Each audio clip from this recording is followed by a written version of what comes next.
Good afternoon, gamers. I am Ziff, and I am here for more Melee singles action. We had the Arcadian yesterday, and we've got our singles bracket today. I am joined by my lovely co-host. Why don't you introduce yourself? Hey guys, I'm Stockholm. If you're from Florida, you probably know me. Yeah, exactly. That's about it. I mean, one of my favorite people and favorite commentators from the great state of Florida. That's so right. I'm happy to be here. We got our chance to work together for some giant Melee back at Patchwork, but now we get some real smaller Melee. Yeah, normal size Melee coming at you. Exactly. But we've got an absolute heater of a set coming up. I'm genuinely really excited to talk about this. We have our Arcadian winner, Walmart Shoes, just winning a bracket yesterday versus Forrest, a legend in several games at this point, and just one of the sickest Marths to ever do it. Yeah, Forrest was out of the scene for a little bit there, not really competing, but now he's back. He's on box or whatever you call that. the contraption. Yeah, and still playing Marth. Obviously, still has Game & Watch, so there's a chance that we see some kind of Game & Watch Ditto. Oh, that would be funny. There's a chance. There is. Yeah. There is, the deep lore from his original main all the way back when he won. What was it? Paragon. Bigger Balk? Was it even Bigger Balk? Was it? I don't know enough about that. Yeah, that was a long time ago. But yeah, Paragon was the other big one. But I actually met Forrest way back. He came to an early tip. Well, I say early. It was like tipped off 10, but like 10 years ago, right? That's 10 years ago. It's a long time. Yeah. So I've gotten to know both of these guys very well. Walmart Shoes, having lived in Georgia for a little bit. A little bit, yeah. Was doing really well, taking names against a lot of our PR players with that Game & Watch. So it's true. In this particular matchup, I want to hear your thoughts on Marth versus Game & Watch. Not a matchup that a lot of people get to see, but I've got some thoughts. I want to hear yours first. Yeah, so basically, these characters in neutral kind of play, like they want kind of the same thing, or they do kind of the same thing and respond in the same kind of way, which is that like they both have big moves that are really punishable. And so Game & Watch, from Game & Watch's perspective, Marth's going to swing like space and try to assume when Game & Watch is going to come in. And Game & Watch is going to not come in, assuming that Game & Watch is winning the interaction. And is going to hit Marth with a big move, probably forward air. And Marth is going to do kind of the same. It's going to be like, poking out and then big tipper, because as we all know, Game & Watch glass cannon, you don't need to get him that high to just tipper him and kill him. But down tilt's a pretty good tool for Marth in this matchup. Fair is, of course, always good against everybody. Yeah, I can imagine Marth's down tilt, especially versus Game & Watch's shield, is just going to be such a good shield poke option, right? Yeah, you gotta light shield. I mean, you gotta light shield's Game & Watch regardless, but definitely in this matchup for sure, light shield.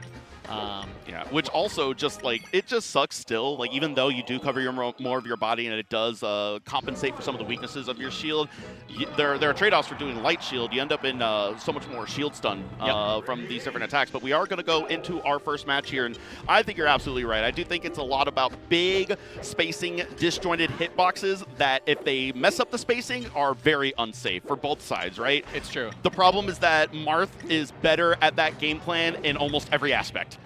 It's true, yeah. I think the thing that Game & Watch has slightly better is like the kill confirms off of grab. It's like at a certain percent you actually can't do anything, you just die. Yeah. Yeah, I don't know if you get that. So we saw that wonky interaction yesterday where Game & Watch gets thrown and kind of bounces off the ground rather than sustaining any actual knockback. I don't know if that's something that will happen versus Marth here, but we see the down air into the neutral air, a neutral B from Marth, the shield breaker, helping out with the recovery there. It's such a great move. It's almost forward smash, but in the air. It's true. And we see there that Game & Watch got shield poked by down tilt, and then Forrest went for a tech chase down smash. Missed the tipper, but like he was very close, and it would have killed for sure. And there you see like not even normal tipper. Just kills easy peasy. And that is one of the weaknesses, one of the many weaknesses of Game & Watch, where it is he is a light character that is also floaty, dies off the side and off the top at really early percents. It's true. He really is like the biggest glass cannon in the game. Yeah, he's like, he's not the glassiest nor the cannoniest, but it's definitely the biggest disparity between the two factors, right? Yeah.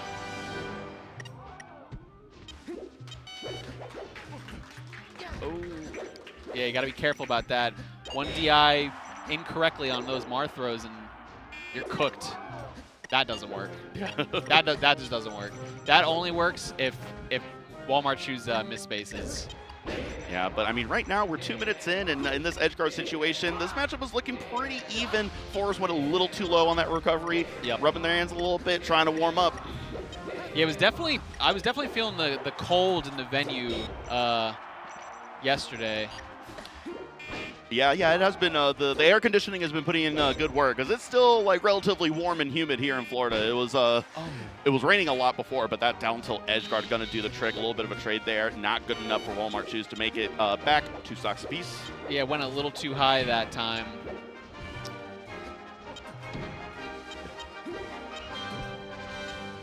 Oh, the spacing. Yeah, It's like Walmart Shoes knew that he was going to go for the grab or something there. Follow up, forward air. Yeah, wow, yeah, clean look. Pretty guaranteed to me, using the light shield to get the Marth killer, but very smartly grabbing ledge instead and using the ledge dash in order to be able to displace Game & Watch off stage. Wasn't enough though. Walmart Shoes able to clear out that edge guard.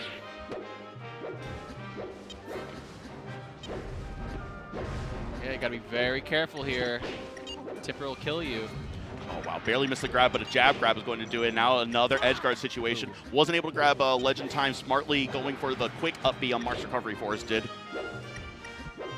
Whoa, he did double hit edge cancel into jab, and he was going to go for grab, but he didn't do it fast enough. Yeah, oh the edge cancel down air is something that we saw yesterday too, that Walmart Shoes was doing very well, where you're using both the normal hitbox and then there's an additional hitbox specific to landing on the ground, and that was part of the trick, doing the slip off on top of it so you're immediately actionable after the landing hitbox.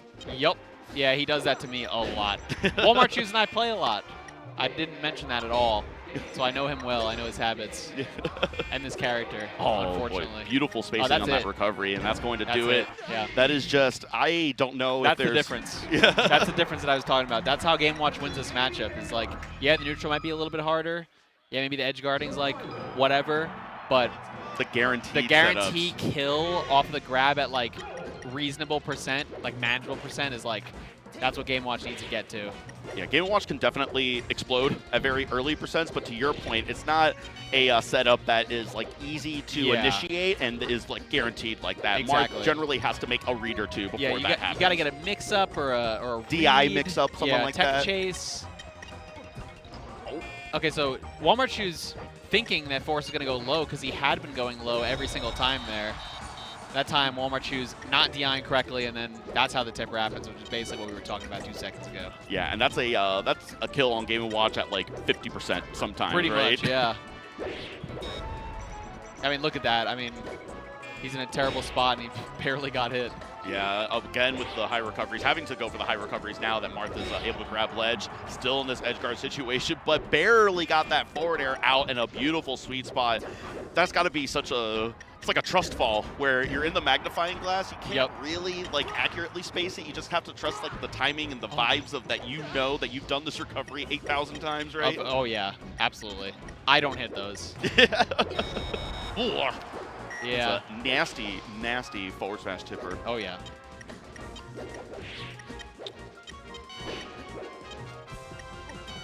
Yeah, Walmart Shoes doing a really good job with the slip off specifically. I saw him practicing that during warm-ups for this, where just if you have a character that's broken and can't L cancel, do the thing that avoids L canceling. But unfortunately, a trade on that recovery is going to bring it down 1 stock to 3. Forrest absolutely running away with this match. Oh, unfortunate. Missing the hack stash. Unfortunate indeed, but at less than 2 minutes, honestly, if you're going to lose the second match, sometimes it's nice when it's just like a wash where you're just like, all right, I don't need to have any more emotional investment in this. We go next. Yeah. I mean, Walmart Shoes knows this matchup well. I mean, he knows what went wrong, and you know, the first game was just he was hitting his stuff, and the second game was Forrest was hitting Forrest's stuff, and now we're gonna see. Who was the person better at hitting stuff? No. Well, actually, okay. Well, if he keeps killing himself, we might not see anything. Yeah, again, the last talk of the second match and the first talk of this match, and that is not what you want to see, like right off the bat, too. No, unfortunately, I do think that this is a really good counter pick choice. Oh my goodness, Yeah, it looks, I honestly thought he. I honestly thought he wasn't gonna. surely make not. that, And then the Scalawag did it again. Oh, jab missing. I'm surprised that jab missed. Yeah, Forrest using all those intangibility frames from the ledge, able to reversal, get the ledge dash past Game & Watch, but doesn't matter. Another down throw, another neutral air. Gonna send this edge guard situation. Oh, he's way too low. Come on, yeah. buddy. His hands are too cold to recover that low. Oh, still two. Oh, wow. Got the startup frames of Marth up B with the jab. Was able to stuff that. And still hasn't let go of this stock just yet. He's making a little bit of a comeback right now. But we'll see if Game & Watch can recover. Could be big time. Oh, yeah, okay. Oh, wow. Great anti-air. Just ripping the up B like that. Wasn't able to get the spacing well enough on that Game & Watch up B. Marley able to get the down tilt edge guard.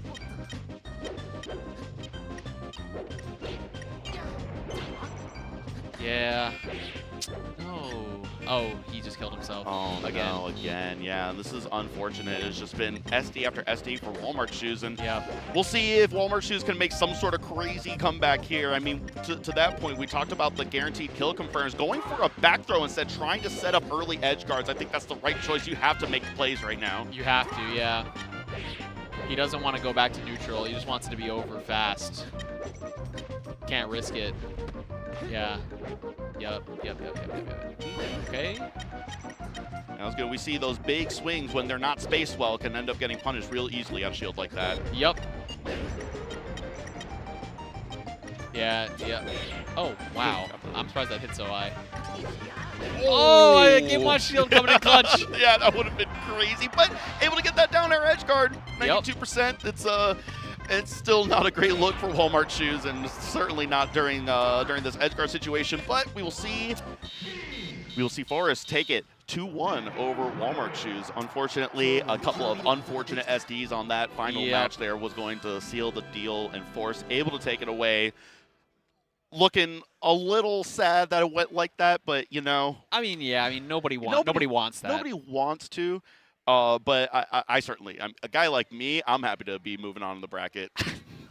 It's like, I'm sorry for your loss. Yeah, I think it's not so bad. I'm sorry for your loss, but yay. Yippee. Yippee. All right. So, what do we got in our next match over here? What has been brought our way? Oh, and pace. Oh, baby. So, we're going to have CPU 0 versus Pace. Yep. It's going to be, we're talking about this just before our block right now. Pace normally a Sheik player. Yep. Maybe we'll see Fox in this specific matchup. CPU being a Jigglypuff player. Yeah, he Pace also a very good friend of mine. So we're on the good friend good friend train right now. It's Florida, baby. I've talked to him a lot about this like idea of like he's a really good Sheik player, but he also has a really good Fox. But it's like he specifically is like. The Sheik Puff matchup is too annoying for him. Yes. And his Fox is really good at the Puff matchup. But I think CPU 0 is like particularly good against Spaceys from my experience and from what I've talked to other like top players about it. So if he does go Fox, I'm kind of interested to see how that goes because like I know how good Pace is in the matchup and I feel like I know how good CPU 0 is, so I'm just not sure what's going to happen. And then if he plays Sheik, then everything I just said goes out the window. Then I don't know what's going to happen. Yeah, I know Pace, as a person, I've met him at quite a few of these events right now. We were, all of us were sitting together during Tip-Top, which was just a grand old that's time. Right, yeah. That was a lot of fun. That was a lot of fun. But really, like, as far as a player, I really only know it by name recognition. I don't think I've actually seen Pace play all too often. I got to play CPU 0 here in this building last year, but it wasn't Melee, it was Rivals, as a matter of fact. Yeah. And it was so funny. CPU is such a sweetheart, just sat down and just spent like 45 minutes teaching me all the stuff about Rivals as like a Melee player, like the stuff that I need to look out for. And we didn't even know each other that well, and it wasn't until after like we had been sitting down for a while that I realized that it was CPU 0, and I was like, oh, hey, I've definitely like seen, known of you, blah, blah, blah. And it was a really great experience. It was part of the reason why I wanted to come back here. It's what we were talking about earlier, CPU 0 saying, is like, there's so many people that I met here. I wanted to come back. That's awesome. I've had a few interactions with him as well, and he's very nice. I was happy to see. I didn't know he was coming, so I was happy to see him when he showed up. Got him to sign my poster. Oh, yeah. How was that poster going? Pretty good. I guess since we're just sitting here anyway.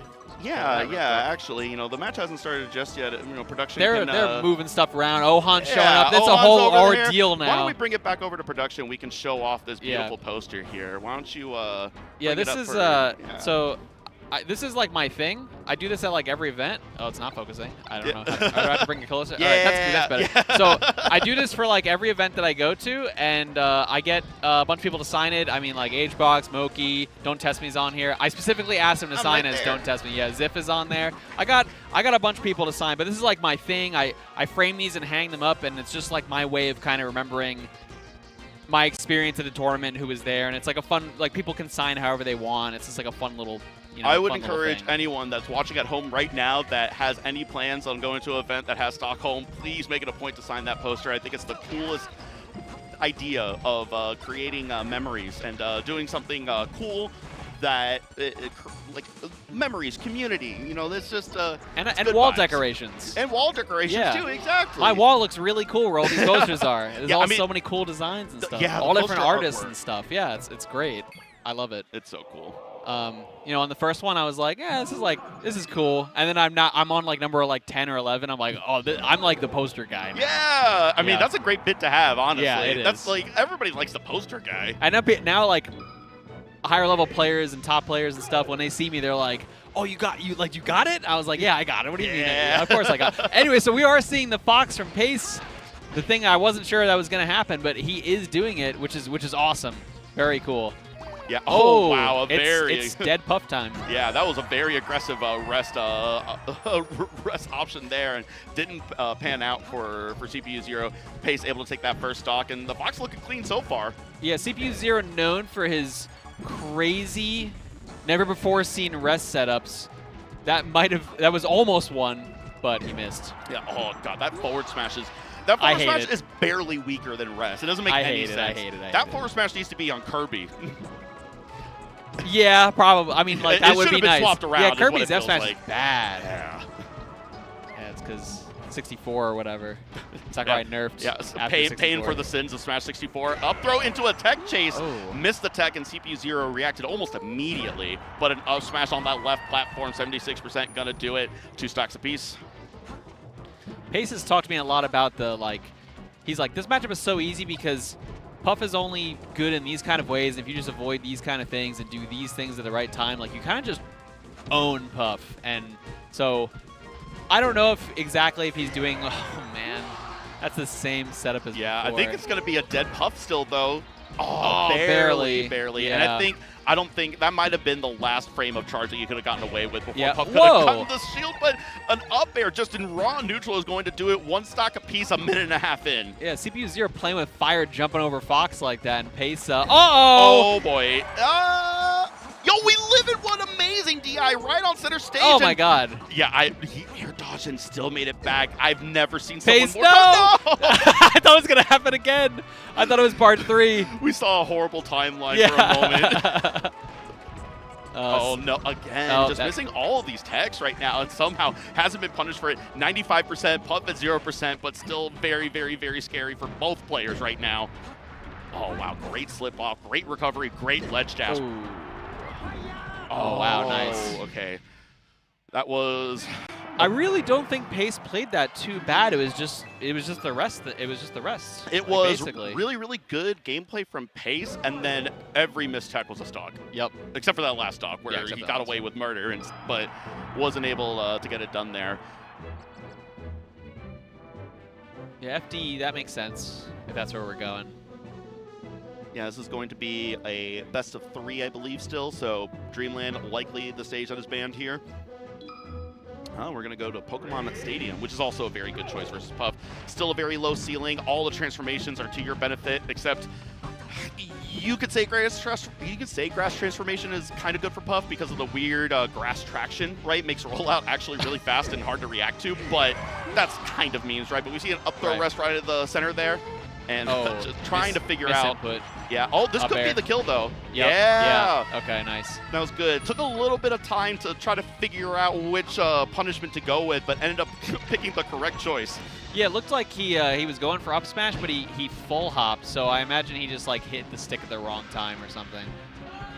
Anyway, getting the kill, so who cares? Yeah. Oh no. Like, if that was a mistake, it was a great mistake. But another rest tech chase there is going to take the stock. Another hard punish coming. Oh. Okay. That setup can work, but CPU Zero wisely DIing way out. Yeah, exactly. If CPU Zero had even been off on the DI just a little bit, it would have been disaster. Another up smash could have done the trick there, but was able to do well. Fox at 10%, Puff at almost dead. Oh wow, good smash DI.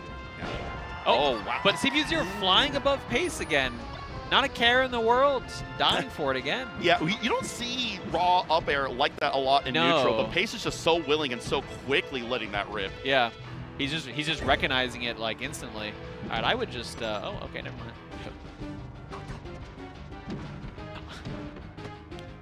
Bouncing off the tree there. Got the grab, up throw, up. Oh, nice smash DI again. That was good, and that was smash DI at that point as well. When you get to that like 40 to like 80%, the up throw up air roughly is going to be guaranteed unless you smash DI. Past that, a lot of times, yeah, you can just get out. You're just too far. Yeah, you just get out naturally. Oh, raw. Ooh. Uh-oh. Yeah, shield grab. That's definitely not what you want to see as a Fox player against anyone really, but. Tried to fake out Jigglypuff during that edge guard, went a little bit low, Puff was ready for it, able to get the forward air kill off the side.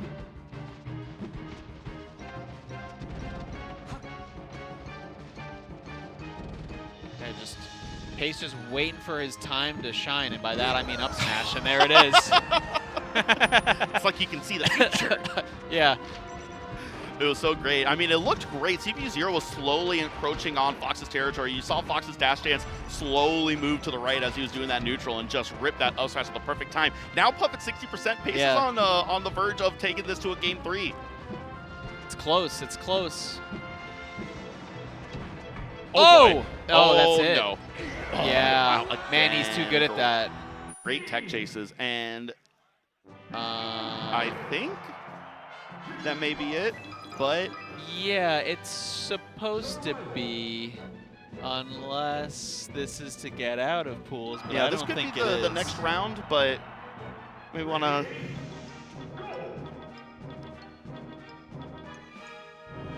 Yeah, it looks like there was a little bit of confusion. It looks like we're at the round, I believe, right before it gets to best of 5, and I don't think that was communicated well. But it is supposed to be a best of 3. That set is going to be over. No contest. Not ideal. Playing a game 2 and you think there's a game 3 yeah. coming regardless is not fun. Yeah, I mean, I talked with Ohan about it before, and unless it changed, unless Ohan lied to me, which I'm going to say he probably didn't. I was told that the match to get into top 32 is best of 5, and everything before that is not. But I'm pretty sure this is not.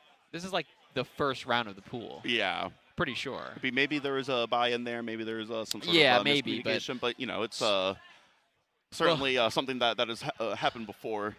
We'll see. We'll figure this out in just a moment. I see Ohan's back there. I'm pretty sure it's best of 3. Is there? What round is it?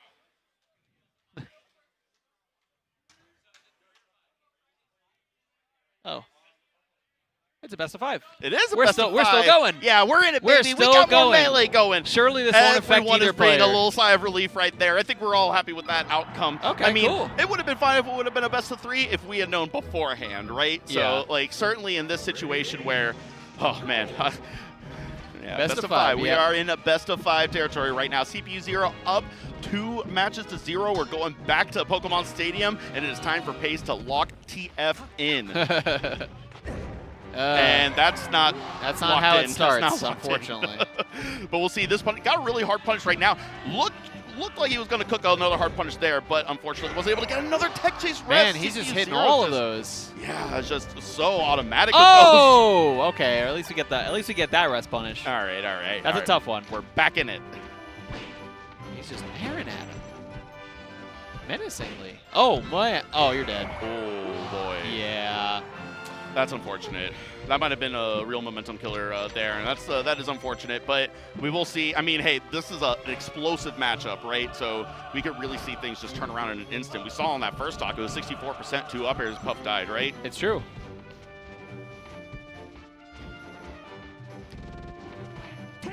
You know what? I was starting to utter, Pace isn't out of this yet, and then I saw that up smash, and I was like, okay. Yeah, and just these rest punishes, these rest setups, the up throw, tech chase rest on platform were just so automatic for CPU Zero every single time. Unfortunately, but fortunately enough for CPU Zero is going to make it out 3-0, continuing on to winners. Pace still in the bracket. We'll see him in loser's side.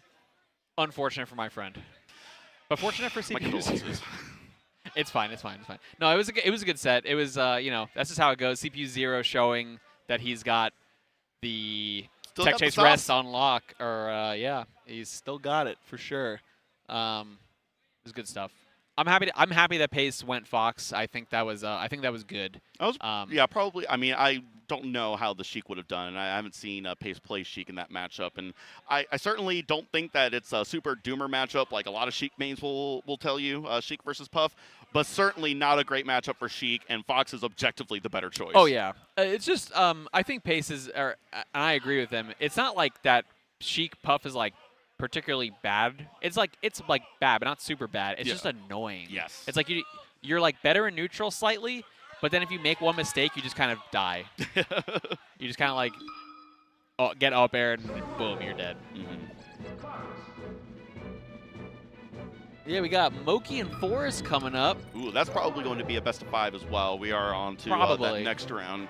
Yeah, awesome. So we are going on to our best of 5 matches from now on here. Moki versus Forrest, have they ever played before? I have no idea. I'm going to say maybe. Probably not. I think probably not is a safe bet. Yeah, I'm kind of curious. I'm gonna bring up some stats here for the viewers at home. We'll see, because Forrest has been around for a long time, right? And Moki has been around for a while as well, but maybe at different times, right? They've been active at different times. Yeah, I would say so.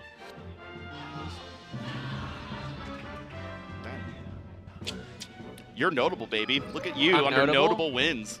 Oh, wow. I'm a notable win. Yeah, that had just happened. I hated that set. Yeah. I was not a fan. He just plays really weird. He plays like somebody who is like mains another character and is like playing Marth, and he like kind of knows what he should be doing, but like does weird stuff, and I just wasn't ready. It was throwing me off. But no, Forrest is cool. Moki's cool too, but I've never played Moki. Yeah, Moki is cool too. I got to chat with him a little bit. You know, he's stolen my team's partner, but it's okay. I'll let him have his fun with Juan. I'll get him back next year for tipped off. Yeah, that's right. Yeah, you guys won that super major.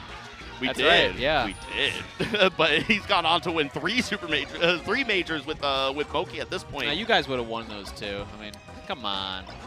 Maybe. Maybe we'll never know. I guess the world may never know. Maybe. But, I mean, Moki obviously is just one of the best foxes on the planet. One of the very few short list of players that has won a major, super major in their career across the entirety of Melee, right? Yes. Winning Don't Park on the Grass last year, which was a big, big win for Moki. Forrest has also just done very, very well for himself in other games over the years. Has done very well in Melee, certainly not to the heights that Moki has, but I would love to see how this matchup plays out.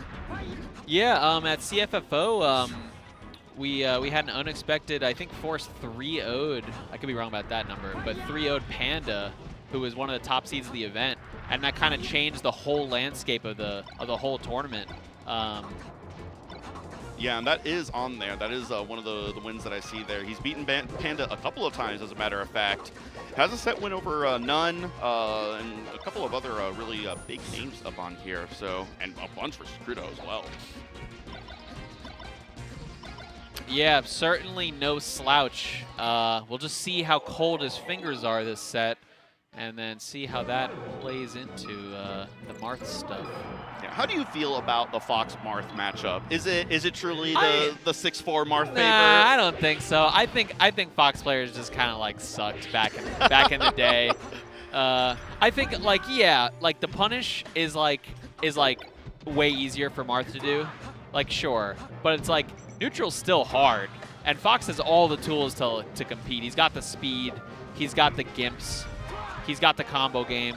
Yeah, Unfortunately, unfortunately. you just saw a gimp right there. Yeah, that pushed him off Shine and just went a little bit too far. And Marth having a really bad horizontal recovery. It's a good recovery in a lot of ways if you can use that aerial drift, if you still have your double jump, but that up B just kills all of your horizontal momentum, making it very hard to come back in that situation. Ooh. Oh! Wow. I thought he was going to hit it. Grab? Oh, he missed. Yeah, went a little bit too far on that dash. Jab. Oh, Wow, okay. the shorten was just so perfect right there. Forrest unable to get the edge guard. Moki does it for him. You know, last year we had Equilateral beat Mango. That happened here last year, and we might see another Marthon Spacey upset in this set. Maybe. We'll see. It would be We'll hype. see. It would be We hype have for the Moki storyline. up 3 stocks to 2 right now. Forrest certainly not out of it, getting a potentially hard punish here. Looking good so far. Oh, unfortunately, dropped it right there. Moki gave him an opportunity, didn't take advantage of it. Moki coming back, getting a grab. Ooh.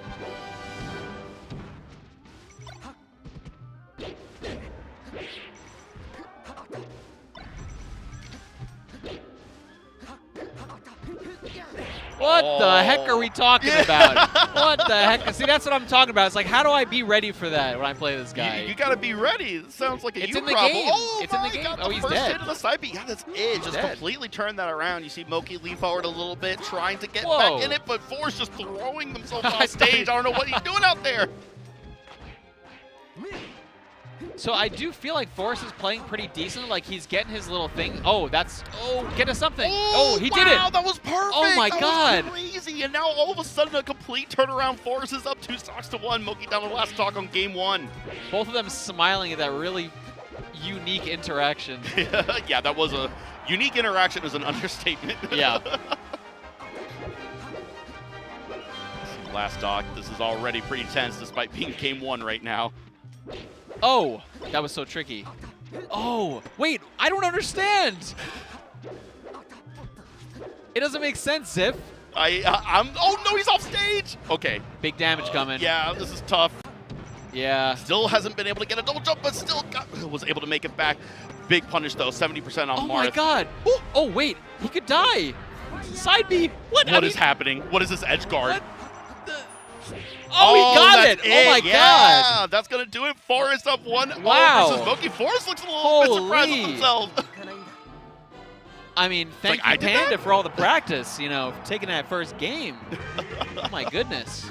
Yeah, and we're going straight to Dreamland, and almost immediate pick to Dreamland too. I think this is one of the best stages that you can pick versus Marth in just about any matchup. Oh, Marth yeah. can really struggle. The platforms don't help him nearly as much, and just the wide stages, the wide blast zones make it difficult for Marth to be able to make it back, whereas other characters can still do it. Oh my goodness.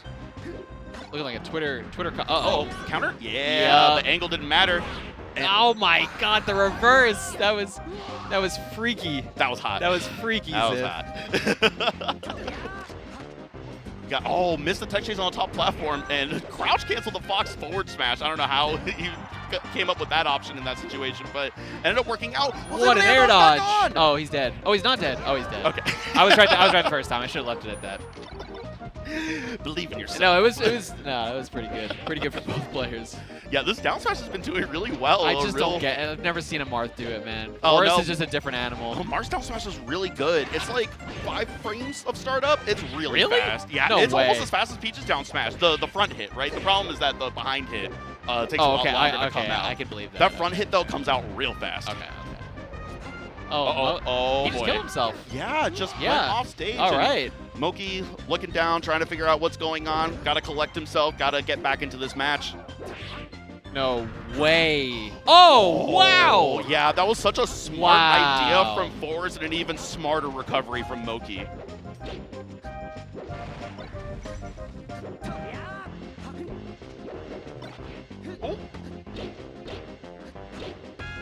Great juggle here. Using the one move that you can do from underneath. Oh! That up tilt on the side platform, setting up that tipper forward smash. We're going to get a charge shield breaker, Oh, and that's man, going to do the trick. I love that.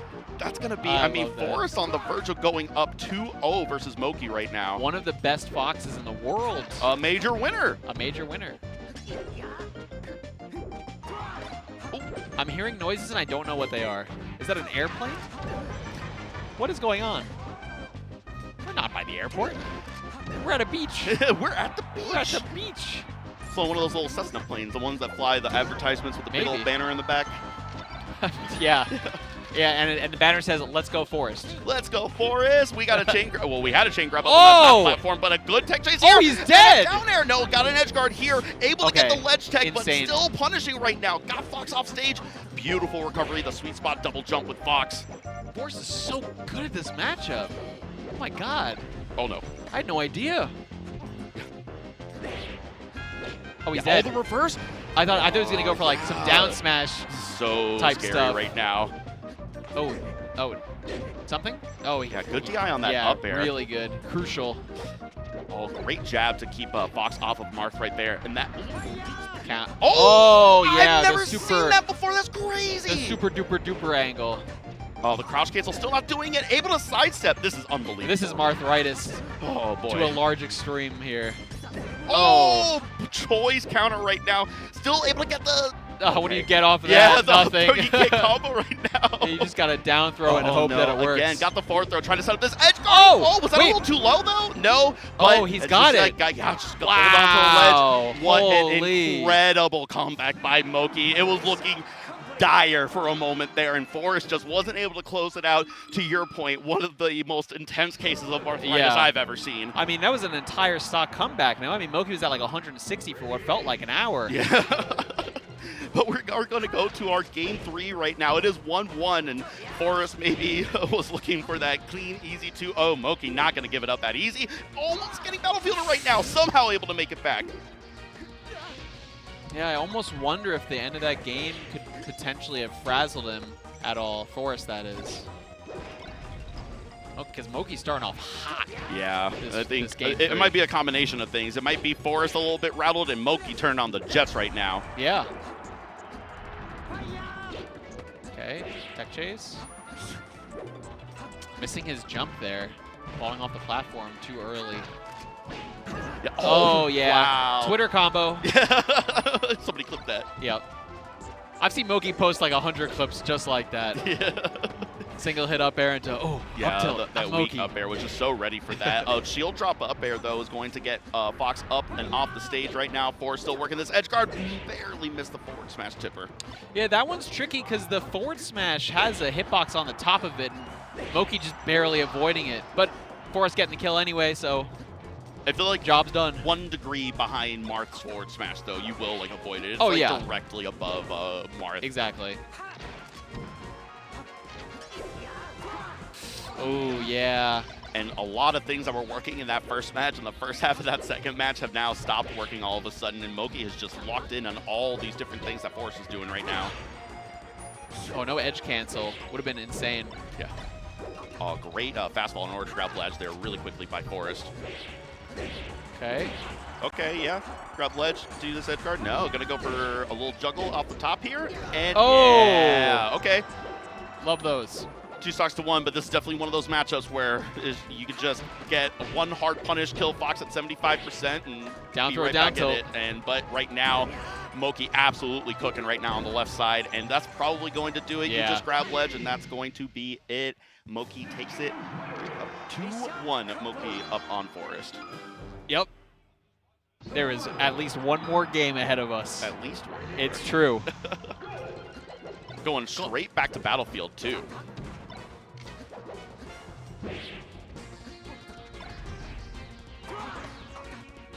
Yeah, actually, Wait, now that why- I'm thinking about it, yeah, going why- back to Battlefield, I had Wait, to. why are we here? Some of those cobwebs in my gears had to turn a little bit for that. It's like, why is Marth going to Yeah. Battlefield? I don't get it. Where's FD? Yeah, where is You're on FD? 4th game. This is your this is match point for you, buddy.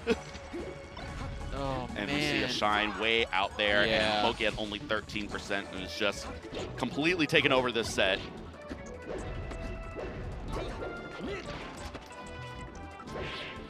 Force with a good defense, getting out. Missing his jump up air. Oh, scary stuff. Oh, scary stuff. What happens? Okay. Oh, Wow. was barely above that mark down tilt. Such a good recovery angle for that, going straight horizontal at that height. And another hit off the left side there is going to 2 it, 4 stocks to 2. This is looking grim. rough. It's looking grim for sure.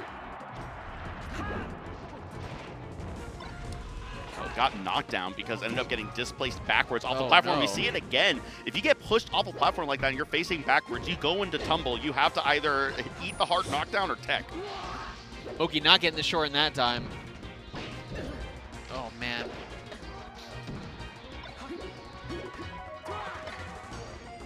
Yeah, that's a tricky one. If Oki grabbed the ledge a little later, he could have got away with that invincibility.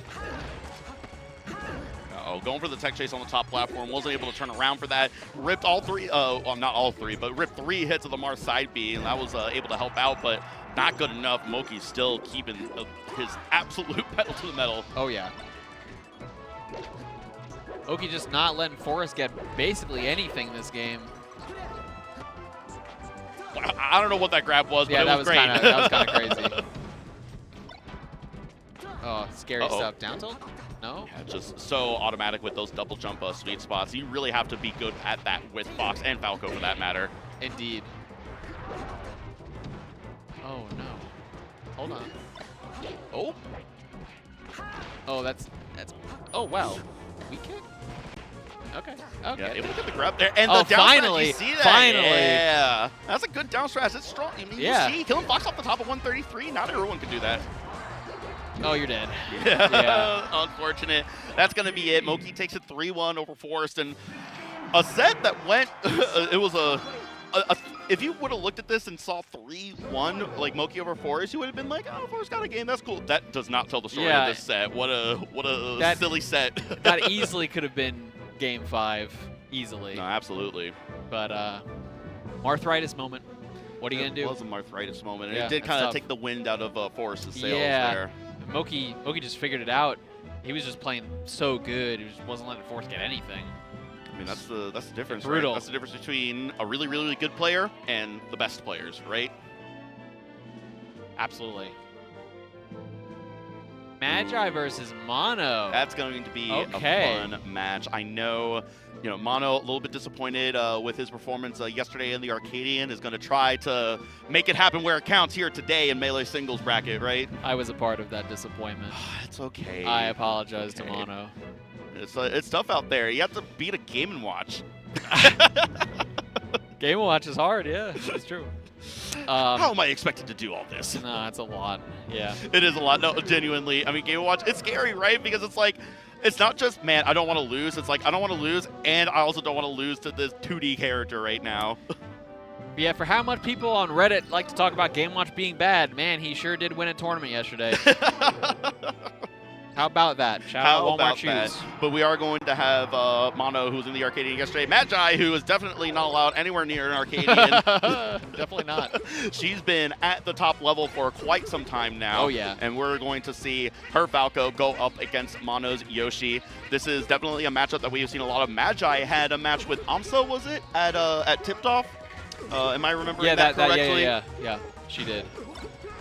Yeah, both these players really, really good. It's such a weird matchup because sometimes Yoshi just dies and then sometimes Falco can't do anything because of super armor and like parrying stuff. It's like, so we gotta Well, see that is how interesting because Falco is one of the few characters that does have a move that will always break Yoshi's super armor. And what is Shine. that? Shine. Shine. You can Shine. just shine Yoshi at any point, any percent during Yoshi's double jump, and it will break armor. Now, granted, Falco's shine hitbox is like half the size of Fox's shine hitbox. Yeah, it's a so you tiny have to one. be inside of Yoshi getting that shine hitbox. That's And scary. Yoshi, yeah, exactly. You basically have to get through so much threat range of hitbox before you get to that point where you can just shine Yoshi during a double jump. But if they're not prepared for it, it will definitely be really, really good. But we are into this first match, Mono versus Magi on Battlefield. Magi, the only human being in this broadcast that is not a commentator for this event. Indeed, we have 3 commentators and an actual Magi. top player. Yeah. Missed the grab there. But, I mean, right now, 68% in an edge guard situation. It was looking bad for Magi there for a moment, but able to make it back on. And the back air, breaking double jump armor, not enough. Yoshi still in. Wow, he must have went off the platform there or something. Yeah, we see, and on Yoshi's side, the things that Yoshi can do well in this matchup is going to be punish game, obviously, right? Yoshi has really strong punish game, just like we would see versus a character like Fox, right? Yep. And then, as good as Yoshi was at edge guarding versus a character like Fox, it is 10 times better versus Falco. That poor bird. That poor bird. Well, I don't feel too bad. No, I Falco. don't. I actually don't like Falco. But the truth is that it is a bad time every time Falco's off stage, but a forward smash is going to whiff right through. The last frame of that neutral air hitbox, and getting another one, the egg juggle, and just okay, just better safe than sorry. Yeah, that was a better safe than sorry nair right there. No, genuinely, I thought that Falco was not going to make it back, but as soon as the nair hit, I was like, oh, I think Falco was going to make it back on. That's why Mono's playing and we're up here. Yeah. He's the better commentator. And also you didn't enter. So well, that's impossible. I should maybe enter bracket sometime. Yeah, why not?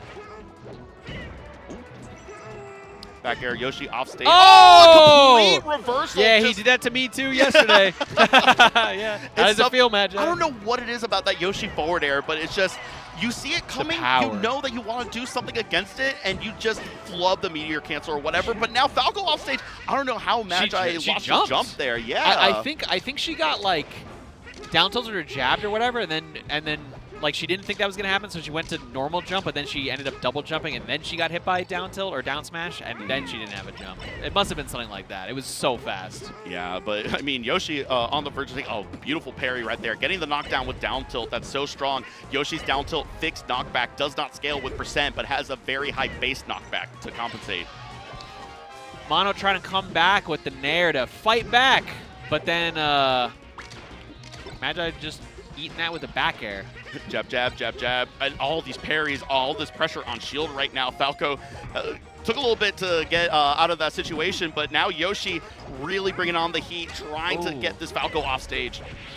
Missing the fastball, which would have made a crucial situation for Mono there. Oh, wait. Oh, yes. Okay. Exactly what I was thinking. Get this edge guard. No, was able to sweet spot, but a complete reversal. The reverse nair. The double jump nair back towards the center of stage. Man. Getting the reverse hit off is going to do the trick. Mono up 1-0 versus Magi. That absolutely could have not worked if Mono did the nair too early. Would have sent Magi into the stage and Mono out off of it. So wow. The egg lay, I love it. It's such a cheesy grab. It's like a command grab, and you can do it in the air, which is actually, like, legitimately very strong, because not a lot of characters can grab people while they're in the air, right? True. Oh, we got the juggles up air. And the weak nair was so smart. Magi trying to DI out against it, and then the weak nair just kind of set up perfectly for that down smash.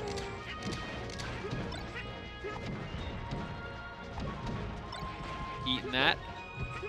Oh, wow. Parry. Yeah, just waiting and just got the forward throw. That was probably the wrong throw. Yeah, but probably was trying to go for a down throw, probably. but you do get those weird inputs. It's surprisingly narrow. Oh my God. Yeah, wow. Why is he so good?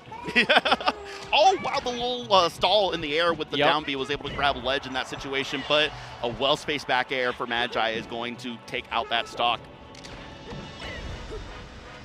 What do we got? I mean, Magi was looking real great at the beginning of that first match, and there were a couple of crucial errors that ended up swinging it the other way for Mono. But right now, Mono just looks like he's playing on point. ICG. Wow. Oh no, that was knockback scaling. Never mind. I know something. Oh, yep. Little tail wag action. Wow. Okay, gonna get this edge guard. Yeah. Wow, reverses again. I would have missed that. That was such a hard reverse nair to hit. Yeah. Oh, egg storm. Stop egging me. Yeah. Leave me alone. That's so funny. Was able to still get the back air, and unfortunately, Yoshi didn't have enough juice on that air dodge to be able to make it back onto stage. Two stocks far. apiece.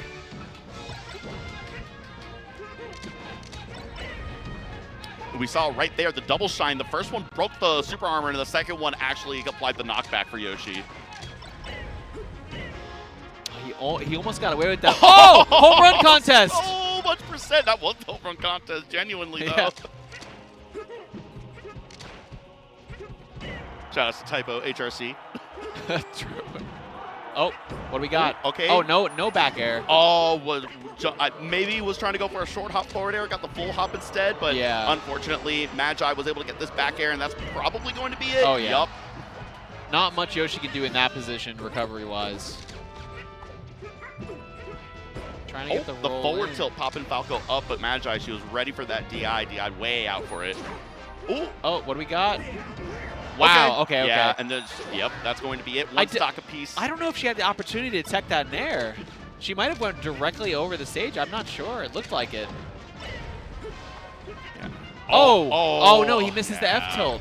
Or up tilt, whatever it was. It's going to be on the other side of Magi, I'm pretty sure, and just a big punish coming right now from Magi, and that's probably going to be it. The down air is going to do the trick. Big Falco combo.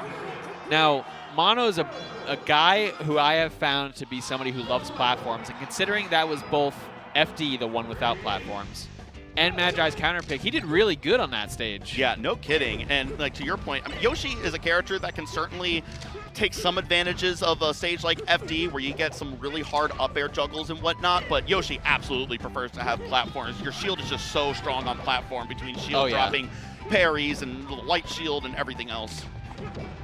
Oh, wow, the parries are just so on point right now. Oh, not dead, not dead. Big heavy boy. Big heavy dinosaur. Oh. Wow, somehow that dash attack went through the egg and into Yoshi. Got Yoshi after the double jump had already ended. Yeah, you can peach forward air that too. Yep. Feels good when it works. Yeah, it's so hard. Yeah. Oh. Oh, this is going to be a shine off the top? Yeah, wow. That is why this stage is good. Despite being Yoshi's story, this is certainly looking like Falco's story right now. Yeah, it's a double-edged sword here on this stage. Both characters love this stage. Oh, wow, just stop. Halt. Mono's got to find something here. He's getting opened up too. I mean, I say that and it just gets worse. Yeah, maybe. Might be a go next. It might be a go next. Maybe, you know, you want the stage with platforms, but maybe such a small stage like this played a little bit too much in Falco's favor. But Magi missing that ledge dash, a little glimmer of hope for Mono in this game 3. And, okay. Oh, almost. Yeah, wasn't able to apply the knockback scaling on that double, the knockback stacking on that double shine off the top there. Barely missed the kill off the top, but Mono at 98%, and it's going to be tough. Going for the shine spike with Falco. Yeah. Eating the super armor. All right, so Mono's got a big decision here because he just got rolled on his stage. So it's like, do you go back? Do you choose something else? Yeah, I was kind of thinking Fountain 2 myself. Yeah, I like Fountain. Certainly Falco does have some cool things when the platform's at lower heights. You can just get hit by 500 down airs by Falco, right? But this is certainly going to be a little bit more space, a little bit more survivability. Certainly you're not going to get shined off the top like you would on Yoshi's story. But unfortunately, it doesn't matter if you lose your double jump off stage like that and end up going down 3 stocks to 4 in this game 4. Oh my goodness. Magi just did 69%. Oh, my God, what a grab. Just barely snuck in there and now up 4 stocks to 2. And this is just rolling away for Magi here. Maybe Magi remembered how to play the matchup or something. This is just brutal.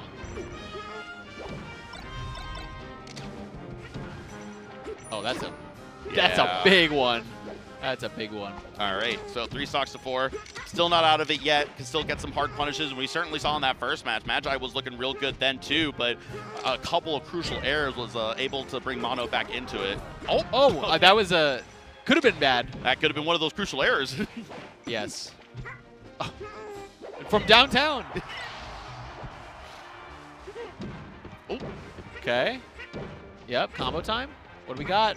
Okay. Dash attack, I like oh, that. That's probably supposed to be an egg lay, but that's okay. The egg roll's funny. It is. I do like egg rolls. Egg rolls are great. Shout out to Chinese restaurants. Oh, wow. I'm a little hungry.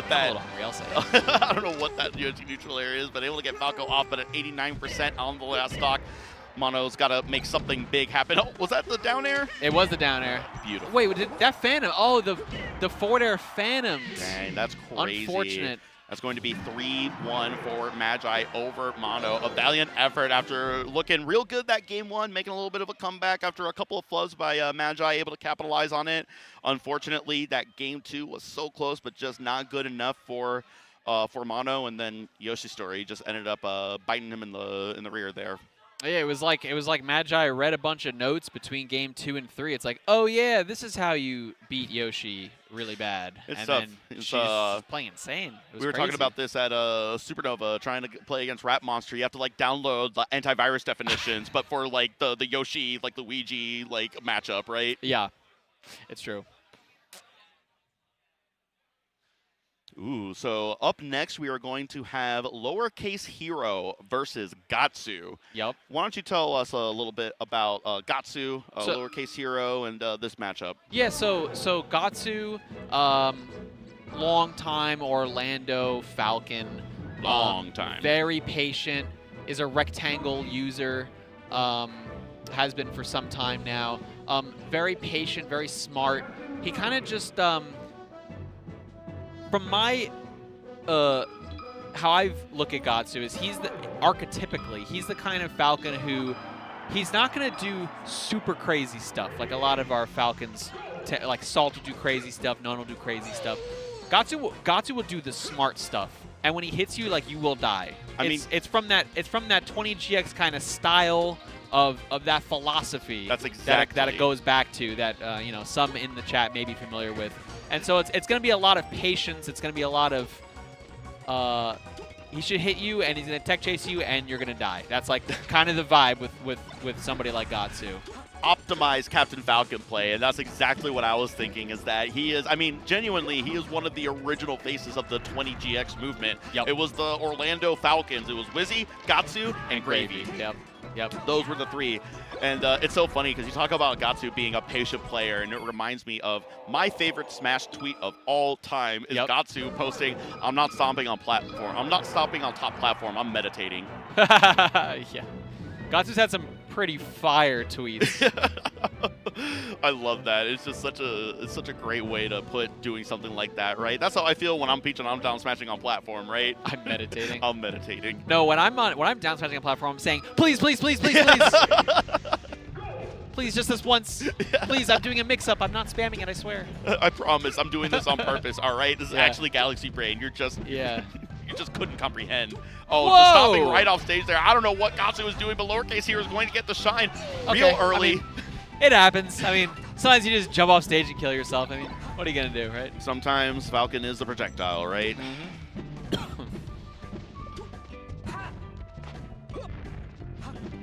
Oh, no. You know, sometimes you jump off stage and kill yourself. Sometimes you just go out like a buster. You know what? That was crazy. I'll say it. Yeah, that was a crazy. That was the notch in the stage. Yeah. That little slot that Randall goes into will cause some issues. There's a little bit of a lip on there as well. The Really stage tiny. is made out of cardboard. You know, there's the manufacturing on it is a little uneven. It's true.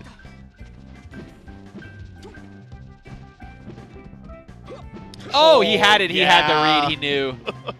That was such a good idea. It was just a little bit too early on it. Just went a little bit too far into the future. Ooh, scary. Oh, Randall actually providing some assistance there. Okay. Yeah, and they opted to strike to Yoshi's story, which is such a scary stage for both players to strike to, right? Yeah, I mean, as a non-Falcon player, I don't think I would go here, but, you know. Gatsu Yeah, is I better mean, than as a I am, Fox so. player, I know that Fox is going to enjoy this stage, but you died a knee at like 45%. It's true. Ooh, missing that is so bad. Yeah. Up throw, reverse back air, able to knock Falcon off stage, and oh no, not a clean edge guard. Had to get a little bit more on there, able to get the wall jump recovery, but Lowercase Hero ready for it, was able to close it out. Oh, the slide off is crucial. Could have got the up air there. Yep, Oh, wow, yeah, the instant run off into Randall? up air. Wow. Yeah. Okay. Lowercase Hero got to lock in a little bit here. Oh, no. Locked in indeed. Got the quick Nair shine to just kill that last stock instantly. Fox moment. Yeah, Fox McCloud indeed. Yeah. Yeah, not much to say. I mean, Gatsu just kind of got gimped once and jumped off stage twice, and it was only a 2-stock, which means that theoretically Gatsu's going to win the set. Yeah, he got. Yeah. Oh, wow. He baited him. Oh, no. Yeah, barely. Well, okay. These forward smashes, I Okay, don't know he's if... forward smashing. He doesn't like that part of the stage specifically. Yeah, crouch cancel down tilt on Fox is such a smart choice. You don't see Foxes go for crouch cancel a lot because he's so light. He doesn't get a lot of like crouch cancel opportunities like that. But in that situation, at that lower percent, such a great choice. Was able to open up Falcon and it led to a stock. Gatsu reading the roll in again and doing a knee this time too early. Same kind of vibe as that first game.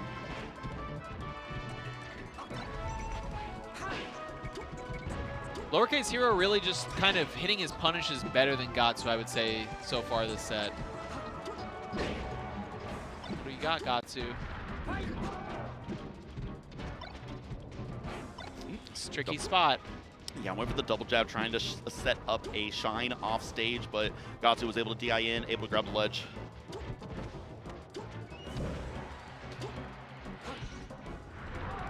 Gatsu living. No slide off this time. Yeah, trying to get these tech chases, trying to figure out a way. Oh, Oh got the ledge tech! It was, oh man. Yeah. He had to, it was going to be so cool, and he had to shine him and ruin it. Yeah. Boo. Boo. Just kidding.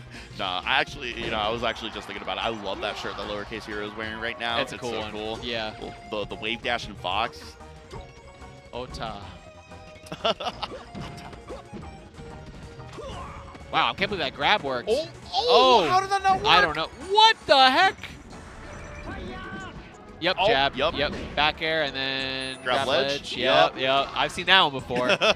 I've seen that one a couple of times. I've read this story before. Yeah. Okay. That's a scary spot. Yeah, oh, tech chase incoming, got the down air. No jab. Yeah, was able to get out of it. Oh. Fox just ripped a up smash in neutral in order to get out of that situation. A double knee! No, he went too low. Oh, He went too low. He wanted it too unfortunate. bad. Oh, and he just walks right into it. All right, that was what I was supposed to do. Huh. I'll do it again. Oh, wow. What a risky back air. Jab, hold down, tech chase. Is there anything more menacing in Melee than being knocked down versus a crouching Falcon? Not really. Oh, that was a buffer roll, probably. Maybe. Oh! Beautiful tech chase. Fox off stage. No! No! I thought that was Gatsu! it. Stop it! Oh, he's dead. Wow. Yeah, wow. What a great scoop. Somehow outspaced that Fox up tilt, got the falling up air, and able to go right into a knee, able to close it out despite Gatsu's best efforts to throw away that last stock. Scoops into the Haagen-Dazs there. Shout out Marvel 2. Hey, shout out to Yipes. Yep. One of the commentary goats. True. Going on to our game 3 on Final Destination right here. So we're going to see tech chases hopefully right now for Gatsu. I mean, hopefully for Gatsu. For Lowercase Hero, we're hoping that he gets out of that tech chase and into this ledge dash, use all those intangibility frames. So that last roll that Lowercase Hero got out of the situation in, that was the first time that he had tech rolled not in. And I think Gatsu is realizing that he's rolling in a lot because the beginning of that sequence was all just Gatsu reading roll in. Yeah, just a clean shuffled nair into the shine is setting up this edge guard, and this could be it. I mean, Falcon is still like got a lot of recovery. Well, not if you do the down B too early there. Yeah. He was Or pretty too far, late, to be sorry. fair. Yeah, it was going to be tough. Yeah. Oh my goodness. Just screw it. Yep, there's the roll in that I'm talking about. I want to see a Falcon up tilt on these edge guards.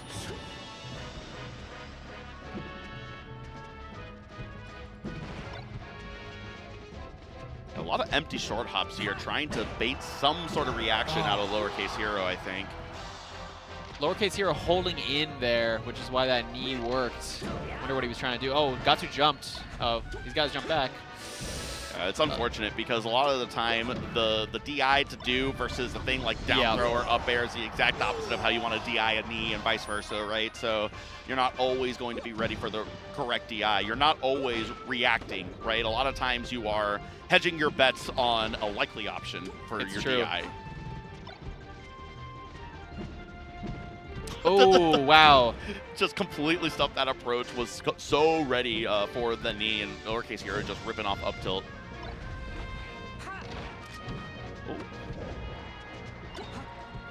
Oh, barely, yeah. Yeah, that'll do it. The Barely getting that back air. The barely bear? Yeah, the barely bear into the normal bear. Oh! Oh, beautiful Wow. stomp knee punish there. Got Fox off stage. Oh, too early. Barely yeah. missed on the back Reading air. the other angle. Yeah. All right, and Gatsu and lowercase hero down to the last stocks on this game 3. Who's going to take a lead in this set going into our game 4? I don't know, Ziff. We're about to find out. Who knows? Who knows? Not me. Uh-oh, that was probably not supposed to be that. Oh, he had the grab there. Yeah, just flubbed the little bit there. Stuck in a turnaround animation. Oh, that's a grab too. Ah, I hate it here. Can you tell who I want to win? It's okay. It's okay. we'll get there. We'll Okay, get okay. there. Yeah. Oh, yeah, missing the tech there. That's tough. And now Oh, Falcon yeah. off stage and tried to recover with the double jump neutral air to try Yeah. to stop Fox from doing that edge guard. But Fox was ready for it, waited just a little bit, got that final back air, able to close it out. Lowercase hero up 2-1. Yeah, at that range, basically, it's the only thing that Falcon can do to try to come back because Fox is coming, and Yeah. you have to try to stop him. But lowercase hero getting around that nair and sealing out that game 2, game 3 rather. You know, Gatsu's in the blender this time. Oh, gets out. Oh, lowercase hero just throwing out buttons. He's pressing buttons. Whoa, the patience. Sometimes doing nothing is more insane than doing something. Yeah, right. Silence is deafening, as they say. Wow, able to stuff unfortunate. the Falcon trying to go. Was that Falcon trying to come down with a down air and Yeah, just it got was. interrupted by the Fox back air? Yeah, it was basically the same idea as that nair before. It's like that's really the thing that you should be doing, but lowercase hero just timed it like perfectly to get around it. Wow, what a grab! Yeah, I can't believe Fox didn't get hit by that knee and was able to still just get the grab there. Oh my god, nice defense from lowercase hero. Great, like these anti-air, stuffing a lot of approaches with Falcon with that Fox up tilt, and Gatsu struggling to figure out a way in versus it. That facing backwards Fox seems to be something that Gatsu is having problems figuring out.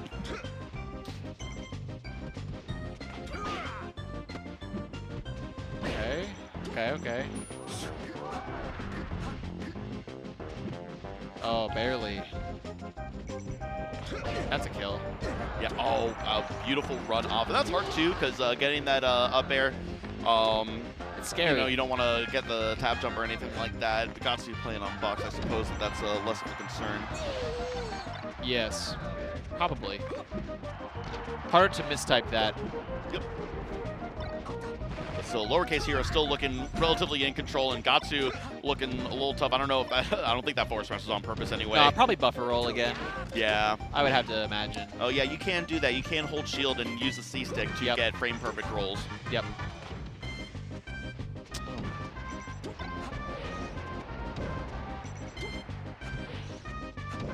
Yeah, lowercase hero just kind of running away with this game here. Yeah, it's just edge guards. The edge guards have been really good. Gatsu dying at some early percents, and then also just doing such a good job of stuffing Falcon approaches with this up tilt. The up tilt may be the most used move in this matchup for lowercase hero, at least in this set. Yeah, his defense has been amazing. Yeah, I mean, yeah, that's going to do it. Yeah, what a it was 3-1, but it felt like a really dominant set. Yeah, Gatsu was had a little bit of struggles in the first match. Threw himself off stage a couple of times. Yeah. Came back, was looking a lot better, but then lowercase hero just kind of ran away with the rest of the set afterwards. Yeah, it was just really good. It was just like textbook really good Fox play and some surprisingly good defense. Like really just great stuffs like we kept saying, the up tilts and the just grabbing him, and it was just crazy. Yeah. Ooh, oh, so this is okay. one that we talked about before. We did, yes, before the block with Ohan, right? So this is Don't Test Me, alias of Zane, against Wevens, North Florida's own Samus. Yes. Now, Wevens, for those that don't know, really good Samus coming off of a really incredible run at CEO where he got 4th place beating Laud. And let me tell you, I know I don't need to tell you, but I think that's a pretty bad matchup for Samus. Peach versus Oh, yeah. Samus. Yeah. Peach Yep. wins that matchup handily, and For sure. Evans was able to do it against, if not the best, the second best Peach in the world, right? You know, Yeah. Triff, I think most people would put Triff above Lod just through activity alone, but Of course. Lod certainly right at that level, right? Yeah. It's yeah, I watched that live, and as a Peach player, I was like, damn, that's Yeah. that sucks. I was like, I remember talking about it. I was like, listen, this doesn't change my opinion about the matchup. I just think Evans is that nice. he's really, really good, and Yeah. But Zane obviously really, really good. But man, the thing that Roy specifically struggles with is crouch canceling, and man, if there isn't a better crouch canceling character than this one. yeah, it really is. Samus overall, even though it's not technically the best, like the longest percent crouch cancel in the game, right? I'm pretty sure that would just be Bowser just because of weight, right? Yeah, probably. He's a big boy. Bowser doesn't have the same kind of crouch cancel options that Samus has. Bowser doesn't have crouch cancel down smash like Samus does, or crouch cancel forward smash, or crouch cancel anything. Up B. Crouch cancel up B. You do have crouch That's cancel. what he has. You do, but a lot of times you get like pushed back because crouch Yeah, cancel yeah. doesn't cancel out everything, right? You take Yeah. the percent and you get like you slide back a little bit. It's not knockback, but it's like a slide back, right? That slide back can end up being really difficult for some characters to effectively use their crouch cancel, right? I think another one of the big problems is that Roy, he has like forward smash and down smash, right? Those are like some pretty good kill options. Yeah. Roy doesn't have a single move in the air that will kill below like 150%. Like uncharged neutral B is like your best yeah. aerial option. I didn't even think about that. Like when I think about how bad this matchup is, I think about the crouch, like how do you get damage without getting it boomed on by Samus? But then you also have to kill her. Yeah, like she's so heavy. Yeah, a lot of the time you try to keep Samus in the air, you try to get some strong hit during a recovery when Samus is at high percent.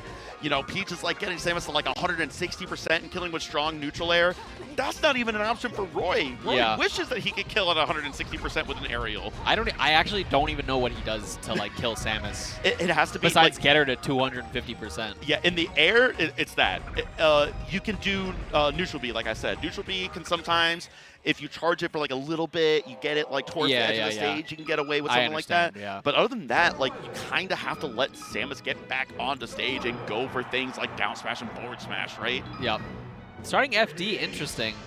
Yeah, I mean, I didn't know what I expected, but yeah. Whatever. Yeah, I mean, this is not a great stage for Samus, but this is also not a great. I mean, I don't know. It's just.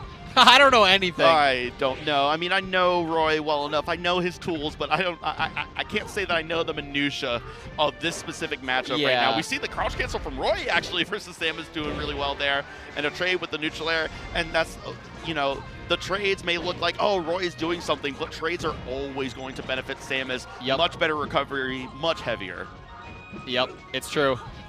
So if this turns into a war of attrition, Samus is just going to win 11 out of 10 times. Oh! Does that kill? Oh my god, that almost killed. That was okay, close. You know what? That's how Roy kills. No, genuinely, you have to get Samus on the ground. You have to get her out of crouch cancel. But a down throw into, the tech chase, there's just really not a whole lot you can do. It's so easy to react to. Don't get grabbed. Yeah. That's what you can do. Oh, that's dead. Yep. Yeah, it's even. You know what? I don't know anything anymore. A minute in, and it is even indeed. Oh, wow. Yeah, that down tilt. Get away from me. Far range. That forward air only did 5%. Yeah, now this is the nice thing, getting Roy on FD is nice because you're not very good in the air, so certainly platforms are going to be sometimes difficult to deal with, being in the air a little bit more. But Roy's dash and dash back are just about as good as Mars. It's really not that different, right? Yep, it's true. Ooh. Oh. Yeah. Oh, wow. Okay. Went for the down air instead. I was. Okay. So that's an interaction. Yeah. So that's an interaction. Okay. So Roy swings his body forward, sticks his head way out there during that forward smash. So despite that forward smash whipping, threw his body forward far enough for Samus to be able to punish it. Unfortunate for our boy. Yeah. Unfortunate indeed. Oh, man. Yeah, beautifully spaced sweet spot back air. That's a difficult sweet spot to get, Samus's back air, and Samus mains these days are just so automatic with it now. I hate it here. poor Roy, man. He's trying his best out there, man. Oh, no. wow. That was so crazy. Yeah, I just don't know what Roy, like, you know, maybe you try to fast fall past it, maybe you try to double jump above it, but just didn't really have a whole lot of options. Oh! That is another one. Wow. Down smash is really, really strong. Yes. So we saw the verticality of Marth's tipper down smash, killing off the top. Same thing with that center hitbox of Roy's down smash. Very similar in strength. Oh, yeah. Man, big combo from Wevens here. Grab into. Yeah, nothing. Roy at 85%, and this is just, yeah, that's Roy also with a very poor recovery, just a bad combination of fall speed and just poor recovery options. The one thing that is nice with Roy, we see it there, wasn't enough. Roy ends up dying off the bottom there. Sam is taking it in a 2-stock, Wevens up 1-0. We see that issue, or that one nuance with Roy's recovery that is nice, where Marth has no horizontal aspect to that up B. Roy can go almost fully horizontal if you handle that up B. You have a lot more control over it. You can do straight vertical, like very horizontal, somewhere in between, and it can be a little bit of a mix-up for Roy's recovery, which is nice, but still certainly one of the weakest recoveries in the game. Definitely. Also a multi-hit move, which adds another layer of difficulty in edge guarding. Yeah, you just basically have to play neutral like a genius is what it seems like. You just have to out-diff your opponent in over an and over and unprecedented over. manner. Yeah. Just so many times. So now F smash will kill. Yeah, going for it there. Oh, the down smash at the sweet spot, back air. Uh-oh. Yeah, I mean, Don't Test Me was looking real good at the beginning of this stock here, but getting a grab right now, not able to get the follow-up, using the bombs to try to tighten up Samus's hitbox, make it more difficult for Roy to get something. No way! Wow, that kills true. too! That was true. That was true combo. I know, that's crazy. Probably a DI thing. Probably. Because Zane was holding up and in, that became a guaranteed combo. Maybe you get away from it if you DI out, but great awareness from Wevens to be able to make that happen. But Zane dashing right past another charge shot, able to get the forward smash, kills Samus off the top, 3 stocks piece. Wevens shooting the charge shot in the wrong direction, getting hit with that Roy F smash, then rolling his eyes at the situation. Something about Hugo and nice shots. Yeah, perhaps. Shout out Hugo. He's like shout out selling houses or something. Yeah. I see him on Twitter here and there. I hope he's living his best life right now. Yeah. You know what's funny is like people made fun of Hugo for being old, you know, that whole thing. Yeah. But like when people were making fun of him for being old, he was younger than I was now. Yeah. Like what the heck? The future is now, old man. No, that's awful. But now nobody says that because everybody's too old. Yeah, now everyone. Yeah. Shout out Hugo, legend. Indeed. And unfortunately, Samus wasn't able to get the strong hit of the dash attack. I don't know if that would have mattered. Honestly, that crouch cancel ended up paying off real well for Roy. Able to get the grapple through Roy and onto the stage.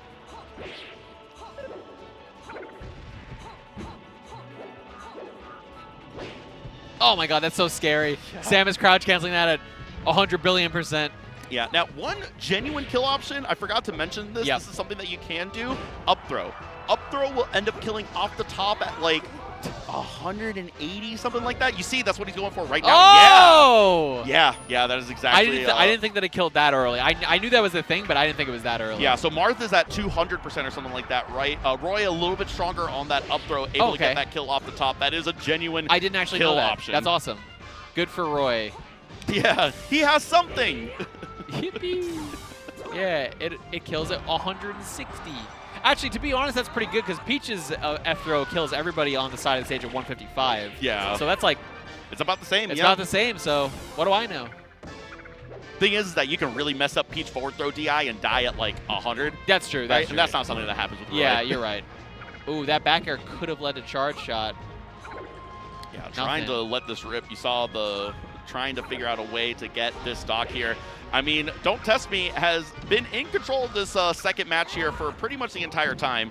And that's, oh wow, the up tilt was crazy.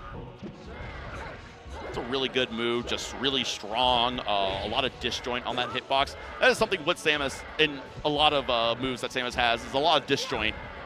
Oh yeah. Roy does too, but it's, you know, not so great. Oh, wow, just an empty hop, got behind Samus, got the forward smash, and now Wevens down to the last stock on this game too. Yeah, it seems like most of Don't Test Me's openings are just off of Weavins being like, oh, I'll swing, it'll probably work, and then like it doesn't. Yeah.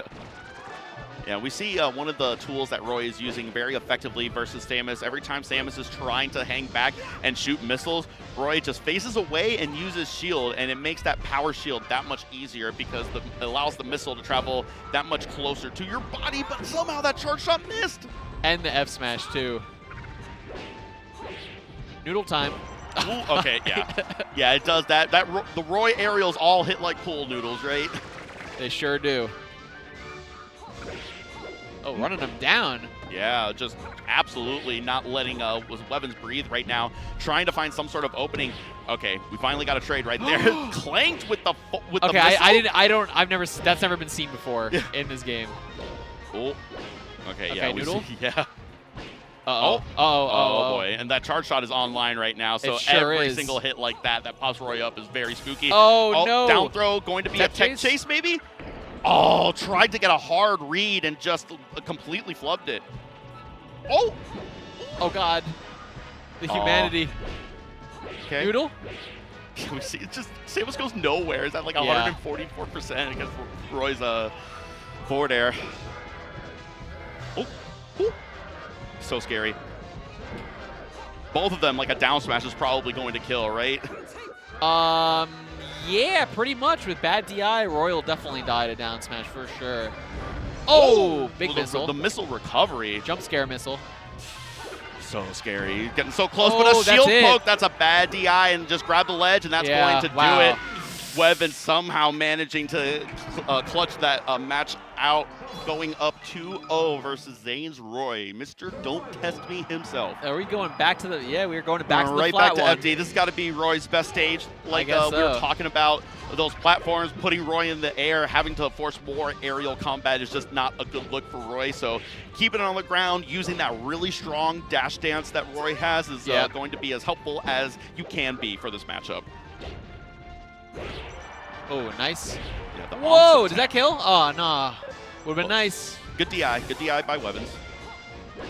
So that one actually eating the missile that time and hitting Samus.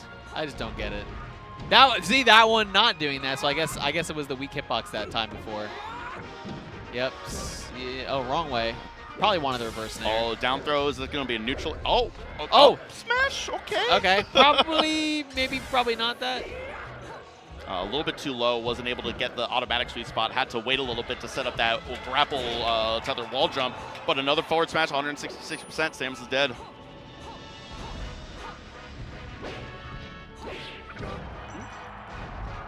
Okay. Yep, there's that multi-hit action coming in. Ooh, got behind Roy, was able to get that forward smash. Pretty even right now in this game 3.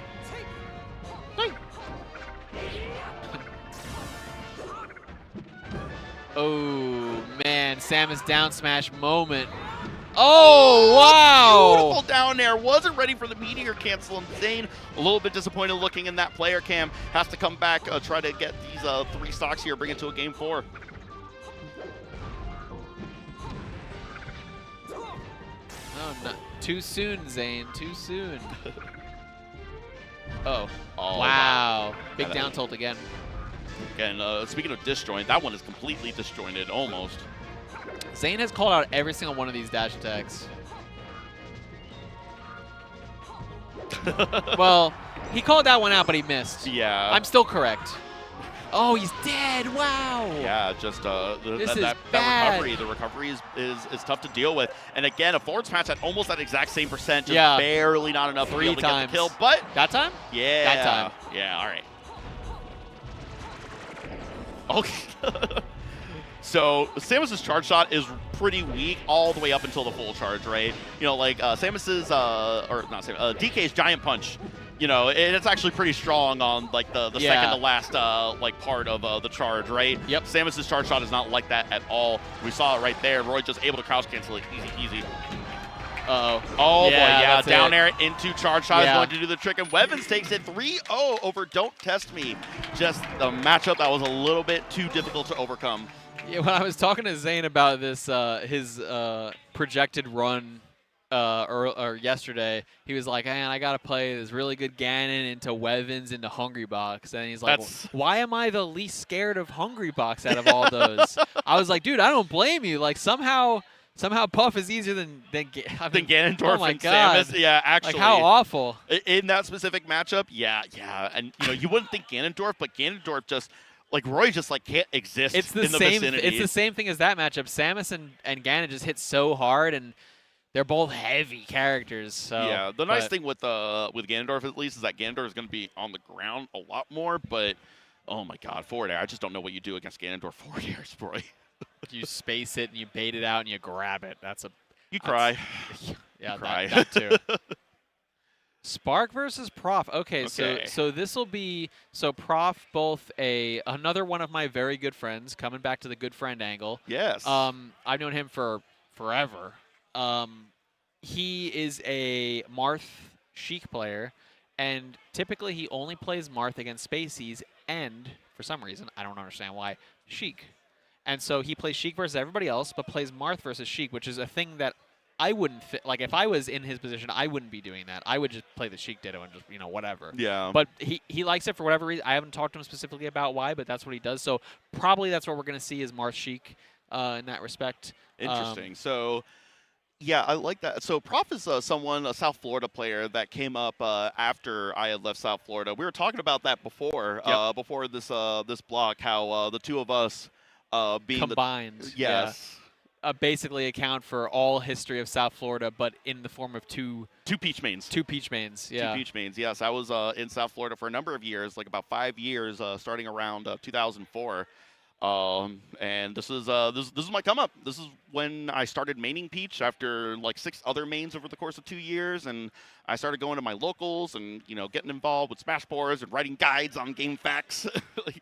South Florida was my training ground. This was my come up, and then Georgia is now my home now, and I love Georgia Melee to pieces, and I love where I live right now. But South Florida and the South Florida Melee scene will always have a special place in my heart. Of course. Are there any Georgia players here besides you? I mean, Ohan. Right, Ohan. I'm trying to think, actually. Nobody who's like PR'd. No local PR Georgia players are here right now. Okay. So yeah. Actually, now that I'm thinking about it, there were a few last year. I know. Garen, Prof always does that with his hands. He's always doing the little warming him up. Warming him up. He always warms him up like that. Friction helps. He's always done that. Always wearing these hoodies. That's just him. He's always got. Yeah, what are you doing wearing a hoodie in South Florida like that? Oh, he's always. I don't know. That guy must be sweating walking around. Dude, I remember in high school, there were so many people that would wear hoodies all the time, right? And I never understood it. Even when I was like a teenager, it is so hot and humid outside in this damn swamp that I live in. I'm wearing basketball shorts and a t-shirt every day. Speaking of sweating, they're getting right into it. Yeah, they're real sweaty right now, getting crouch cancels into forward tilts, and now Spark getting down throw, forward tilt, little small punish there. And you are correct, Prof ended up going for that Marth pick. Yep.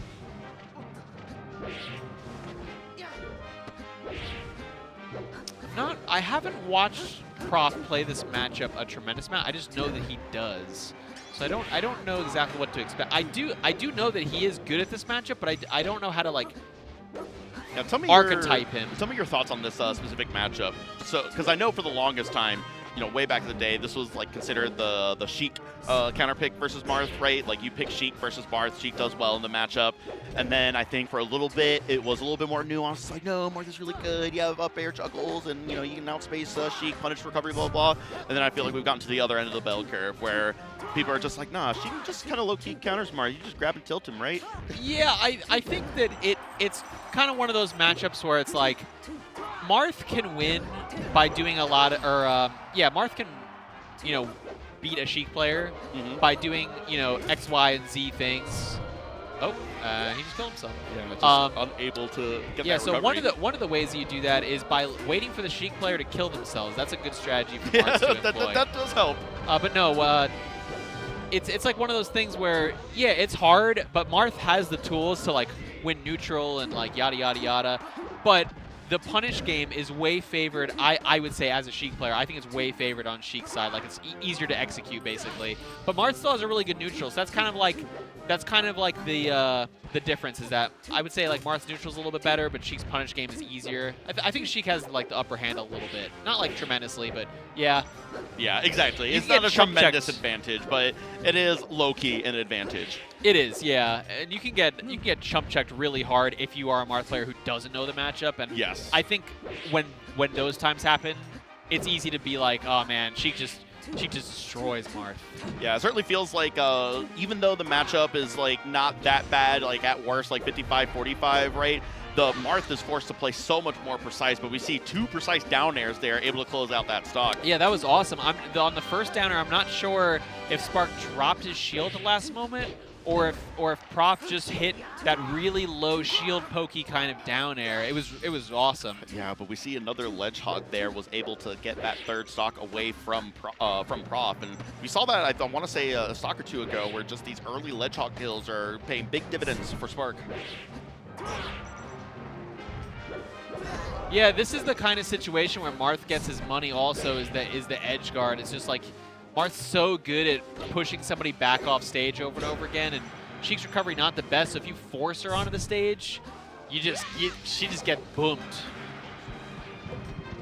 Most characters can get away with that really exploitable recovery against Sheik, that they can get away with hard edge guards, right? But some are better at it than others, and Marth is certainly one of those better characters. Oh yeah, absolutely. Yeah, but now we're down to the last stock. A lot of crouch canceling from Spark, not paying off because Prof is very smartly fully spacing out these aerials. Oh, I don't know if he air dodged to avoid the get-up attack that he thought was coming, because I thought a get-up attack was coming too. Oh, Okay. Spark is just too smart. Oh, he missed the jump. Those milkshakes must have raised his IQ at least 20 points. Yeah, Spark and I both 2 guys who like milkshakes. Yeah, I mean, who Oh, doesn't, the right? reverse The gets reverse. the kill. Yeah, the reverse fair was so good. The low profile against the Martha get-up attack, was it? Yep. And then, yeah, Spark was just able to close that out in expert fashion. Yeah, Oh, it was the neutral tech into the double jump instant forward air that he got in that situation. It ended up like not working. Like the forward air didn't hit, but it didn't risk him anything. And I was just very much not expecting a tech slip off in that situation. yeah. It was a really interesting game. It really started with Spark kind of dominating in a light fashion, and then Prof started to bring it back really hard, and just at the very end, Spark hit that big punish and the edge guard. It was enough. So should be in tune here for an interesting set if it keeps going that way. Yeah, we see again Marth going for the get-up attack and Spark just crouching right underneath it. Prof is going to have to tighten up those recovery options when he's knocked down like that. Can't go for that get-up attack like that.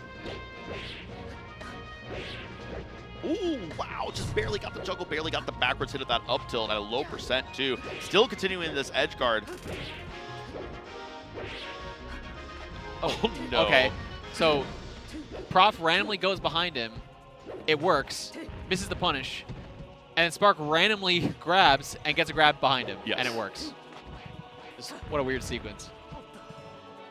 Ooh, no tech chase.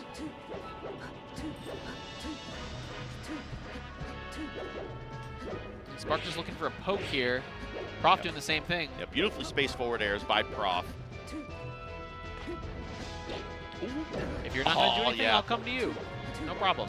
Yeah, those double jump aerials Same thing. are kind of risky, right? Using your double jump instantly like that is always scary, but that is an option that you just have to present. Oh, okay. Oh, watch out!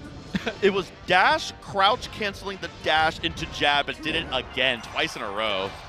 Spark, upon hitting that final jab grab, smiled for finally hitting it in that sequence of like 10 jabs, what it felt like. Yeah, but now Sheik, despite being on Final Destination, inarguably Sheik's least favorite stage, is up 2 stocks, well now 3 stocks to 2. Yeah, Spark's been playing this pretty well so far. Prof not hitting enough punishes. Yeah, Spark using these low-profile crouches expertly just keeps on making Marth whiff on a lot of these attacks. That wasn't even the get-up attack that time. It was the approaching up tilt. Yeah, that was like basically the only thing he could have done there. Yeah, it was the only choice, and he somehow found it. Awesome. Get out of there.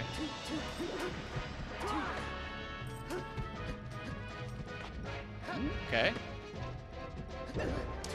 Oh, he Just no, trying up to air? get He some could up sort air of, that. yeah, trying to get some sort of dash dance into grab, and just barely got that that tilt out in time. Both crouch canceling versus each other's weak hits right now. Okay.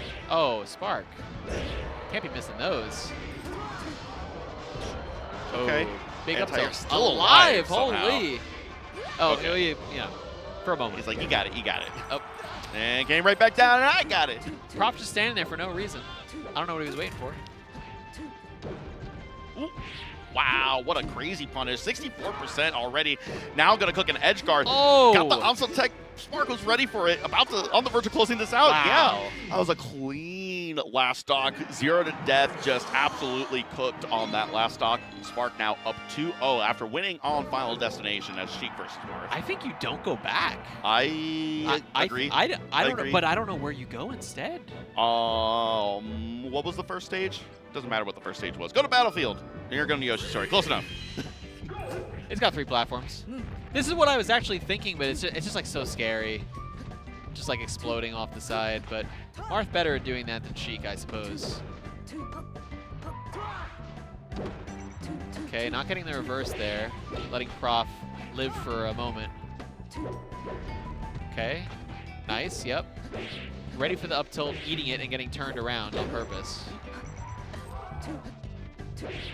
Yeah, certainly looking a lot better for Prof Oh, now. nice. We see the aerial neutral B. Great option to just get Sheik a little bit further off, set up a better edge guard opportunity here. Wow, what yeah. a grab. Yeah, and really smartly going for the fade back forward air. Marth did, just trying to keep himself safe. It just wasn't good enough, and a max space up tilt on the top platform is going to get the kill off the top. Zane-esque, he loves doing those. Wish he could have come. We just had that Roy guy instead.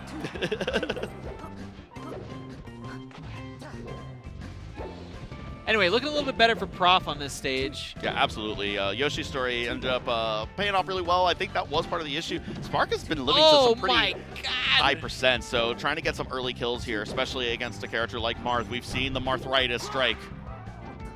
Oh, what's gonna happen? Slicing through all of those needles. So the needles are a projectile that actually have their own hurt box as well as hitbox, and they actually stay there when they land on the ground. So you'll see that slow down the animation and extend the hitbox for a lot of attacks. But we see that edge guard tipper forward smash on the right platform during the Sheik recovery, 2 stocks apiece. Yeah, Spark had a dominant stock there, and then Prof just found the punish and brought it back, but looks like Spark's having another good stock on his hands. Oh, hold on. Can Prof reverse this situation?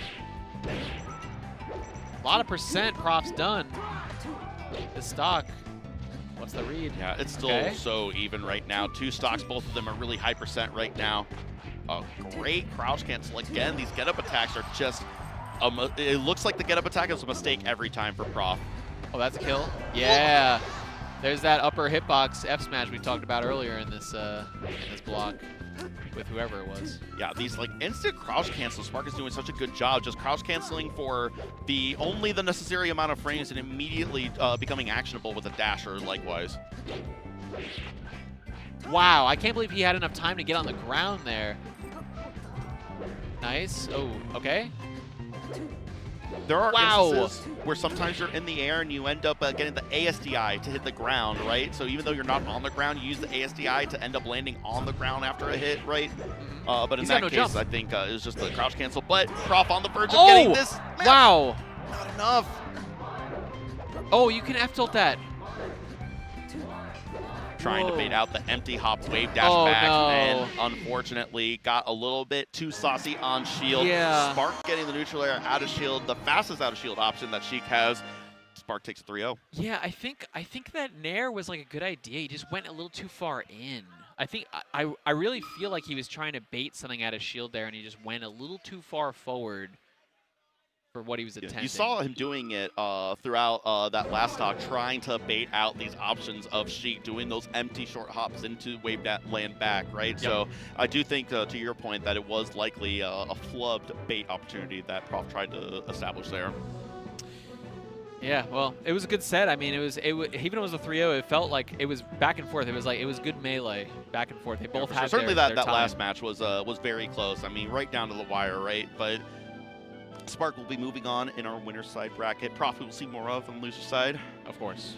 We still have. But yes, let's talk a little bit more about the people that are able to make this event possible. Zenny's able to make a lot of events possible for our community, so shout outs to them. You can use 10% off site-wide. Use the code LMMM. Zenny, they have affordable sunglasses, prescriptions, the blue light blockers, migraine lenses, and many more. And in the chat right now, you can use the exclamation point Zenny in the chat to get your Zenny glasses or other paraphernalia today. And we got Let's Make Big Moves. We got a New York City tournament coming at the beginning of next year. Ultimate Rivals 2, 24-hour venue, all best of 5. Lots of games to be had. Use code MOVE for 10% off visiting StartGG, and I didn't see the end of the link. Yeah, but you join saw the Guild Hall. You got video games, anime, cafe, manga library, so much more. You can get drinks over there and karaoke. They've got games, TCG, they got the tabletop games, so much. Join the guild, go to Guild Hall, check it out. That is in South Florida. That is one of the venues that I go to by me. Awesome. And then we have EMG, Even Matchup Gaming, the team behind LMBM, LMMM, GOML, and more. I love acronyms. And follow them below. Yeah, they've been around for a long time, EMG. Yes. And Zenny also Zenny big supporter recently of the scenes. yes, big I know. appreciated Done a from lot them. for VGBootCamp, the stream that we are on right now, bringing you some melee action here. So shout out to Zenny and their affordable eyeglasses and contacts and just about everything else as well. Mm-hmm. But that is going to do it for our block. That is unfortunately Always such a great time. Man, yeah, give me This a is the hug, first, buddy. Yeah. first real block we've Yeah, gotten first to do. real block, not giant melee. Yep, I not was so giant happy melee. to be able to do this with you, Stockholm, yeah, and absolutely. I'm happy to be here in Florida to join you all for melee. We got more great matches. We just had a bunch of amazing sets. You know it, so don't go too far. We'll be right back after a short break. Enjoy this weekend, guys.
What's up, guys? Welcome back to Luminosity Makes Moves Miami for more Melee singles action.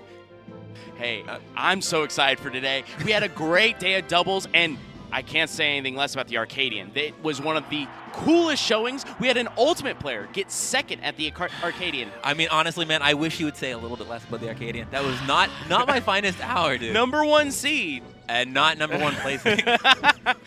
But I was tired, dude. I was wet. I've been here for hours watching doubles. I think I should have had a couple of freebies. You know, they should have given you a Red Bull. They should, not even a Red Bull, but Oh, no. it's okay. You know what? Shaking it off. Mhm. It's great though. I lost to Dirt Boy yesterday. Mhm. When we get off commentary, I immediately go back to playing, and I have to play Dirt Boy today. So, thanks for having me out, guys. It's been a blast. You know, I love the array of matchups you've given me today. Yeah, I know it's great. It was really cool. I played two Peaches yesterday. I'm playing two Peaches today. You know, watching Ice Climbers. Love to see it. We're getting the dream right now. Oh, is this the dream? Oh, this is the dream for you, I imagine, is it not? Oh, yeah. You get to live vicariously through your old main. Right. True. I get to watch cutscenes. Yes. Yeah. Look, who doesn't love playing any Final Fantasy game nowadays? It is just a series of cutscenes. Right. Are you a Final Fantasy guy? It depends on the Final Fantasy. Right. I know you're a big 7 fan. We were just going over it before this. 7's pretty good. You know, I've been really enjoying the Rebirth. I mean, I just love the music. That's the big thing. That's fair. Yeah, I mean, I will never not talk about the music of that game. But less about Final Fantasy. I do want to talk about, we have Preeminent Puppy. Right. So they're starting Dreamland. Now, I'm not sure. They probably played on ladder some amount of times, but I doubt that they played much in bracket. And this is really interesting to me because conventional wisdom, back when I played Ices, back in the Stone Age, is that this is one of their bad stages. So I'm surprised that we ended up here. So I'm kind of curious to explore that thought because in my head, as someone who plays against Ices, well, yes, I get the triplats if I want to play really defensively, right? There's a lot of benefit to me for that. But if I am the kind of player that likes to kind of go in, I feel like this stage is kind of great for Ice Climbers. You get to live long, right? You get a lot of extension on combos, so you don't really care about the percentage for killing people because a lot of the time you are just touching them once and they're dead.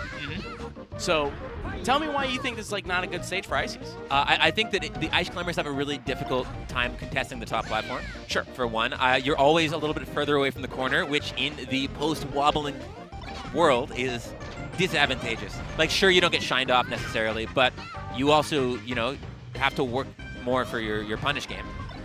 Sure, you do have to kind of do. Yeah. I have to mention this. Preeminent's putting a masterclass on how to play this matchup. Yeah. It is one of the most important things you can do in this matchup as a Fox player is 2 moves. Right. Drill, shine. Right. As long as you can split up this duo as much as humanly possible, you will always succeed. And honestly, it's doing wonders. We're up 4-1 stocks, and I'm gonna be honest. I think we gotta start thinking about game 2. I agree. Okay, let's see what the punish we get. We have good. Imagine if up smash didn't kill. Wouldn't that be nice? A 150. I think that's fair. Yeah. But no, I think that one of the difficulties is as much as this stage can be, some room to work with. You're not close to the ledge. Fox is so fast that if he does hit that drill shine and separates them, it can be really difficult for Popo to even catch up. Yeah. To catch Fox and Nana sliding along, right? It's still just as bad. Yeah, and honestly, during that game, and we corner. What do we got? First 5 seconds, we get our handoffs. Yeah, but a little bit too close to the ledge and doesn't want to go for any of the. Oh, not able to find the forward smash to catch the Firefox there. That's tough. But nice shield grab. Evergreen content, guys. Oh, what do we got? Oh, up. Yeah, that's gonna send him off. So something that last game, as you mentioned, contesting the top platform, every time that Preeminent was approaching last game, it was through platforms. He was coming in with a drill, a shine, all that fun stuff through the platforms. He was not running straight forward. He wasn't committing a short jump, double jump situation. So obviously, since now that we're on FD, anyone's ever played Ice Climbers ever is gonna tell you, well, we probably just lose this stage. Yeah, I agree, but I think that something that, if you watch, Preeminent is doing a really good job of doing these full hops and jumping a ton, and I think that Puppey is getting a ton of grabs and not converting off of them, which is a huge issue, but also is letting Preeminent get away with these full hops. Like, I would love to see a little bit more short hop up air, try and shark this stuff, because Fox has nowhere to go. There are no platforms. Dude, he's going to come in your loving arms, and you can show him how to keep holding. Yeah, he's going up, and he's coming back down. Gravity's real, ladies and gentlemen. Even in Melee. It doesn't feel like it, man. Yeah, for some characters. Shouts? Yeah, shout out Jigglypuff. Shout out Peach. Peach, I was just thinking about all your matches today. Just dude. I am going to never come back to Miami. Weather's been better, and nothing else has changed. Hey, today is a great day for Miami. It's been pretty sunny. The rain's starting to come down a little bit, but, you can't complain. Well, we got Melee to watch. It's fun. Oh. Puppey loses Going the to Ice ledge. Climber. Going to have to find a way to convert off the stock with just Popo. Okay. Oh, my God. Yeah. So, this is the hard part is Ice Climbers is coming down, right? You benefit a little bit from having those platforms, too, in terms of, not getting sharked on the recovery. and, you mentioned it a moment ago. I think one of the most important things that needs to be changed in the for the rest of this match for Puppey to kind of have any chance is he needs to be converting far more off these grabs. His grab percentage this game is not bad. I think he's gotten 5 grabs alone. Right. But you need that to be 5 stocks. Yes, exactly. Like, we cannot be letting Fox get out of here because Neutral God Fox will win more situations than you. When you're playing the low tier, and especially like a low tier with such a good punish game, I think that you need to be like comfortable losing neutral and punishing. And if you're not hitting harder, you're screwed. Dude, it's the classic of just, eat the hit, crouch cancel, and just go for the hardest possible punish. Yeah, because if you're getting gapped in neutral and punish, it's curtains. Nana able to save herself there by doing the random jab. We love a little CPU randomness. Yeah, if you look here, we'll probably see next game, assuming this is best of 5. Right? So I believe all of singles was best of 5. I did not confirm that myself. Round 1 was best of 3, and everything after that was best of 5. Perfect. And this is round 2. I did check the bracket. Okay, so we get another round. But if something I think that will be really important to pay attention to looking at that last game is there were a lot of times where Puppey was lunging at Preeminent, trying to get an opening, but Preeminent ended up above him. So again, a lot of like wave dash in, even up smash, short hop up air especially, I think are going to be really huge if he wants to get these conversions. But like you said, he is getting grabs. Yeah. So first Honestly, and foremost, yeah. Even with what there, you speak of the devil. He heard me. If he could do more of the fishing up airs, I would love that too, because a lot of the time it just falls up into a grab. Yeah. Yeah. Great dash attack there. It gets the conversion. What do we get? What's the handoff? Going for RNG? No, goes for the OG grime. Oh, no. And he's going to... Oh, he almost lost Nana for that. I swear that getting out of down throw down air is like... You remember... You remember catching like Pokemon back in the old games? And everybody had a different strategy for like how to spin the control pad and press the buttons to get the Pokemon to stay in the ball. Yeah, or even just like hitting the button as you're like supposed to time it. Something like that. Right? Like everybody had their own like home like snake oil. Yeah. Right. That's getting out of down throw down air. Everybody is sure they know the right way to do it, and I'm convinced it's all just smoke and mirrors. It's all malarkey. The worst part is I do agree. I do agree. I think we all just have some kind of cope. And to be honest with you, you know what my go-to is? It's just literally do what some players do where they just spin the stick and they just like, it does a random option. Yeah. It's good. I mean, if it's like Season 1 of Yu-Gi-Oh! If my opponent can't read my mind, if I don't know what I'm going to do, they don't know what I'm going to do. Shouts Pegasus. Yeah, shout outs Pegasus. Oh my goodness. But Puppey was with the lead at the beginning of this game, and now Preeminent has clapped back and managed to find himself in the league. And as I mentioned, we're getting a grab. Misses the handoff. These handoffs, man, you're an Ice Climbers player. You gotta lock this stuff down. You can't expect to be preeminent with this C-tier punish game, man. No, it's like, look, if you're playing Ices, you gotta have that locked. That's gotta be on deck, like, because if not to eviscerate your opponent off of one grab, why are you playing Ices? That's even worse than that, like, we all have to agree, if you're going to play a character specifically like Ice Climbers, you're not winning neutral more than the other player. Yeah. You are just not going to do that. Right. This is like playing Zangief and not like spinning pile driver. Yeah. It's like, dude, that's what you do. You just got to eat that, like, your options are bad, and you just got to pick the good ones. Basically. All right. All right. See, those up smashes are really coming in. They're working. Oh, he doesn't dash far enough there. Yeah. He misses the wave dash, so he isn't able to get the jab and a grab. It's tricky. It's a little sneaky. Oh, no. If he loses Nana here, it might just Nana's be... done. That was a great wait by Preeminent to wait for Nana's, like... Oh, Puppy needs this stock. He needs this stock if he has a chance. But now we're back in neutral, and Preeminent is going to start running away with this game. Yeah, man, there's not much you can do here. Yeah, because, again, 2 stocks on Preeminent is that's tough. That's brutal. That's clinical, man. Preeminent showing a masterclass in what to do in the Fox ICs matchup. A little unfortunate that Puppy wasn't able to find the options to cover what was needed to get that game. You know, wasn't able to get the punishes to close out stocks. He was doing a great job of finding the grabs, but just couldn't close it. I agree. I think that's a little bit more time in the lab, just grinding out the conversions a little bit better, and I think that would go very differently. Because he was getting the grabs. Yeah. And especially, like, I was impressed to see the adaptation in Game 3. Like I pointed out that there was a lot of jumping that was being uncontested, and then we saw, like, 3 or 4 times where Puppy up-tilted or up-smashed or managed to catch Preeminent on the landing. So, like, the mechanics and, like, the neutral was there. It's just you got to hit a little harder. You know, and at least that's something that's easily fixable. You know, it's a little bit of a shame here to see Luminosity makes moves, but I'm sure he'll come back and, hey, he still has a loser's bracket run going for him. Yeah, that's like an afternoon of work, man. It's Ice Climbers. Just clock in, do your shift, and you're good. You are good. I'm just kidding. All right. But next up. Who was that, sorry? Diltoon versus Jude? Yep. So Diltoon is I believe, Tampa local, if my memory serves right. And I'm going to be honest, not familiar with our other So opponent. Jude is I believe, New Jersey Marth main. Ooh. He's either low end top 100 or just outside of it. I cannot remember if he's on the ranking, but I think he is. But, you know, really solid Marth. He's like one of your local Spacey player's favorite Marths.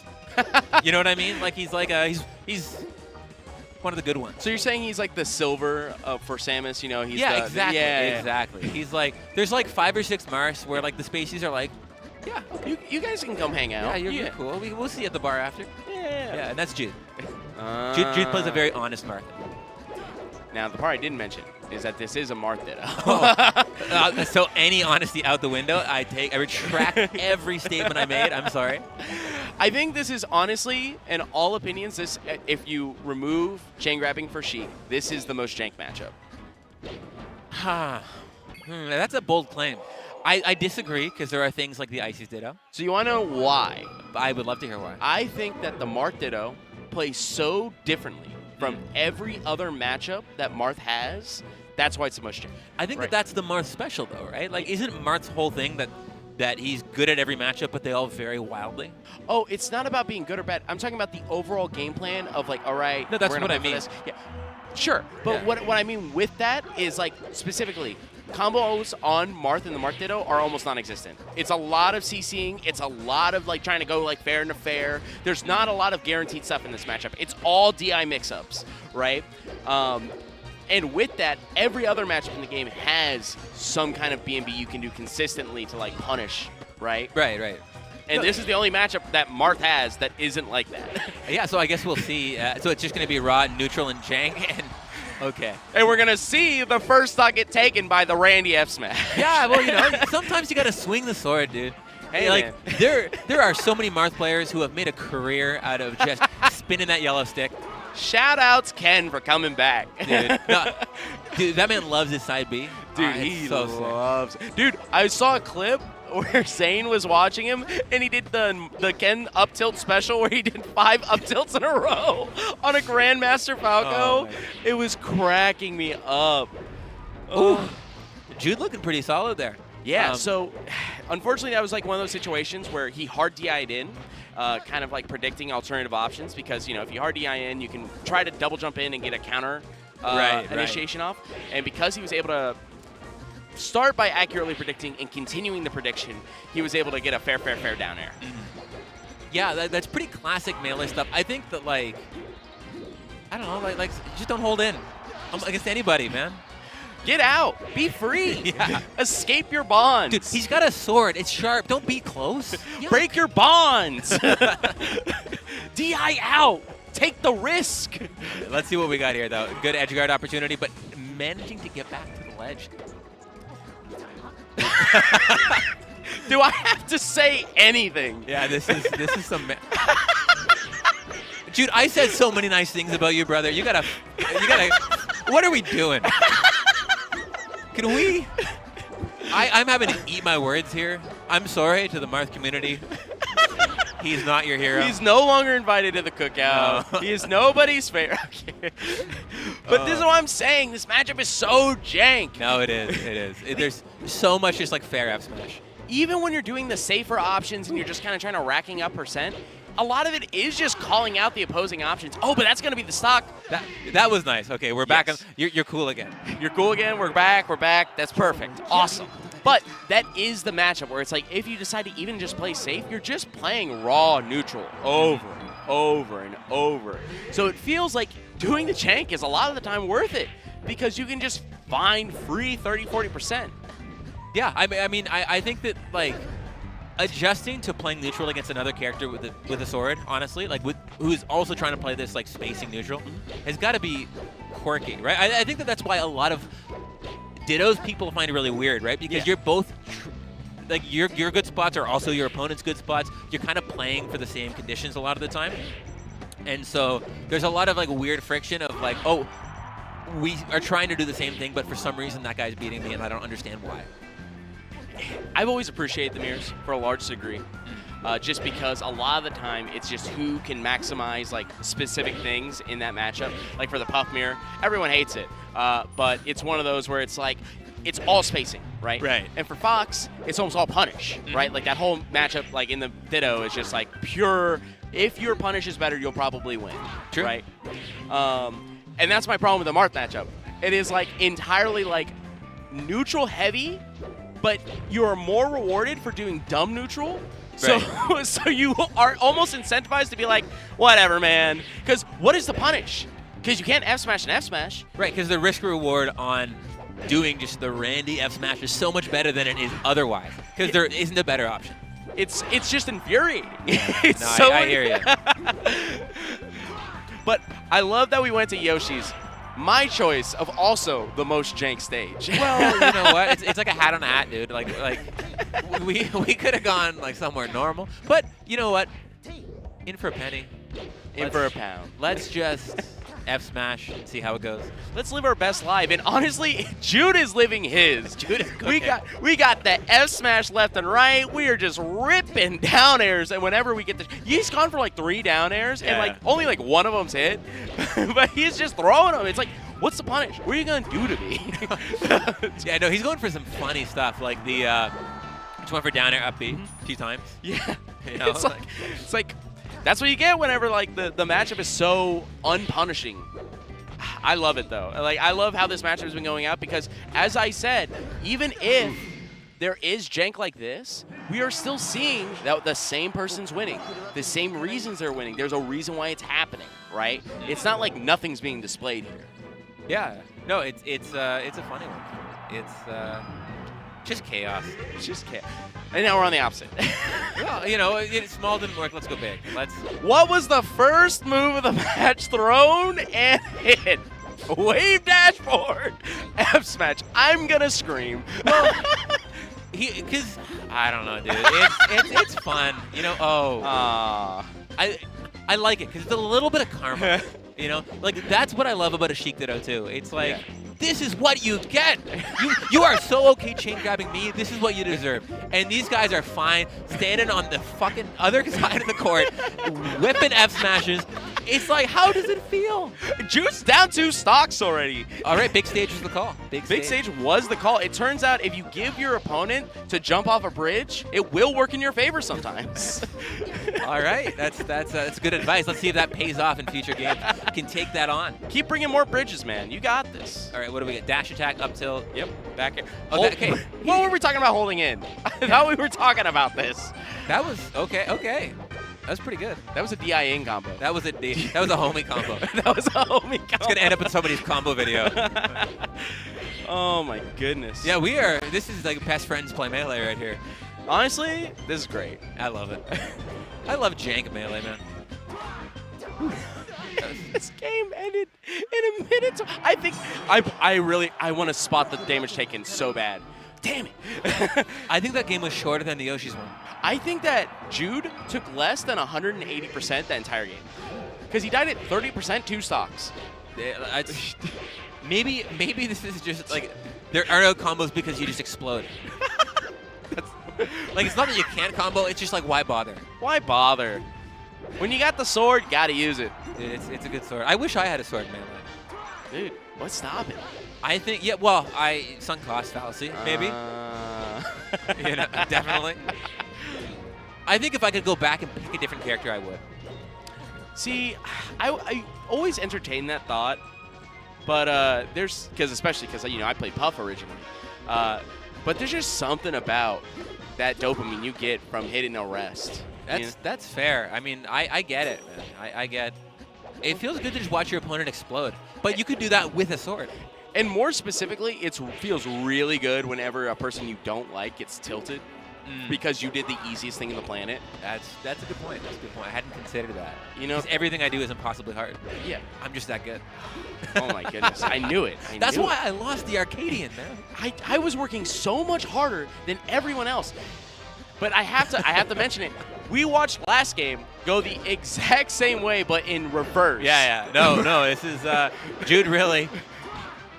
Like, what is the thought process behind FD? You're like, I think that last game there were too many platforms.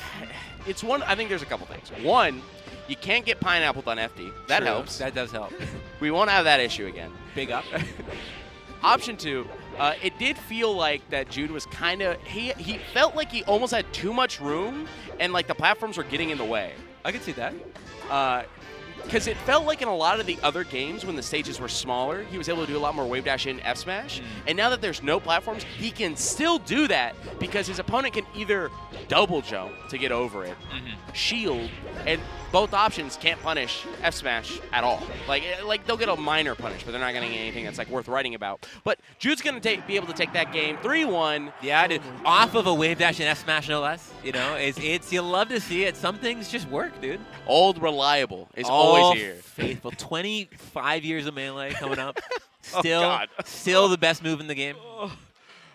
You know, it's come full circle. I just feel like I just experienced the Titanic meme. Oh yeah. It's been 87 years. Hey, dude, it's maybe it'll be 87 more. Ooh, I wouldn't be against that. We could see Cruddo like in his 50s. I'd be in on it. Right. I want to see him doing shield drops in his 50s. His hands. Do you think it'll still work?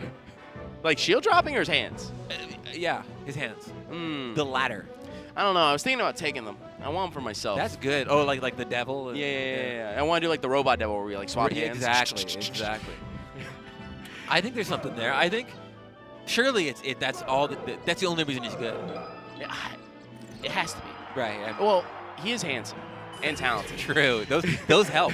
Those help. Those do help. Is that my boy Momo? Hey, didn't we see these guys playing doubles? We did. We saw their 2 teams play, Panda Cruddo versus Momo and, God, I want to say Jam, but I don't think it was Jam.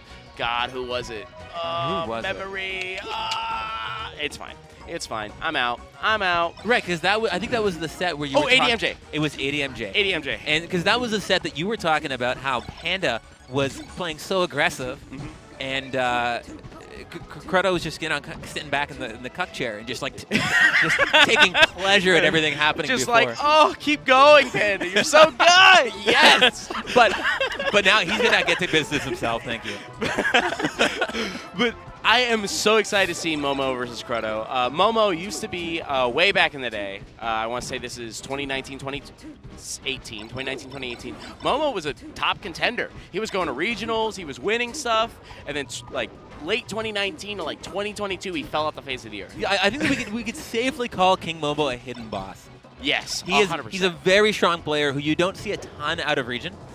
Yeah. But he's really good. And he, more than even Panda, maybe even more than Colbull, does the Colbull special. Which is, explain that. Which is finding a way to take your own stock more than the other player. Right. Well, you're going down swinging, right? Oh, always. He is Colbull, phenomenal player. If only he had 4 stocks every game. I love that kind of player, man. I think there's something so beautiful about a guy. He's just willing to send it. And you know what I also love about this? I guarantee you, Momo was like, do you just want to start Battlefield? Because anyone else that has played Cruddo in their life is like, do not take Cruddo to Battlefield. Of course not. Do not. But do you know, these guys are both Floridian. Yes. Do they play much? They play a good amount. Like, I think they mostly just play on Slippy for the most part. Okay. I don't believe Momo is that close to Cruddo. But it's one of those where Cruddo will play with anyone, anywhere, anytime. He is a fiender. Right. He loves playing 4 a.m. Melee. Well, right, because he used to work through the day and then just grind. No, he used to work through the night, right? He would do both. Right. There were sometimes he'd work day shifts and play. Like, you just not sleep sometimes. Hey, that's what it takes to get to the top, man. That's commitment. Dude, and he has the Xbox 360 FaZe Clan hoodie. I am so jealous of that hoodie. Hey, dude, I feel like he wears that at almost every event. He does. It's one just of a staple. the coolest hoodies I've pretty ever sweet. seen. That is sick. But we have to talk a little bit more about this match because something you're going to see a lot going on through this entire set. Everyone knows the bird special. You get hit, you get to 50%, you're probably dead because you are made of glass, right? And Cruddo, he will make things hard. Oh, he sniped the leg. But that's what you're talking about. King Momo was cooking a little too hard. That was crazy tech. No. Okay. Yeah, that was some wacky stuff. I was about to be so sad. Okay, he misses the shine back here. But gets the second back air anyways. Hey, it works out. Okay, we can defend this. Down smash. Okay. Doesn't go to ledge. Momo's punish game, when he's on, he is on. So if we can see another opening here, I would not be surprised if we can get another quick stock out of the way, making it a last stock situation. We'll have to see. I think he's been, other than that overzealous edge guard, he's been really keeping it in there, right? He's been playing, it's been tight. Yeah, and Cruddo was about to get a combo that, honestly, he was going to be the one that was going to send him to send him to Shadow Realm anyway. But Momo doing so many cute things to stay alive there, doing the slide off on the up throw there and the up smash, being able to, God, I'm so excited to see more of this. And it's a best of 5. Yes. This is a fun one, man. I think Sheik Falco is, I think volatile is a fair word, explosive. Yes. They both just kind of melt. They do melt each other, just like my Scream in Miami. I tried to have some yesterday. I'm so sad. No, I'm kidding.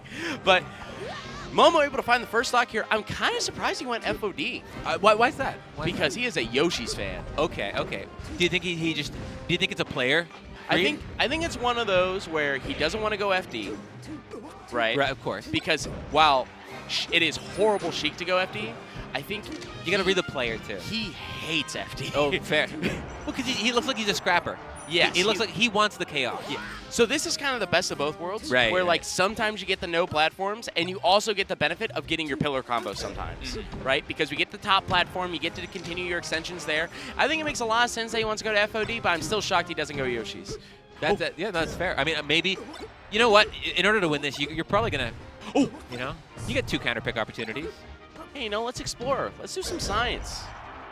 Yeah, I think sometimes there's something to be said for saving your better counter pick for the end. I agree with that. I also kind of like the idea. This is rarely done, and it kind of feels like you're giving a gimme game. Like whenever you're playing Marth as Fox, you're like, yeah, you won the game 1. Let's just go FD game 2, and then like I'll do a reverse 3-0 on literally any of those stages. I mean, the math doesn't check out, but emotionally I understand.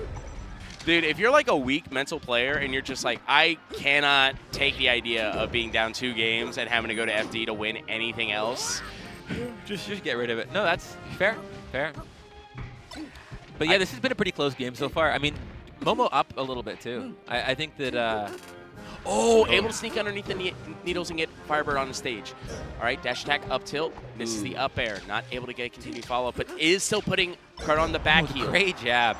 Yeah, catches Cruddo coming in with that jab. Managed to get a combo off it too. Really crazy tech from Kyle though. All right, sent back off stage, looking for a way to recover. Forward tilt, dash attack. Oh my God, Chrono, you're so good. Wait, oh. I mean, he was screwed either way. So that's. I'm just, that whole situation was kind of wild because Momo barely gets out of the Sheik edge guard and just barely doesn't make it to the ledge. Oh, great up smash read. Oh, What are we getting? Comes down onto the shield unsafe. nothing like coming out of hit stun into shine. Nothing like just saying, my turn now, my turn, my turn, my Dude. turn. Ugh. It hurts, man. That's going to be it. yeah. That's tough. Dash Fellas. attack's pretty darn good, man. Fellas, Sheik dash attack, when you're fighting your homies and they still suck, best move in the game. I mean, I think it's kind of evergreen. Because, like, you never know which side you're going to hit on. That's true. So you're just praying. You're holding on. It's a wild ride, man. It is a wild ride. But look, we're on Yoshi's. You know, Yeah, if we're going to go out, we're going to go out in our Oh. favorite stage. Okay, what do we got? What's the edge guard? Yeah, he's already cooking. Like, Forget that guy. Send that shy guy to hell.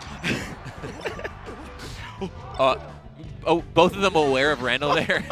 Look at Kyle just giggling. He's like, ah. I mean, I love it. Dude, Randall's just, he's a character. Oh. You know No what? jump, though. What does he get? Nothing. Ooh. Oh. Yeah, this is already such a different tempo, even. Well, you can just see like how comfortable Momo is with doing these completely unsafe options on this already ridiculously small stage. Like even when Kyle like fell off the stage and had to do that up B in a weird spot, Momo ran down and shined him to do a full combo. Like he didn't have to do that. He could just snipe ledge, wait for him to go up B, and then react to like whatever he chooses. Yeah, but it's sick, dude. It is sick. Momo's sick. Like 4 stocks to 1 against Crudo. This is such a different game. But it's you know what? If you do unsafe things fast enough, they become safe. And this is like case in point. He is just smothering Kyle right now. Dude, I'm telling you, Momo loves this stage, and when Momo is cooking, he is cooking. He is on the grill. He's got a Sue. It's ridiculous. So yeah, what's going to be important here is if he can close this out quickly, keep the momentum, and then maybe carry this into the next game. That's going to be huge. I think that will be very important. And honestly, like he is showing a lot more confidence in his punish game right now. There was a couple missteps in the first game that felt like he was either just misinputting or just unconfident. Both could be the case, but in this game, you see no signs of that. Not at all. No, he's just playing. This is some hard play if I've ever seen it. You know, this is like he is just pushing buttons. Look at how quick he is getting out of Shine. That is the Falco dream of just being able to mash Shine and not even seeing the blue. Yeah, I mean, I barely saw that game, man. That was fast. And crazy to go down 2-0 and then just run that.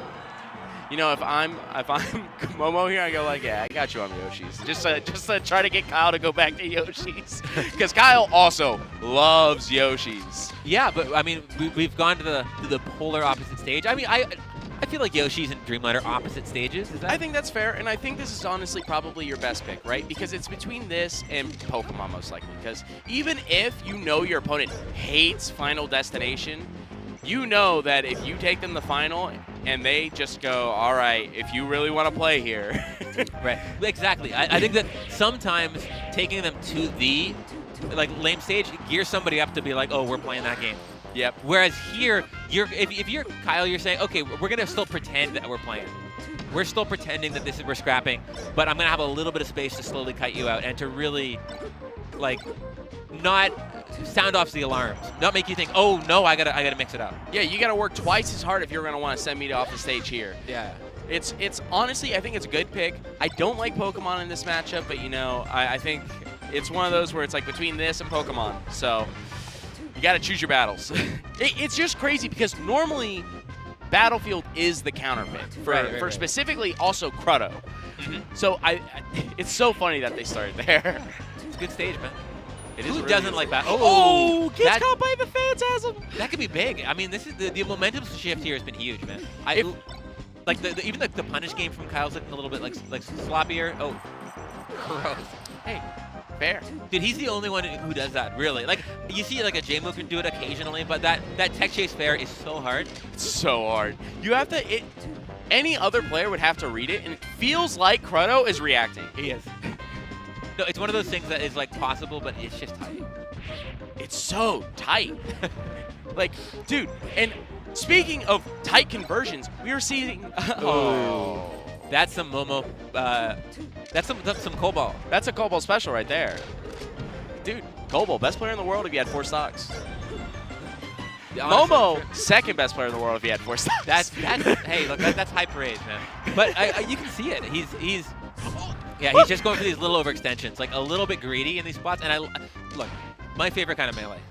It's so awesome. The thing that I also love about specifically those kinds of options is that half of the strength of them is just your opponent not expecting them. Well, because I think that we can finish this in a second. But let's see what we get. He caught the roll in. This is going to be the stock. Doesn't get the okay. nair. And now it's a last stock. He's died to Phantasm twice this game. No, that's it right there. He doesn't drop those. But no, I think that like the meta of Melee has progressed so much in this, like, we're going to min-max and play optimal and play like inescapable true combo game, that when you see these people who are playing this like higher risk, scrappier, more mix-up heavy plays, that like catches people off guard. I think it's like, to me, that is the best kind of melee. That's the kind of melee that I love watching, I love playing, is just two people just mashing their faces at each other and just seeing what happens. I love it too. I always think back of like the days where it's like you see like Falcons just running at each other, nairing, back air, forward air, just hitting move, and as soon as they're out of crouch cancel, the other stock's just usually dead. Yeah, no, it's great, dude. Dude, shield, stupid move, get it out. Shield? No, dude, I don't even have one. Ooh, that's true. It's true. Don't need Yoshi, it. known egger. It's I think that, like, I don't know. I am big on the idea of the play being qualitatively important too. It's not just about winning, it's about how you win and how you get to rub that in the face of the guy you beat. I think that there's merit to both. I personally agree with you appreciation-wise. Yeah. I can appreciate someone that will go and fight for like their win, as opposed to allowing their opponent to find the mistakes on themselves for you to capitalize on. I love seeing somebody outplay their opponent. Yes. In like tricking them to do something, forcing them to do something and exploiting that, like just smothering people. I think that those things are so not unique to Melee, but the ways that they work in Melee, because of the mobility, because of the way that shield pressure works, I think that like they are so special in this game, and I love seeing people who can play and champion those kinds of values that this community still, I think, appreciates, but maybe a little more on the back burner. And honestly, the thing I think plays into it as well is it feels so good in this game, because you can do it in a lot of other games, like, and you can watch it happen, or it's like, oh, you watch like a Street Fighter game where like someone just running someone down and calling out the neutral options left and right, and it doesn't look anywhere near as cool as a Falcon that just sprints at you full speed, does like nair, reverse back air, stomp knee. It looks so much cooler. I'm gonna say it. I'm gonna be brave. I think Stomp Knee is still kind of cool. It's a little cool. It's kind of sick. Impact frames are cool. One Piece does it right. I don't know. Yeah, it's. I think we can be honest with ourselves. We can be honest that we find dopamine over hearing the shattering noise of someone getting hit by a hard knee. Dude, somebody hits a stomp, then they like waveland off a couple platforms up to the knee. It's like, oh, dude, you're sick. I'm sorry. Like, I'm sorry we doubted you, Captain Falcon. You're still pretty cool. But the thing is as soon as Falcons are topping again, you're lame again. Yeah, no, you gotta know your place. This is a rental. Right. This is a rental. Oh, like, I think every character in Melee has the capacity to be lame. That's true. Not every character, I think, has the ability to be cool. I think that is mostly true. I think that there are cool things you can do on every character. Agreed. But that plus winning. Yes. You know. Shout outs to all the like, there's like Samus as a character where you're like, I hate this like overall game style. Yeah. And then like you watch Silver or OG Plub or Wevins and you're like, just pressing buttons, and it looks so sick. It looks so cool. They just make looks. They make some characters look like they should 100% on paper. It's like, oh, your character's designed to shoot projectiles. Yeah, it's tough, man. I am so glad that Young Link isn't a little bit better. Like, my God, what a pest, dude. Dude, I'm just glad that like whole wave of people that were trying to make Young Link work on Puff, It just didn't pan out. it just didn't pan out, and we didn't have to watch more people play Young Link. No, because we all realized you just play Fox.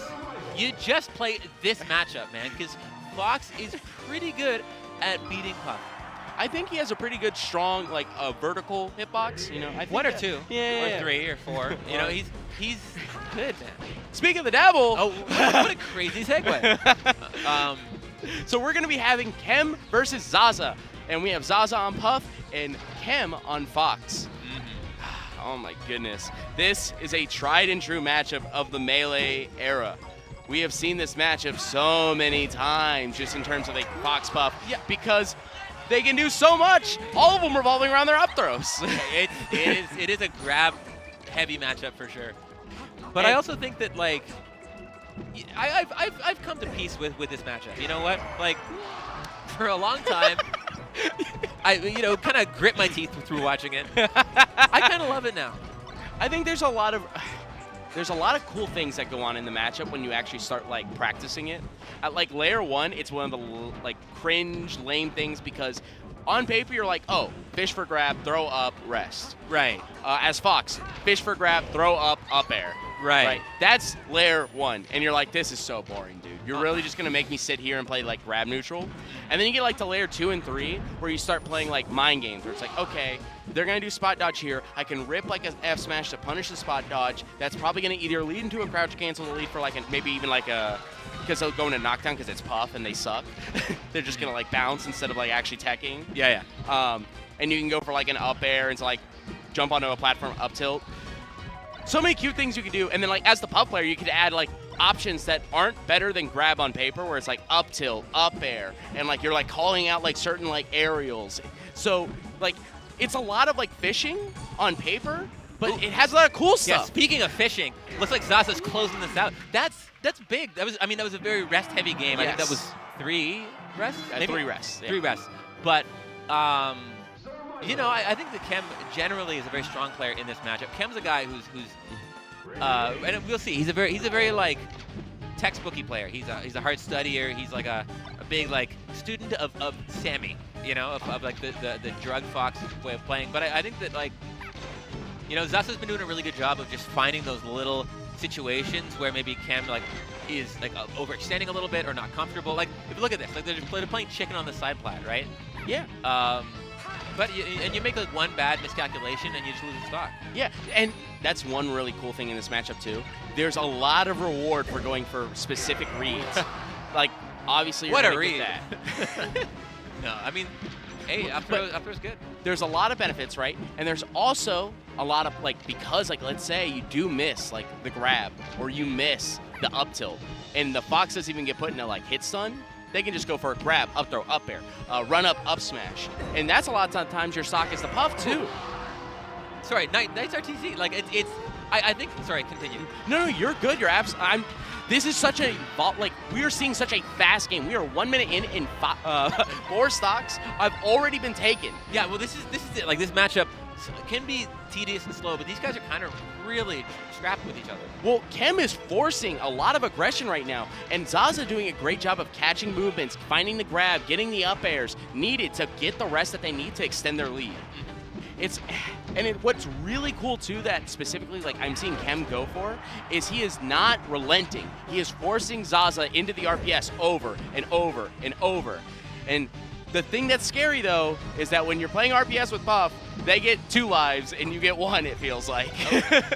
Yeah. I mean, I think on this stage specifically. Oh, finds the up air. Yeah, on this stage specifically, there is a lot of like punish game parity. But on the bigger stages too, like it does feel like, we all thought Puff was easy to KO. It's hard, man. Less so. It's hard. Sometimes they like get good at SDI and you can't even get your up air anymore. It gets so sad. Yeah, great F smash call out there by Zaza, catching Kem's landing. And no mystery to anyone at all. being in last stock against Puff. Oh, double F smash! Oh, SDI's out. What do we got? We're fishing. We're going to throw it back here, trying to wild to Fox, trying to make them go for an option that's going to call out their landing. This is tough because reminder to everyone that Kem is almost definitely the high seed of in this match. Oh, 100%. Kem is, on paper, should win this match, and probably strongly. And he's already down a game, but luckily he's evened it up. That's a start. That is a start. So I think it would be no surprise if we end up on the Dreamland this next game. I think that, I mean, the low ceiling and a lot of lateral space really plays to the benefit of Kem, Fox, but Kem specifically. I think that the way that he plays is, like I said, very, very game plan oriented. Mm-hmm. He's very much a reaction point kind of guy. He's plays a very disciplined game. 100%. And honestly, that was a great reaction from Zaza. Seeing that he gets, like, he CC's down into the stage and doesn't hit the tech and immediately resting. I haven't seen that in a hot minute, I won't lie. No, that was great awareness. And if you looked at Kem's face, he like kind of smiled and nodded. It was like, okay, you got me. Yeah, that's like, honestly, like, that's one of the most difficult things to do on reaction. Because also it's hyper committal too. You whiff. A lot of the time as the pup player, you're either taking 60% or you're just straight up dead. Yeah, no, 100%. All right, finds the tech chase, looking for a follow-up and grab, not able to hit. Then these up airs on platforms, there's been a couple of them, right? I think a lot of this platform play is really just going in Zaza's favor. We're 45 seconds in. There's already been 2 rests for 2 stocks from Zaza. And what's crazy is it is still close. And that's going to be the second stock for Kem now, too. It's just going back and forth and back and forth and back and forth. These are very short Fox Buff games, especially on Dreamland. And what's crazy is like, what is the adaptions, right? It's literally for Kem trying to get out of situations that lead to arrest, right? You know, being just a little bit more, I'll say, safe in terms of like what you go for to avoid those situations. And for Zaza, it's quite literally just trying to sneak out of these grabs more, because they've been dying a lot to up throw up air. Yeah, I think that.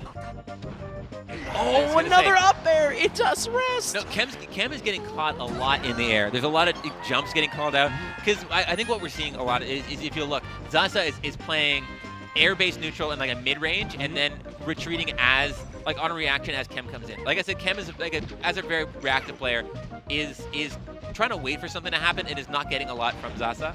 And I think Kem is starting to notice it is starting to throw himself at her in the air, and it's not working well. I think Kem's starting to catch on to it, though, because at the beginning of the stock, Zaza threw out 3 up airs in a row, and I think at the moment that they did that, Kem was like, oh, I get what's going on. Yeah, now this is what you are like this. You're no longer doing the grab thing like last 2 games. You're now hard in on this grab thing. And as I say that, he finds the grab and nails Kem to the splash zone. Yeah, that's that'll happen sometimes. That's just the matchup. So I think that, yeah, Kem into this next game should really try and stay more grounded, be more deliberate about when he takes to the air, because Zaza has been finding a ton of openings off of that. I think incidentally not having the side platforms here is going to make him a lot less comfortable jumping at her, and as a consequence, you know, not falling into Jigglypuff's up air. It's one of those specifically where if we just really take an actual second to think about what happened last game, there was 4 stocks and there was 4 rests, and every single one of those rests killed. If we can just avoid that, if we can force Zaza to win more through aerials, smash attacks, something that isn't rest, you're probably going to be winning more of these games, right? Yeah, I would agree. Oh, doesn't get the punish on the edge guard there. This is one of those things where it's like, look, now we're both playing kind of like I don't want to say it like this, like an honest game where, you know, we're not looking for specifically 1 or 2 things. We're just playing hard neutral, looking for a hard punish. We're going to try to fish for that up smash. We're going to try to fish for that hard juicy back air. Yeah. Yeah. Nice falling up air there. Just catches the a good read on the drift from Zaza coming back into the stage. That's the fun part of layer 2 of learning this matchup. It's all in the drift. It really is. It's all, both these characters have such a good aerial drift. It's all about calling each other's aerial options. With Zaza, you're seeing it a lot with these up airs and arrests, and you're even seeing it a lot with Kem in terms of like floating and falling into these up airs. These characters drift a lot of the time to like completely controls the neutral of this matchup. Yeah, I think it's really worth saying that, like, not all back airs are equal. Right? Like the nuance is in the minutia of catching a good read on where your opponent is trying to safely, throw out that hitbox without getting, counter hit in return. Exactly. And I think, yeah, not having these platforms has worked so much in Kem's favor. Just managing to slow things down. Ooh, heck, even just making it so that like he's aware that like there's a lot of threat into jumping. Yeah, I mean, even right there, we saw Zaza do falling up air and then double up tilt, trying to just bait Kem coming in. We haven't seen an up tilt rest this whole set. I'm curious to see if we'll get one of those. I mean, Zaza's looking for it. We've gotten almost every other rest setup. The only rest setups we haven't seen yet are up tilt and technically down air. Down air is such a tricky one. Juan did it yesterday in doubles. I was like, oh my god. I can't believe you're just going for those in dubs. All right, Kem looking for a way to close out the stock. Gonna gain a 2-stock advantage here on Zaza. Zaza is gonna have to find a way to send Kem off stage and close out this stock. It is not good to go for rest right now. If you get a rest, it's gonna be really bad, but we get an F smash. Okay, so far so good. Let's see what Kem does. I think Kem's really gonna play it slow, try and get little small openings. Oh, that crazy just full hop up air. Ooh, and we're holding down on that analog stick. We are CCing everything right now. We do not want to get sent off stage. We do not want to go into tumble. All right, we're in tumble. As I say that, oh, hold shield, worrying for the get up shine. All right. Can't go for rest there. That would normally be a rest in any of these other games, but because we are at 75%, if Kem holds down on that rest, it just respawns and smash and it's GG's. Exactly. So Zaza really, if they can close out this stock, Puff, known for their last stock situations, that's going to take the stock. This is scary because, one rest from Zaza now, it would make this, would end Kem's winner's run. Yeah, and as already mentioned, Kem is most definitely the favored player in this match. Like, he is the higher seed. Right, but they both know Zaza just looking for a rest here. So Kem needs a little bit more percent. Oh, good. Good crouch cancel. Able to avoid Shine. Being able to avoid the grab there. Oh, we are fishing. Ooh. Oh, that's so scary. If the jab came out, that would have been it. That was so close. No, the Randy up smash. Yeah, this is scary, scary melee. Oh, who's going to swing first? Up here. Oh, that was such a good read from Zaza. That would grab if they just went a little bit further. Up tilt. Oh. Down smash catches the roll in. All right, now Zaza gets it back to the side, to the ledge refresh, taking their time getting back into the stage. We're getting close to being at a percentage where like up there's going to be a little bit more wonky. Oh, we are throwing out these grabs. We have no fear. Kem is feeling the pressure. He like a lot of the... Oh, no! The read on the roll in. That was sick. Great composure. It's so hard not to panic in those spots. So that wake-up buffered roll from Kem is like that's just knowing how your opponent's feeling, the pressure that they're feeling, and being ready to capitalize on it. Like that's such great awareness from Zaza. That was so good. Just putting themselves in the position, because we know high 10 situation. What do we all want to do? We want to roll, and putting themselves specifically in the spot where Fox would end up at the end of the roll, getting the rest, closing out the stock. And honestly, a lot of the times in those situations, Puffs, when they're in that, they'll shield, right? Expecting like some kind of run up tilt, grab, or even like up smash, grab, not usually, because they're just like, oh, they're just going to try to go for a hit here. But instead, Zaza showing patience, restraint, and being the more composed one, leading to the win. Yeah, no, that was really great play from Zaza. And a close set. Ooh, who do we got now? So Jay-Chu. Oh my goodness. And who is Jay-Chu's opponent? Paladin. All right, so we got Fox Pikachu. So, are you familiar with these players? I'm much more familiar with Jay-Chu. He's come to a lot of tournaments. He's one of the nicest kids on the block right now. You won't meet many players nicer than him, period. Oh, he's the sweetest kid. And he's just like a young guy, works at his family's restaurant. Yeah, he's just so wholesome. I think he was homeschooled. Like, he just works really hard, grinds a lot, always grateful to be there. Just the nicest guy.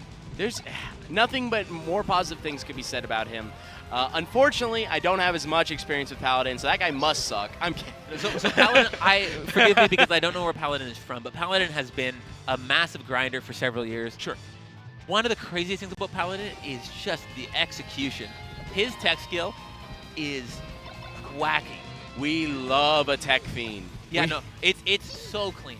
Like, and I mean, I think that's really important against a character who is looking for mistakes to capitalize on, fishing for those openings like Pikachu. Like making sure that you're not making those like flubs that give those easy openings is so huge. Yeah, and to be honest with you, it's one of those things where specifically in this matchup, if you are gonna be a hyper tech, run in there, mash your buttons type, you gotta play tight because you will explode to the kidnapper that is Pikachu. No, I absolutely, and I think the thing is, I think Jeichu, obviously a great player, really good at this matchup also, notably beating Sunsei at Tipped Off this year. That's a big win. It's a big win. Another very technical Fox player, but I think the thing about Paladin too is his tech skill is really good, but he also plays quite disciplined in neutral. Like he has the tools to mash his face against somebody, but opts to try and play more conservative, try and play a more disciplined game plan. And I think that's you know, it's a smart and a difficult balance to deal with sometimes. Yeah, and you're going to see a lot in this matchup specifically from the Pikachu, Jeichu. Going to be throwing out up airs, grabs, trying to get a strong punish going. So if Paladin gets stuck in his movement at all, it's going to be curtains. It's one of those where Pikachu just has so many options to specifically steal Fox's stocks. Yeah. We can kidnap him with a grab. We can have him off stage. Oh, doesn't get the follow-up there. And now, oh, the up air. Yeah, I think that was a good SDI out. I can't tell if that was just a hard DI or not. Could not tell you. But, yeah, great little conversion here from Jeichu, getting the, shielded the get-up attack, up smash.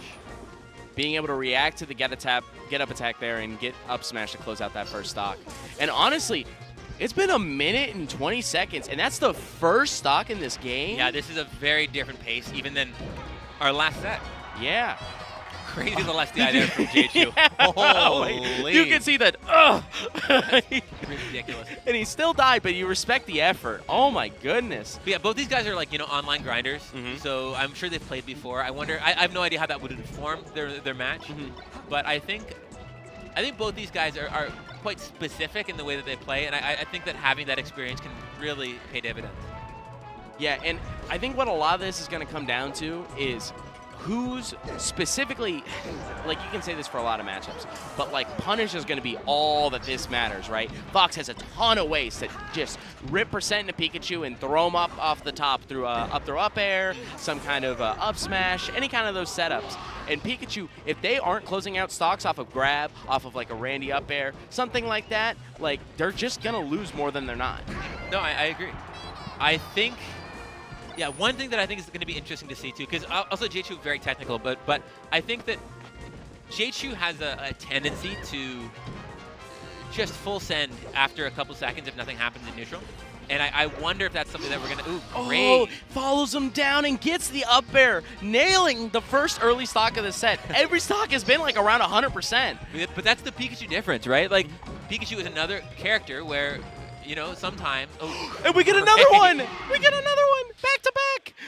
Yeah. Back in the day, people used to call Pikachu Boneless Fox, right? Boneless Fox. Because he doesn't get gimped the way that Fox does, but he can gimp the way that Fox does. That's true. I actually have never heard that term before. That's funny. It's pretty good, right? But I can see it. Like, they have a lot of the same conversions. They go for a lot of the similar strings. You know, I think one's up tilt is just, you know, a little bit better. Yeah, it's. I mean, Fox for sure has the better tools, but I think that as the game trends more towards punish game between these two characters, like I think it's almost undeniable that the Pikachu has the better punish game. Oh, such a good response from Jeichu off that side. Playing around all the options that Paladin threw out and still finding stock, but immediate clapback. Yeah, I think in modern Melee, this matchup becomes closer and closer to even. Yeah, and I think that's a testament to specifically the amount of work not only the Pikachu players are putting in, but the respect that Fox has had to put in to know that there's now a good likelihood of that even if you're like someone that gets like top 64, you probably will have to play a Pikachu at some point at most of these tournaments. Oh, there's so many good Pikachus, man. There's Jeichu, Bless You, I don't think came, but was signed up for this tournament. Yep.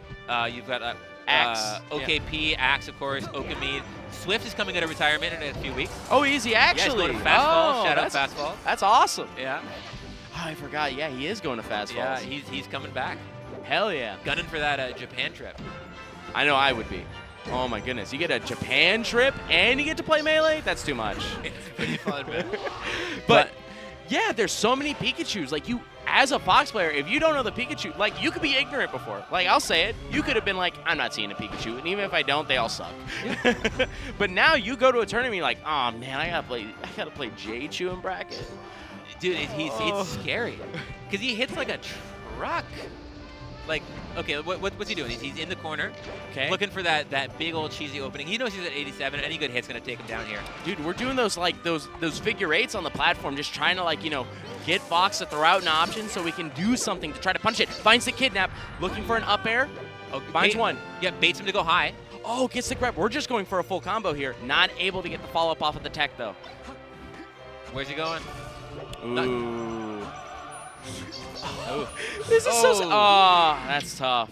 that hurts. And we're kind of seeing a little bit of a crumbling from Paladin at the end of both of these first two games. Game one, he kind of, got caught a lot more in the last two stocks. And in this one, we saw him mess up some techs that, some tech skill led to a punish on him. Well, I think that's almost like a consequence of the way that this matchup works, right? Sure. It's a matchup where it's going good until it isn't.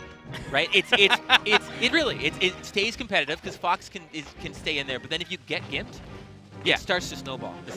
The game's starting. It's overs now. I laugh, but I completely understand. It's one of those.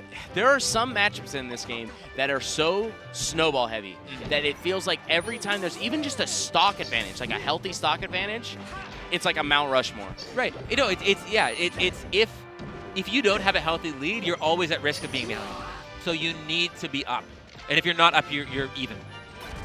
It's so tough. And J-Chew finding the first stock again in this game. We're going to see if... Oh, Paladin, we got to get out of this. We can't get jabbed. No. Oh, good snap to ledge, yeah. That was clean.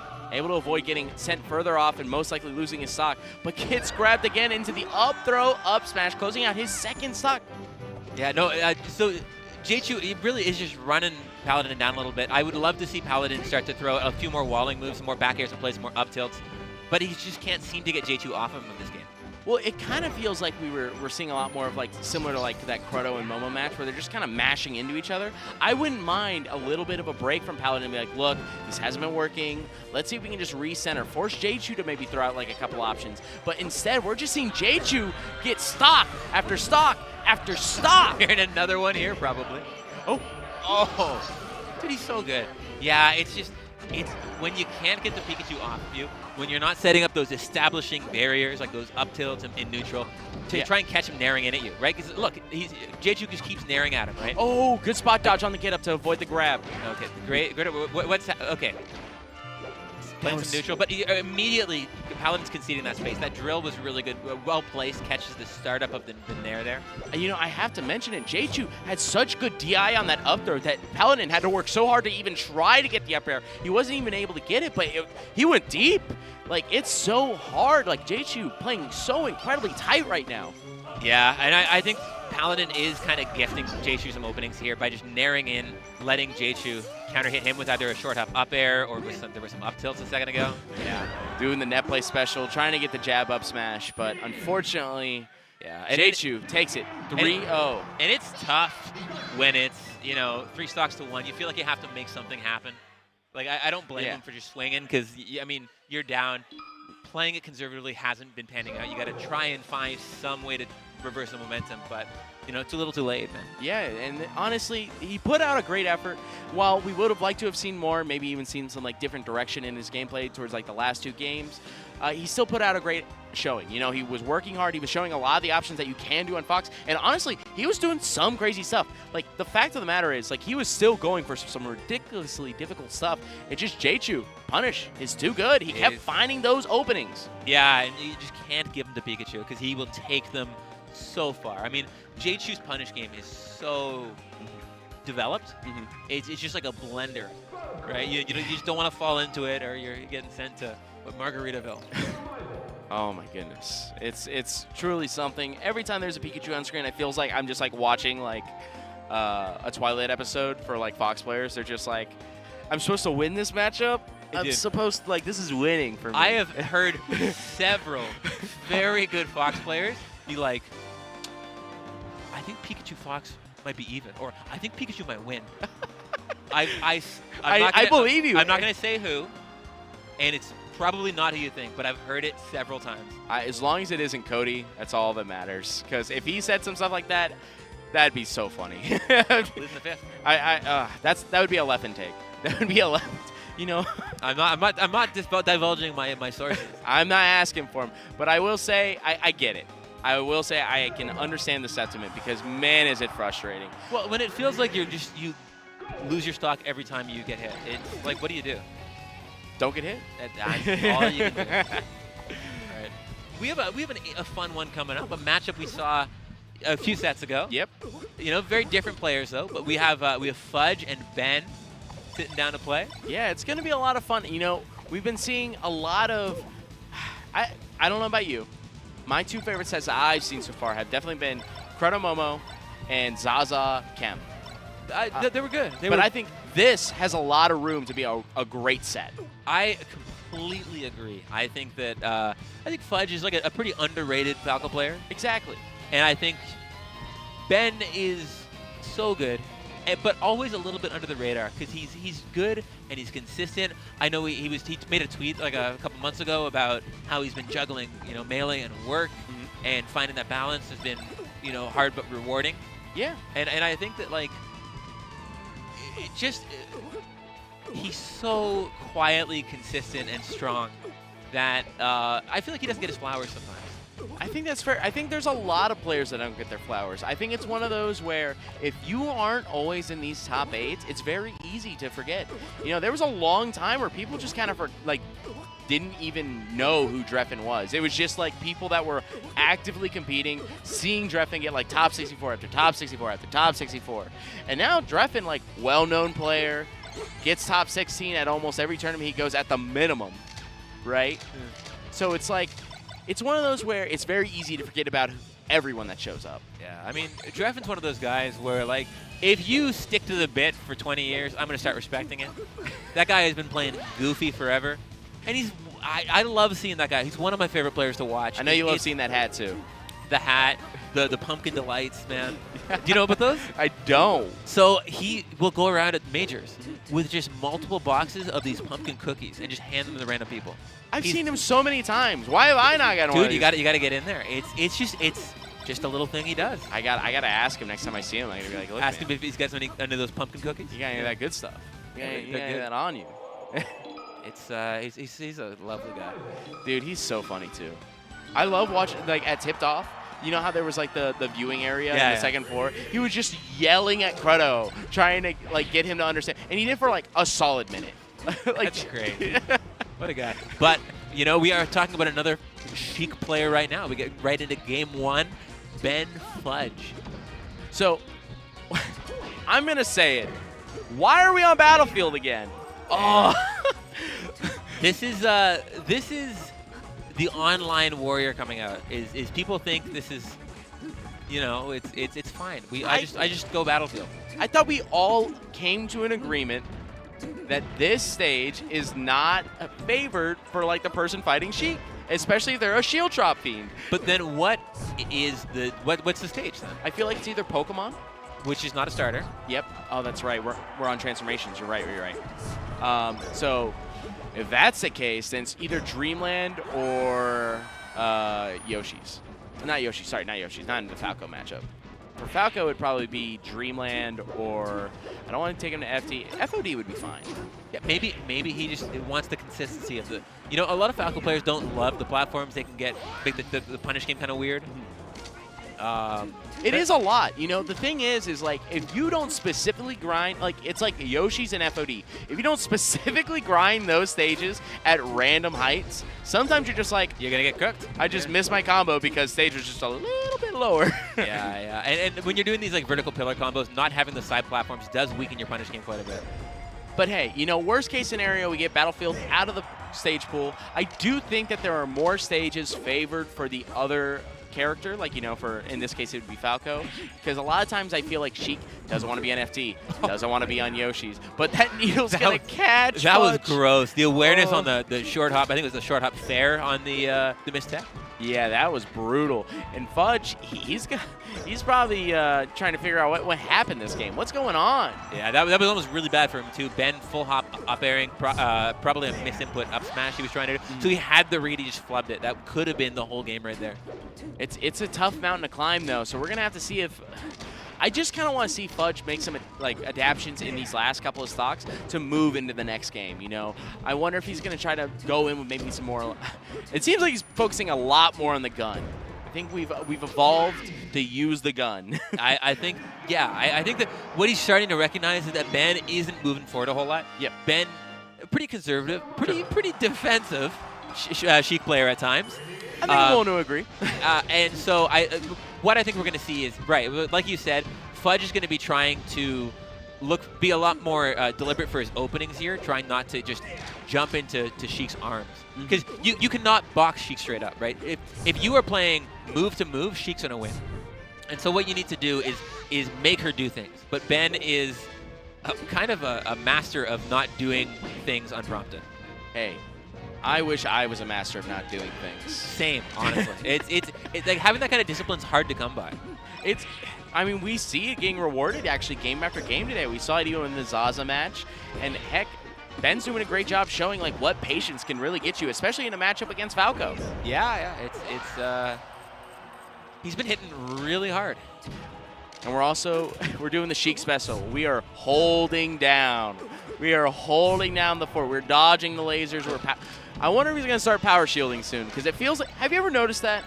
It feels like there's like a warm-up period for most people whenever like the gun starts getting pulled out, where it's like, it's never like... to remember the timing to power shield? You're like, oh, yeah. I got to think about this. Yeah, I have to remember. Like, it's not, a lot of people, they can't just go, oh, they're doing it now.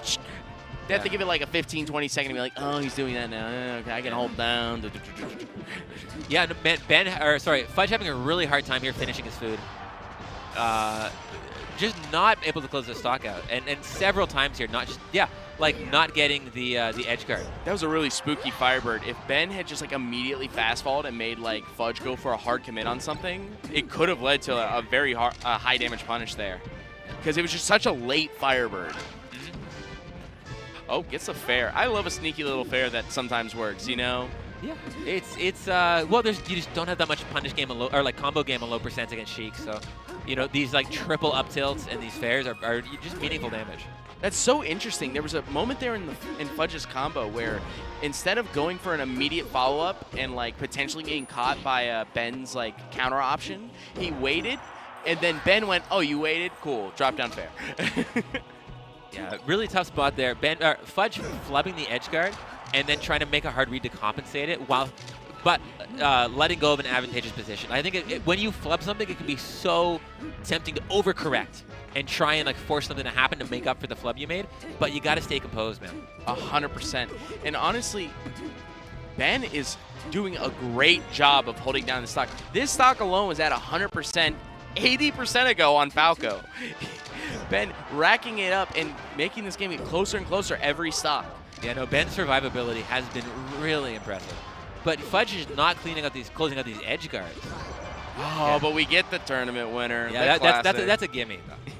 You know, he needed a break, you know. And like that, we are back to even one stock apiece, game 2. And the instant needle off stage. Fudge desperately needs to win this game.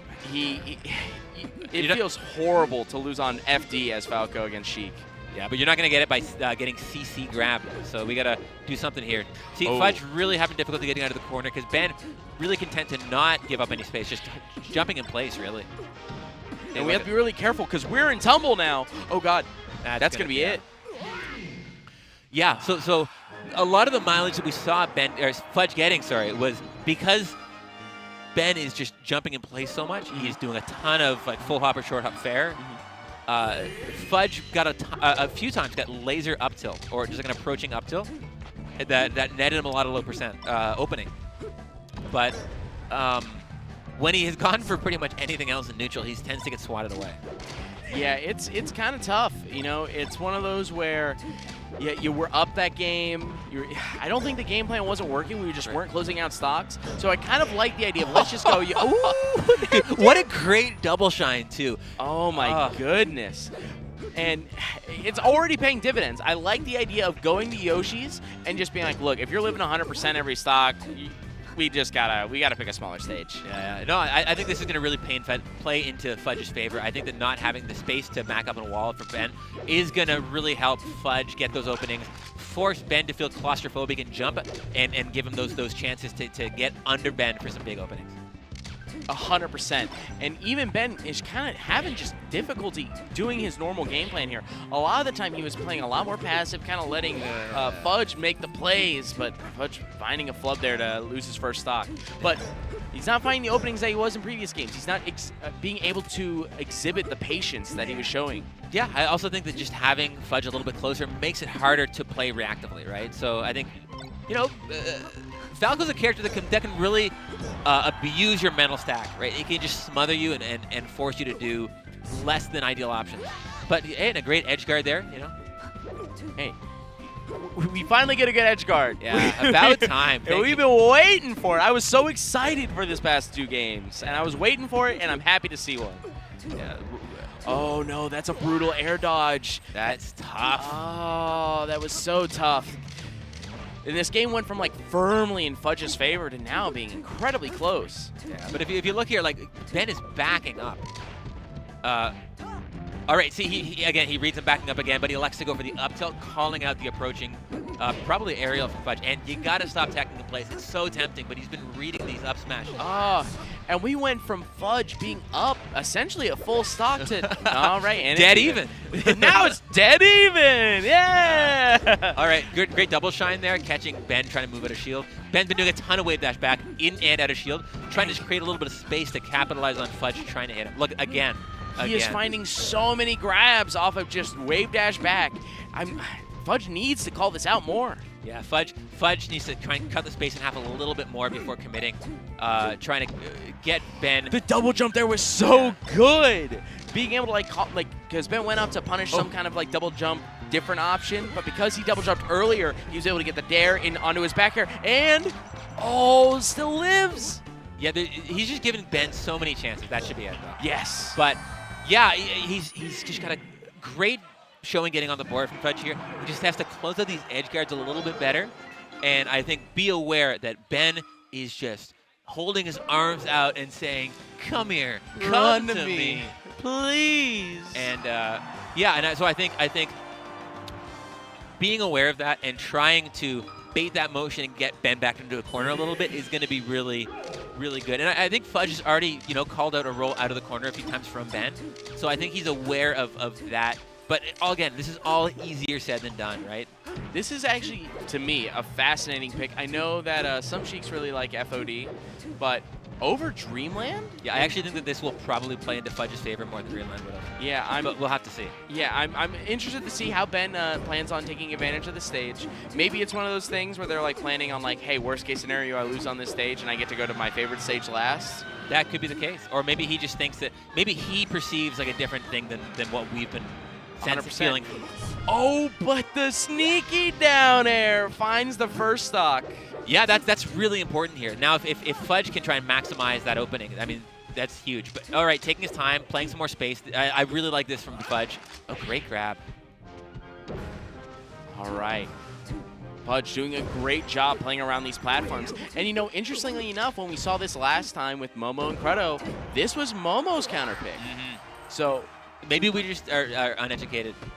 Maybe we just don't know. This is the wave, dude.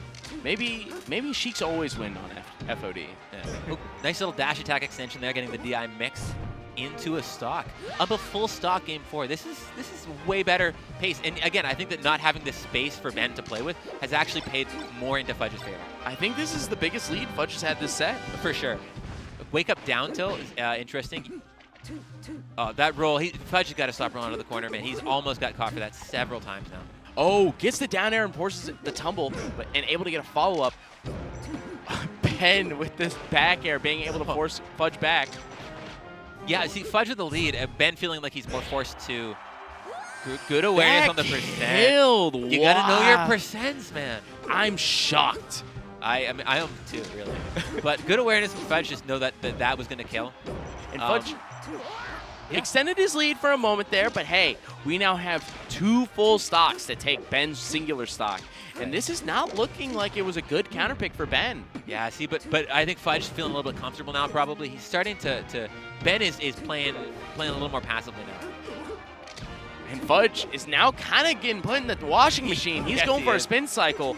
Oh, he's dead. Oh, he got the ledge. That was yeah. I don't think anybody expected that.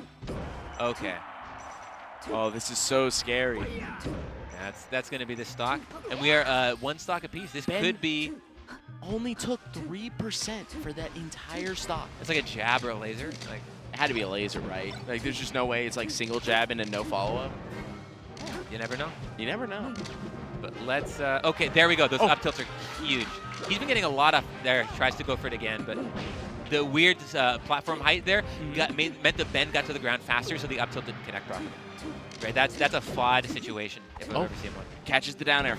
Following up on the tech. Double dash attack. There's a really great tech chase. What does he go for? It goes for the shine, electing to not try and deal with the opposite tech. Goes for the down smash, but isn't able to get him before the shield comes out. What do we got? Shine. Oh, I like the patience. Doesn't want to get caught. Back Nice. air. Doesn't get the opposite tech. We're going to a game 5. Yeah, that's really tough too, because he back aired like that, he was so ready to just do it again. If he did manage to get the opposite tech, that was pretty much GG's for Ben, as long as Fledge executed on that spot well. I'm glad Fudge was able to find his footing in that last stock there, because that third stock had me scared. Yeah, no, that was almost really scary. But let's see where we go game 5. I would suspect we're going to Dreamland, and Yep. we are, right? This makes way more sense as the counter pick from Ben's perspective, because I think that, you know, we're going to slow mode. Yeah, and it's just has been like, that's the part that confused me the most. This feels like this is matching your play style, you know? We're killing Falco at pretty much any percent. It's less so about racking up percent. It's just we've been able to kill him at 100, we've been able to kill him at 40, we've been able to kill him everywhere, right? So it's not about the percent, and you're playing very defensively, you're finding your footing. I feel like the only thing that would make me hesitant to go here is if you've basically forced Fudge to pull out the gun. Yeah, but I think that Ben, you know, when you're a player as strong as Ben, you have counterplay the laser. Like, I don't think that's, if you're worried about the gun against Falco, you're worrying about the wrong stuff, right? Like, you just have to have that down. I agree. But with that said, I think this is still a great stage pick. So it's one of those where, and we see it with Ben taking the first stock. I also think, yeah, Fudge really not leaning into the gun, really just starting to chase Ben around the map. And I think that is worrying. Well, he's doing a lot of run in with the gun. He's not like kind of just stay back. Oh, Ben not able to find the second follow-up there off of getting the first hit off stage. Yeah, just a bit of a gift from Ben there. And it cost him a stock. That might be, you know, Fudge's angel there. Yeah, because that stock, that went from being a 2-stock advantage to now being back at even in stocks. Yeah, no, that's huge if you're Fudge. Now you got to try and make the most of it, but not going to be able to this stock. Been double lasering from ledge, and again, that's not safe. It never has been. Never has been, and never will be. See, look at Ben backing up though, just over and over. Fudge just trying to play the game, and Ben just. He's even implementing a lot of movement to the top platform on Dreamland of all places. Like, we've seen him do it a couple of times where he'll just double jump straight up the platform, fall down back air. Just to call out basically like a majority of the options that Falco has in approaching. Yeah, because one of the disadvantages with you know, Sheik doing like a full hop back air is that you have the tendency to get sharked, but if you're doing it descending from the top platform, it's good luck getting under her. Like, Exactly. It's not going to happen. And now, Fudge, he's on last stock. This could be his winner stock.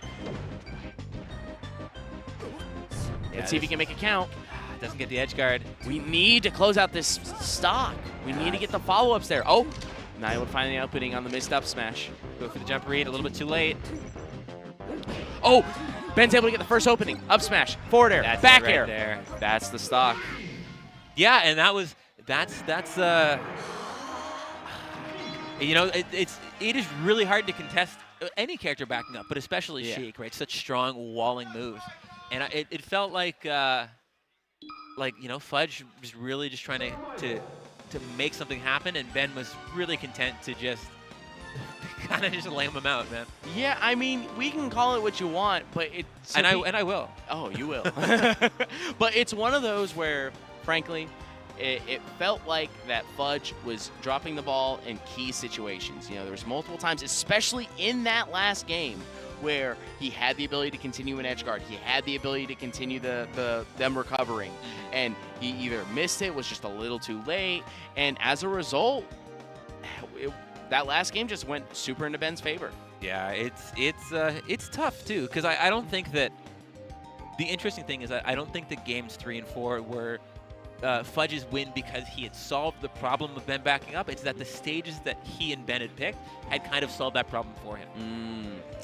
And I gotta say, I still don't respect the FOD pick on game 4. That's what I'm saying. Yeah. I think that the FOD pick really, he kind of like conceded the advantage that he had in that set, which was that Fudge was trying to force his way in consistently. We got our first losers match. All right.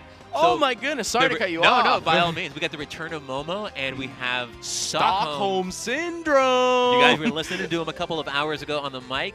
You watched him beat me last night at the Arcadian. And we're going to see how he does against King Momo. Both these guys from Florida. Exactly. We have West Coast versus Brevard, specifically Tampa. It's going to be really fun. You know, Stockholm is not allowed to win this match, fun fact, because, you know, he has to cast tomorrow. He can't do too well in this tournament. That's true. That's true. So let's see if he has the conflict in his soul, man. But all jokes aside, I'm so excited to see this match because, one, I love whenever Momo's on screen. He is so much fun to watch. He loves pressing the buttons. You will never see someone who will willingly throw his life away just to raise his APM as much as Momo does. I think that this is actually going to be a really fun match to watch, too, for that reason, because also Stockholm Syndrome, a bit of a scrapper, a bit of a tech fiend. I think that this will be a lot of button pushing. I don't anticipate either of these players playing particularly defensively. Yeah, if there was one thing I'd put money on is that passive will not be the name of the set. Yeah. We will see a lot of aggression, and we will see a lot of going in. We have Momo versus Stockholm. Momo opening up with a shine, going for some pressure. So the fun thing about Falco Peach is he's one of the few characters that can consistently combo Peach, as opposed to like some characters like Fox, Marth, because a lot of time Peach can just double jump out of a lot of their grabs. But Falco with Shine, able to do a lot. That's true. But conversely, you hit the Falco and he dies. He is made of glass. This is a pretty volatile. I mean, volatile is the name of the game in Melee in 2025. But Falco in particular is, you know, so susceptible to just losing his stock early. You know, when you pick Falco, you kind of accept that you have, like, if there was an HP bar in Melee, yours is like half full. Yeah, no, you are the Akuma of Melee. You do double the damage, you take double the damage. Exactly. And what's really cool about just this matchup in particular is there's a lot of neat kind of like things they can do to like slow down the matchup, but I doubt that they're going to go for that in this game just because Momo and Stockholm love to scrap. Yeah, and I think that, you know, this is one of those, it's always interesting to me when you see two scrappers and it starts to go in one person's favor. Do they double down on the scrap? Does somebody's game plan start to shift? Like, what happens, right? It all depends on the player, in my opinion. I feel agree. like there's like some players that go like, if I'm losing in the scrap, I need to. This is my territory. Right? Am I gonna scrap better, or am I gonna adjust? Or am I gonna fold and give them the dub and like, you know what? You're right. You're the better scrapper. I'm gonna show you what defense looks like. Right. Right. You can have the moral victory. I want the W on the screen. So. But as a result, we've seen a lot of CQC here. You know, there's not been a lot of moment of breath. I haven't seen the gun hardly at all. It's been like 1-2 laser in, 1-2 laser in. Yeah, just enough shooting to pin down. Also, Stockholm's got quite the punish game when he gets people into his. Oh, this platform is so frustrating for Stockholm. Oh, how did that go through him? That was tricky. Oh, just a little too high, not able to catch the Phantasm Nair, closing out. One stock apiece. This is a dead even game. Ooh, I love a good wave shine. Wave shining against Peach is so funny to me because you only do it if you miss the first shine. Oh, that was so nice. Pretty gross there. That was so even, and then just like that, just the whole stock gone. I mean, that was just a quick game. Like, if I had to sit there and tell you what happened each stock, I couldn't. Because it just felt so fast, so quick. And, okay, yeah, we're on FD. Yeah, this is going to be interesting, too, because I actually feel like, you know, neither one of these players is going to play defensively. On one hand, you know, the Falco's coming to you. You get your grab, you get your stock off the chain grab. But on the other hand, a player like Momo is going to be so comfortable in those scraps. Like, it's not like he's worried.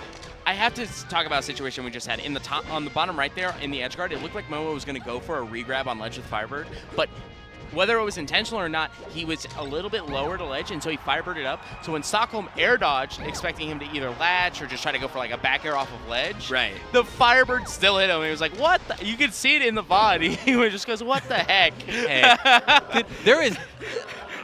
when I want to do something and I do the wrong thing and it works... I did that. Yeah, no, you take credit for it, but I'm also like, man, like, this game's dumb. This game's so dumb. Sometimes you like do RPS and you meant to throw a rock and scissors game out. Yeah. You meant to throw a rock, you punch him in the face. He's out. It's like, I guess I did win that. By default, actually. Yeah. Whoops.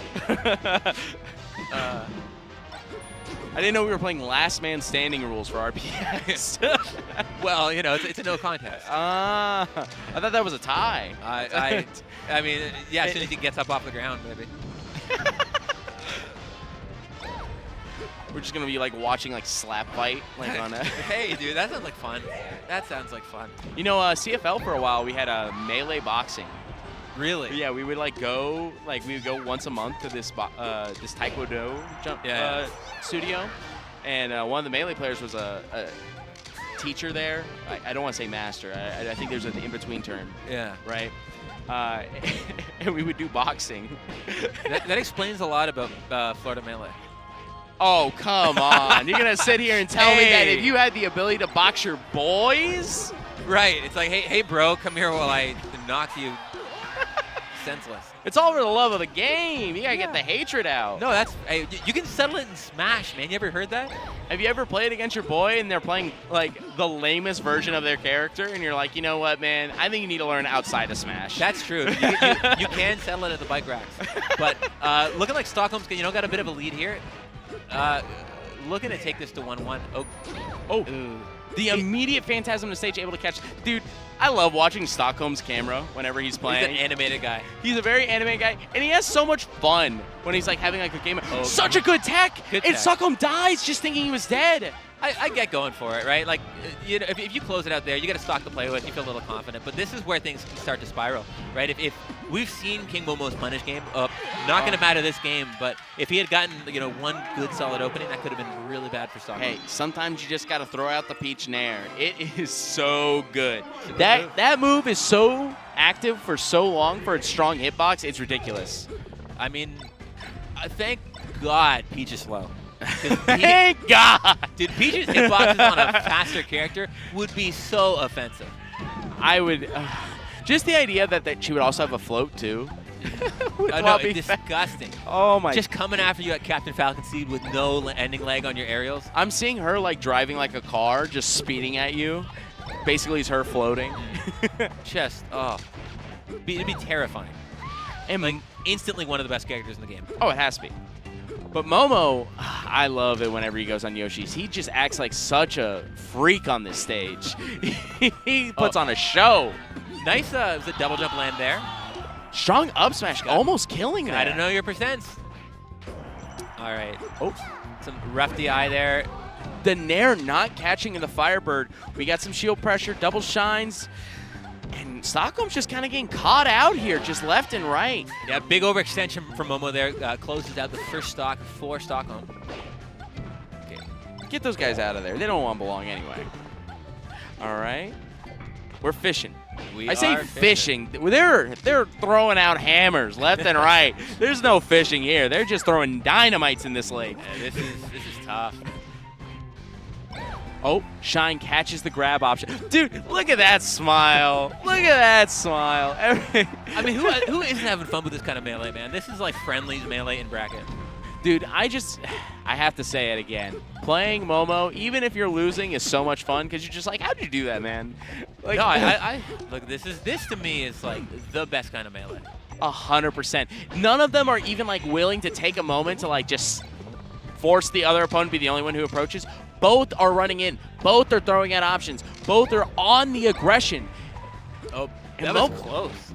And, you know, I think we found the answer for these two for that question you posed earlier. They want to win the moral victory. Right, they're both scrapping harder, right? They want to fight for their scraps. Oh, then the bomb. Oh, You use bomb! it. You got to use it. Do it. Oh, he still had invincibility. Stockholm's confused. You can see the confusion. Oh, nice. What a silly guy. What a silly guy this Stockholm guy is. Crowd coming alive a little bit. They did love the taunt. Okay. Oh. Some percent on the board with the bricks in the dress. Oh, such a clean turnaround from Momo to get the up air off of, or up tilt off of the down air, and he's gonna find a game lead here. Mm-hmm. Yeah, that's pretty decisive game 3, but you know, expected on Yoshi's from these players. We've gotten the most polarizing matchups out of the way. Now, something we haven't mentioned, because, you know, it was a while ago, Game 1 is incredibly important in this matchup because Peach does have the strongest counter picks in this matchup, specifically because of FD and, lo and behold, Dreamland. Yeah, I think that this will be interesting too because, again, with these guys scrapping this much, the big difference maker with this stage is going to be it's twofold. I think that, you know, the survivability of Peach is just going to give Stockholm more chances and a little bit more room for King Momo to run with. Oh, what a read! No, It's good. Yeah. It like just having a little bit more real estate for King Momo to run around and outpace Stockholm, it might actually play in his favor, and it looks like it's doing that so far. What's crazy is that in the previous stages, Stockholm was doing such a good job of, like, you know, at least maintaining like even percentages. But this is like the first game of all the games where like Momo's had a firm stock and percent lead. Yeah, that's the difficulty. Again, when you're on the so tough. Every time a floaty like misses ledge there, they're just like, man, I feel like I hit that most of the time because it feels like, because unlike Fox, you're like, oh, I have to be like a mile above the ledge for it to even be remotely close. Right. Then you're like, Peach's like, I was like maybe Like 6 inches above ledge.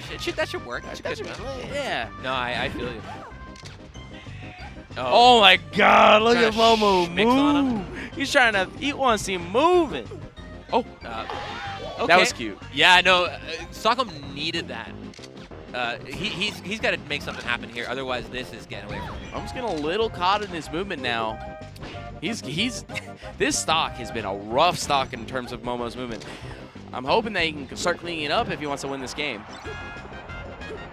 Yeah, okay, a good little weight there on the recovery. Looking for up air, down smash. A little bit cheesy, a little bit cheeky. Hey, you know, you gotta have a little cheese with your crackers, you know. Yeah, you gotta have it sometimes. No, I respect it, man. Oh, getting a weird like phantom there. I think that was really strange. Oh, down it. Oh, we're getting some loops. And then we just get 60% out of nowhere. This game went from a 0% Peach that was fighting for her life, and now 66%. This is a tough hill. Very tough hill. Stockholm looking to find an opening, try to rack up some percent, maybe get a grab. Momo finds the first hit, gets double down air. Massive percentage lead. Yeah, let's manages to cover the roll. I think incidentally with that drift back drill, or dare, sorry, but this is a tough spot for Peach to be in. I like what Momo's doing here. He's not focusing on going for a kill just yet. He's like, you know what? If I can even just get 100% on this stock alone, it is immensely worth. Even if I die from something random, as long as they are at a percent where I can just touch them and they're gone, this is worth. For sure. We got the float. You know, Yeah, that's oh, it. he's done. He's done. He's done. He just... What's funny is, like, Stockholm will, like, do that super plain faced and just be like, I think we're done here. yeah. And then, like, you just were like, oh, he doesn't want to play anymore. Yeah. Sometimes you just know, man. Yeah, it's true. It's like, that's good enough. That is good enough. But that was a great game to watch. I had a lot of fun. It was a 3-1 victory for Momo. Momo putting on a show. You love to see it. Yeah, and that may, looking at the time, that may have been the last set from this block. We have a... Oh, that was the last set? Yeah, we got top 32 coming up real quick, but I believe before we do that, we got a couple things to talk about. So Ooh, we love a good sponsor, and we got some great ones here for you today. yeah, first up, we got Zenny. Their wonderful collaboration with many tournaments this year in Melee.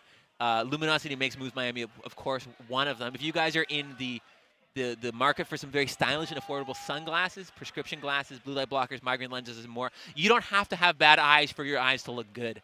So use 10% off site-wide with code LMMM, !Zenny in chat right now to get yours today, and you can look stunning.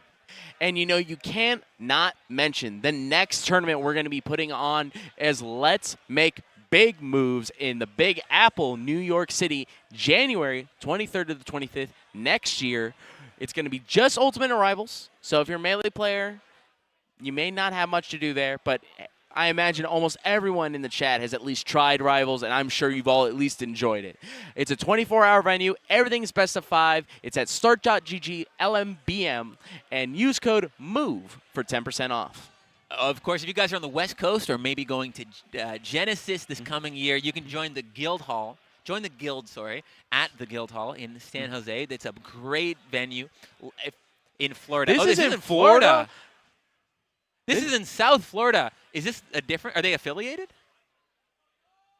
This is Guild Hall. This is not what I'm talking about. This is Guild Hall in South Florida. This place looks insane. I can actually looks go to cool. this place. You should go to this place. Oh my goodness! Like, I'm way more invested now. They got beer and sake and karaoke at a card shop. Yeah, video games, anime cafe. Lots to do. Karaoke even. That sounds so fun, actually. Yeah. Now that I can actually go to this, I'm way more excited. So if you guys are in the area, go check out the Guild Hall in South Florida soon. Sounds like fun.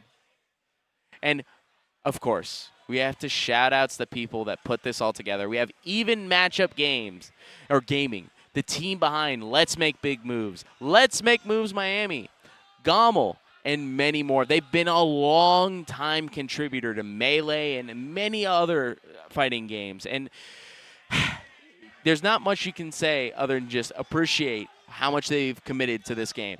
So make sure to check them out at Even Matchup on Twitter, at Gommel's Plan, and at that's a Y. Yo, Let's Make Moves. Again, that is Yo, Let's Make Moves. That is a Y. I swear, every time I see it, it's a V. Yeah, I get it. But important to remember because, yeah, great org. And it's been a great event so far. I've had a lot of fun. I hope you have too. I've had a blast. It's been a pleasure. The double O commentary has to leave. But, you know, there's lots more Melee going to happen if you guys stay tuned for Top 32. I'm going to go run my hands under some hot water because I got to go play myself. Dude, I wish you luck. It's Thank top you. 32. You have to do better than the Arcadian. Dude, I'm about to lose to the same guy, so it's going to be great. But no, I'm going to show that Peach how it's done. Who's boss, man? All right, so stick around for lots more Melee, and we'll be right back. Peace Top out. 32.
Good afternoon, gamers. I am back once again. Zip here to bring you some more Melee action. We're going to be going into Top Cut, running all the way to Top 8. I am here with my lovely co-host once again, 2 days in a row right now. We're back, day 2. Let's Make Moves Miami 2025 Top Cut action. Hell yeah. And we're getting started with a great one. It's nothing but bangers from here on out. It's going to be nothing but the best Melee that you might have ever seen in your life. Our very first set. I hope so, too. Listen, I'm trying to make it a reality, right? I'm trying to manifest this, all right? You got to will it to be. Exactly. But I don't think I'm going to have to try too hard because our first match is going to be Aklo versus J-Chu. Aklo, obviously one of the best players on the planet. I think a very likely candidate to be next one up to win a major, right? Very close last year at Don't Park, I believe, right? I think so, yes. Yes, and then up against J-Chu. Now, J-Chu has been having quite the rise himself. Really burst onto the scene in the last couple of years. Was doing really well. Slippy era, and now going to tournaments at CEO 2024. Took Hungry Box to like Game 5. I think it's taken sits off of him as well in other events. And has done really, really well. Beat Sunsei at Tipped Off, yes. So has the resume against the top level of Fox. So I think this is going to be a very interesting match. Yeah, I absolutely agree. And word on the street is Aklo is a little more pessimistic towards this matchup than a lot of other players might expect. Apparently thinks that Pikachu does a lot better than your average player might normally believe. Mm-hmm. So, I'm interested to see how that shakes out. We were kind of discussing this before we went live, but perhaps a link switch might be, available in due time. Possibly. So, possibly. Yeah, we were talking about this before. I think Aklo would have to be down and down significantly to make that switch over to Link. Agreed. But, agreed. It's certainly not an awful matchup for Fox. I'm not going to fall for those crocodile tears from these Fox mains, right? Sure, but yeah. you have to deal with some really devastating punishes and really devastating edge guards, so I can see how the volatility of the matchup can be very frustrating on the Fox side. But we're into our first match, 15 seconds in, playing some neutral here, only 7% between the two of them. Finally got a clean hit there. The punish game so strong on both players. They're giving each other all the respect that they deserve, truthfully. And after building up that little bit of percent there on Pikachu, it's back again. This has been a pretty slow-paced matchup, 30 seconds with not a whole lot of interaction thus far. Yeah, and it's not for lack of effort either. Yeah. It looks like they're trying really hard to, at least make something land, but they're both choosing to stay away at the same time and then go at the same time. So you got to aim where your opponent's going to be, not where they are. Yeah, and a clean just dash in jab up smash is going to do the trick for Aklo, just picking the exact right time to make that approach. Pikachu, those arms a little too stubby, wasn't able to get the grab.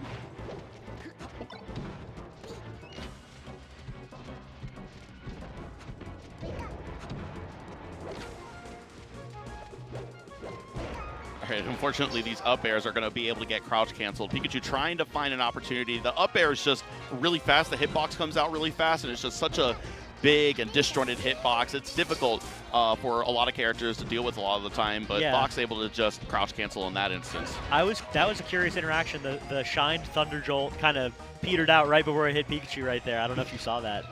Yeah, there is a travel distance limitation, right? Yep. A lot of projectiles that aren't like Falco Laser have that issue, like Samus Missile, right? Yep.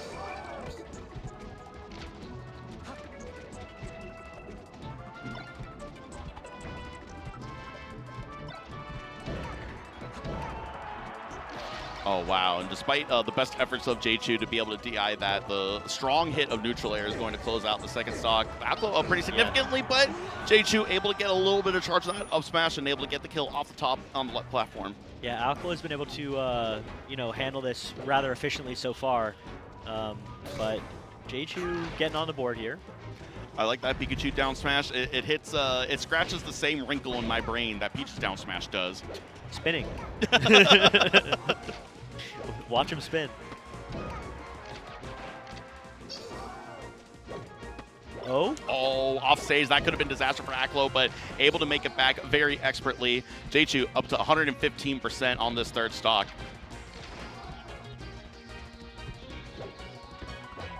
Oh, the jab Okay. reset was really good. Trying to go for these early edge guards, and it ends Oh! up paying off big time. Aklo tried to go for a little bit of a high recovery, tried to use the up B, get the angle onto the ledge, and J2 was ready, went way far out there and got the tail spike edge guard. Yeah, that was a great edge guard. First time we've seen someone sent to the rat pits, at least in our block. So I'm always rooting for more of that. Another back throw. You see, J2 is pretty shamelessly trying to set up these early edge guards, and Aklo not going to fall for it, able to turn it around after that back throw. We got juggles, though, and that is another good thing about that up air. You have all these different hitboxes, so you saw it was a little bit difficult for J2 to continue the juggle. Ended up getting one of the tail spike juggle or hitboxes knocked back on there. But very, very good if you can consistently get that vertical knockback portion of the Pikachu up air and get those juggles versus Fox. So a lot of these aerials that J2 was doing, I'm very used to seeing him really just always edge canceling whatever aerial he's throwing out. His movement is incredibly efficient in that way, and we're not really seeing it as much. It hasn't, hurt him too much, but I feel like he's kind of missed a few opportunities that otherwise would have been afforded to him on the offense. And this is completely turned around. I mean, Aklo was up 4 stocks to 2 at one point, and now it's down to last stock. Pikachu a pretty high percent, but we talked about it. Pikachu has such great punish game, but was able to grab the ledge, forcing Pikachu to use the second part of the up B because it wasn't able to grab the ledge during the first part. Pikachu drops down, Fox gets up, down smash clears it out.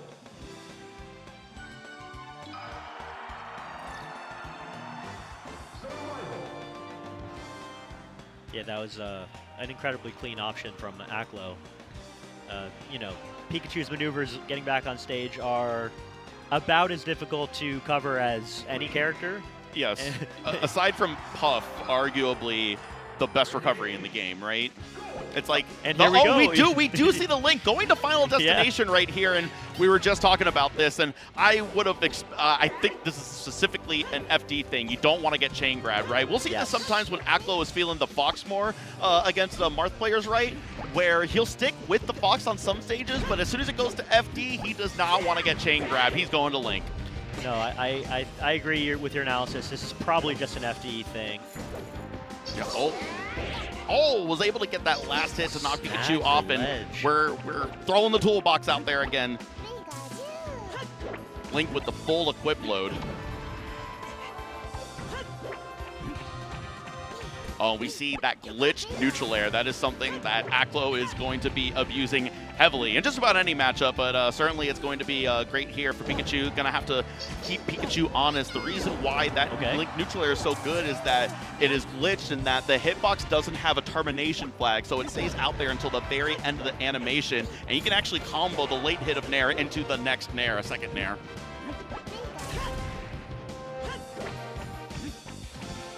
We see it right there again. Link already tucking his legs in and still getting a hitbox on Pikachu with that neutral air. Oh, no. He ran right into it. The hitbox lasts so long, it makes it kind of hard to time when you're able to punish it sometimes, and we see it there. It's very easy to get overzealous, for sure. Ooh, that was sick! And it was just enough. Yeah, just getting out of shield, throwing the bomb down, and then going with an up air immediately afterwards. Recognizing that the up air was going to be strong enough to kill, and recognizing that the down air probably wasn't going to be able to land in that situation. Great awareness. Oh, tried to go for the little hop with the hook shot. When you hook shot onto the stage, you can get a lot of different recovery options, depending on where you grapple onto the stage and what you do afterwards. But using the Kokiri boost to be able to stuff out that Thunder Jolt. I'm impressed you knew the Kokiri boots. I played most Zelda games, I feel like. A lot of them anyway. I'm not a huge Zelda guy, I'll be honest. I played Wind Waker a lot. Well, those are probably the Hylian boots. I'm sorry, the Kokiri boots would be Young Link, I believe, but nonetheless, the boots putting in work. I'm deferring to your wisdom either way, your knowledge either way. My fault. For the Zelda super fans out there, you can feel free to roast me in the chat if you need to. I was like, man, Ziff knows the whole equip load, man. The full loadout.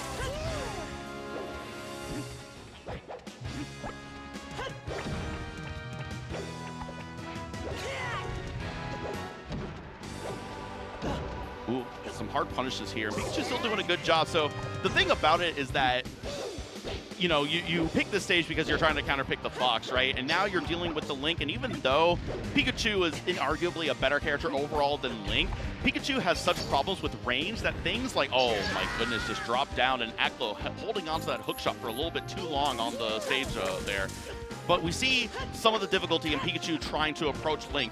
You have such small hitboxes, you have to throw your whole body into the character in order to land hits, and you have to get past Boomerang, Bomb, Sword, so many things against Link. Okay. And we see another edge guard here potentially. And there it is. Yeah. Away with you to the pits. Yeah, just like that. You know, that was looking like a bit of a, as you were saying, the Link show there, and then Pikachu just turned it around. Yeah. It feels like, and I think that especially at lower levels of play, but it feels like Pikachu always has the Uno reverse card. Yeah, I mean, there's always that possibility because of how crazy the base knockback is on the tail spike, right? You just get sent so far, and it's like the most brutal downward of 45-degree angle that God has crafted. The rat loves his cheese.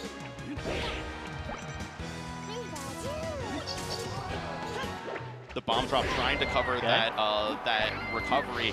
Pikachu was able to get past the bomb, but had to get up into the 2 hits of forward smash.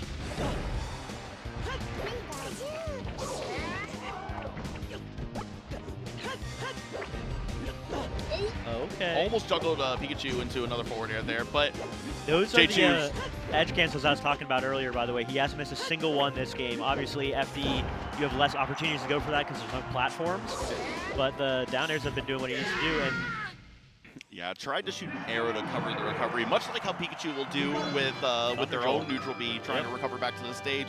Didn't really help out in that instance, and a reverse tail spike ends up doing the trick on that match. And now we are 1 game apiece, but no FD on the table anymore. We'll see if Aklo goes back to Fox. I think it's very likely. Looks like he's thinking about it. He's circling.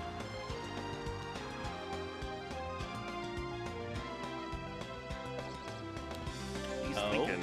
Oh? Cheeky ice climbers? Yeah, he's checking notes on his phone, but that would be funny. Yeah, we're going back to Fox. I would assume that we go to a stage like Yoshi's Story, try to get some early percent kills. Pokemon Stadium is also a very, very valid choice. All the transformations are going to be very good for Fox, despite being the home turf for Pikachu. Fox is a great character on here, and also that low ceiling being really good for both characters, to be fair, but certainly better for Pikachu because Fox is surviving much longer against up smash than the other way around. Fox much faster faller.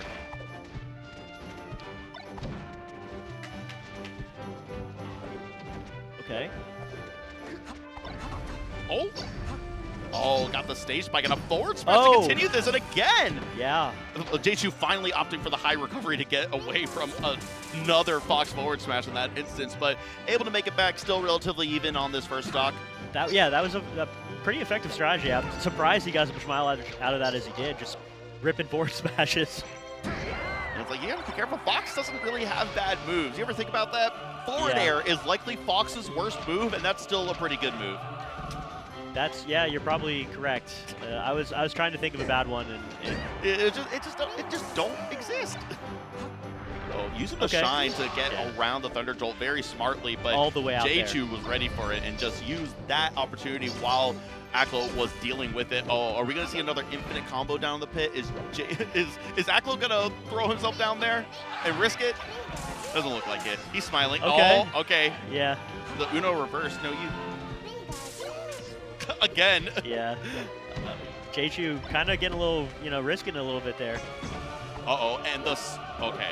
Okay, that was so scary. Getting Fox back in there, though, not letting Fox get back out. Now Aklo's got to try to find a way out of here until the end of the transformation. And this could be, oh, wow, beautiful tech. I was able to get jumped right out of there. Okay. Yeah, that was a tense moment when you're both in the pit like that. There was one thing I really liked that J2 did. Shot the Thunder Jolt high, got stuck on the top ledge. Aklo, because he saw was shining it every time, went to shine it, missed, was stuck in the shine, and he used that moment to engage as well. I don't know if that was it just worked out like that or if that was planned, but if that was the intention. I mean, certainly it is It's not the worst thing to whiff, but you can certainly get punished for whiffing Shine, right? Yep. It is like if you're quick with it, you can get a jump cancel. A lot of times people are not going to react fast enough, but that is one of the options that you can look out for and take advantage of is a Fox whiffing on Shine. Calling him out with just the up rock smash right there, but yeah. this is a very, very close match right now still.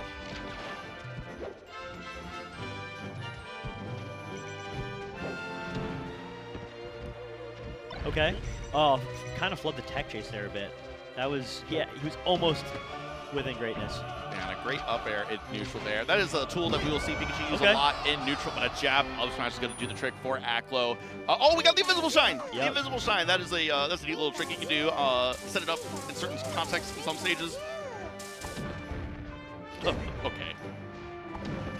I just stood there and just did not do anything defensive to prevent that Pikachu approach, but was able to dodge the Thunder Jolt and is still getting hit by this hard punish by Pikachu, 112%. Yeah, no stocks taken though. Oh, yeah, this is going to be a tough edge guard to get past this Pikachu with. It somehow did it! Yeah, and a great tech there as well. Yeah, okay. 173, yeah. But crucially, both at 0% on their last stock. This is Yes. the exact position that J2 wanted to be in after everything. Back to neutral stadium as well. No more silly transformations to deal with, at least for the next, couple seconds. Do you actually know the timing on when they change? Is it like on a timer or is it random? It's roughly a minute. Roughly a minute? Yeah, not exactly, because like there's a little bit of time when it like prepares you and like goes into transition, but about a minute.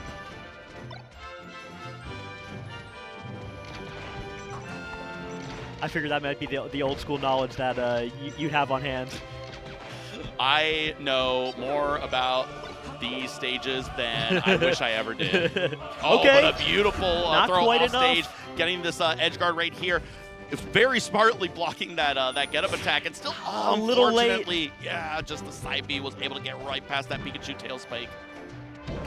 Oh. Solid nair. And he Oh, grabs the no, ledge! That was so close, but unfortunately, J2 wasn't able to get the second angle to go completely vertically, and Aklo just held on and was able to close it out up Yeah. 2-1, but in a very, very close game 3.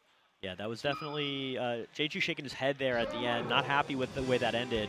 Had kind of a layup edge guard that was a little bit flubbed, but Fox is a tricky guy to keep from getting back on stage. As tricky as Pikachu is, Fox is, close to, if not equal to, as hard to keep from getting back on stage. Yeah, Fox just does kind of everything well, right? Yeah, it's true.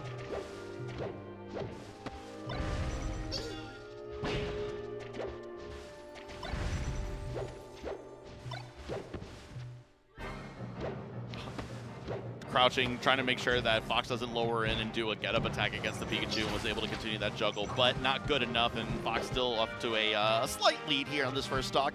Also, all that only for 19%. Yeah, right? Pikachu's moves are They're weak. wimpy. They're wimpy. The up air, as good of a hitbox it is, right? And as Yeah. much as it does for you, it only does like 4% or something like that.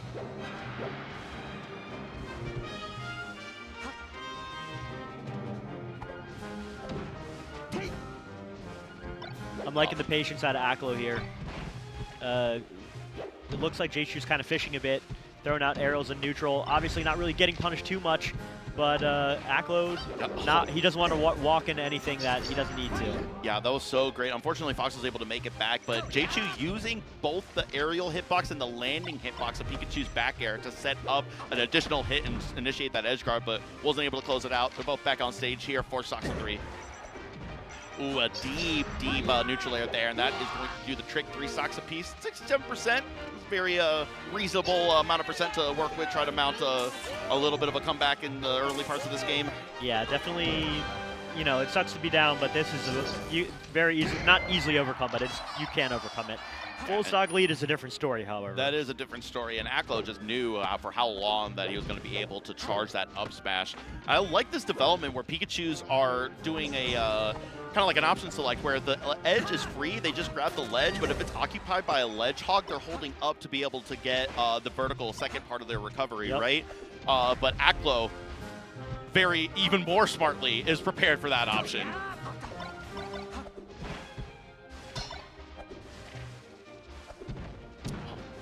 stuffing the approach with Fox up tilt. We saw a lot of that in our previous box earlier today with Stockholm, where this Fox up tilt is just so good at stuffing approaches. Yeah, and he's just doing 2 hits at a time, not going for any crazy combos, just building up percent to get him ready for the KO percent.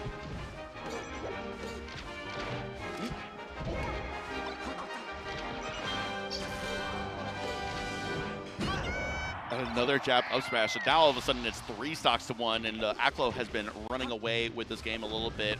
Will J2 be able to make some sort of comeback here and try to bring it to a game 5, or is Aklo just going to close it out right here? Dude, the 3-piece retreat to shoot lasers and get your 46%, like, fighting game footsies is what I'm thinking of, you know, like traditional 2D fighters. Because, you know, we have the tendency as melee players, because the combo system is so organic, that you can just kind of fluidly move between one and another. And Aklo is like, why would I risk doing something and overextending versus Pikachu who could pull that Uno reverse card on me? Yes. You know? Let me get my percent, and then I'm going to jab up smash him, and then I'm going to win the video game. Oh, wow, what a crazy angle to get past Pikachu, and that's going to do the trick. Pikachu, I mean, I like the idea of going for those aggressive edge guards. You have to make something happen, and just in general, aggressive edge guards are something that I really appreciate in a lot of players, but in that instance, it's not able to do it. J2 is still going to be around. That was winner's side. Aklo moving on to the winner's side of our bracket. J2 still in there. Yeah, no, I really appreciated Aklo's game plan there. Consulting the notes might have been the, I guess, the boost he needed to take it from, I'm winning, but we're on a last stock game, to I am comfortably winning, there is no chance I'm going to lose. Which is, hey, if you've got it, if you've done your analysis and you just need to return to your game plan. Hey. It's funny, you know, as both of us as players, you know, we've put in, you know, a lot of the time and effort, just like a lot of people. But then you see someone like Aklo, and you're just like, man, this person is just putting way more time and effort into this game than I ever will, right? And it's just like the amount of respect that you have for the work ethic, right? Sure, yeah, absolutely. We got another exciting one coming up next. Yes, we are going to be going on to our next match. We should be getting Magi versus Moth, which is going to be fun for those that enjoy Ice Climbers. I think Ice Climbers are fun. I think handoffs are kind of cool. I know that might be a little bit of a hot take, but, you know, as I say, Peach player, derogatory. Yeah, well, I shudder to be the Falco player who has to play against Moth, because she gets so much practice, and over the years has had so much practice playing against Vu, another you know, pinnacle Falco player. Magi and Vu don't really play very similar, in my opinion, but Moth is incredibly practiced in this matchup in a variety of ways.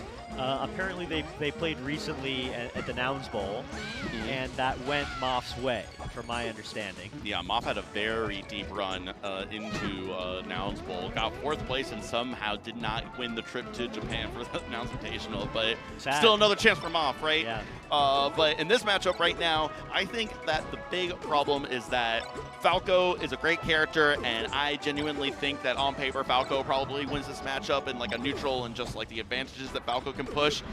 But you just can't make mistakes, and we're only human. We're only human, and Falco makes one mistake, and he's just instantly becomes rotisserie. Yeah, it's true. Yeah, he's cooked. Well, I suppose in this case, frozen, huh? Yeah, Tyson's chicken. Put it in the oven, preheat that. You got to pick up that butterball turkey. We got Thanksgiving coming up in just a month, right? Oh, we do. All right, but we are back into this match. They opt to strike to Yoshi's story. Again, very scary. Ice Climbers are going to get like forward smash and down smash kills at about 50%. Falco has the shine off the top opportunity. And against Nana, we saw almost got it. Nana is not going to be able to DI against anything. And some of these setups are just guaranteed versus her. No, you're absolutely right. Okay. Oh, and this is going to be a handoff right here. Oh, yeah, yep. Then this is going to be the stock. Get a forward smash, and that's going to do it. Still got both climbers there on this first stock. The Ice Climbers do not have the wobble anymore, but they still have plenty of infinites. Yeah. It's pseudo. We'll call them pseudo infinites. There's technically a way out. It's just very difficult, and sometimes it doesn't matter if you can get out of it at some point. You're dead. We see the down air is going to do the trick for that one. Back down to 3 stocks apiece on this first match. Another shine off the top, maybe? Nope. Wasn't able to get there in time.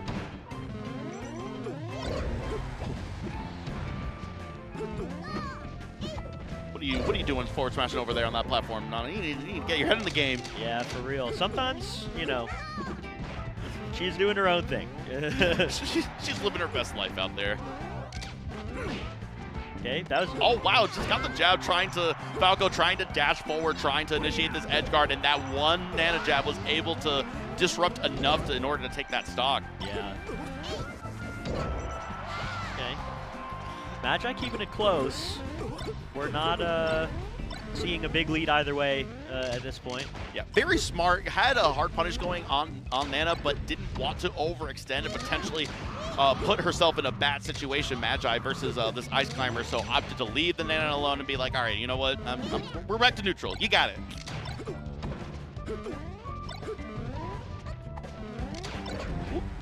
Oh, and the Nana grab is hilarious.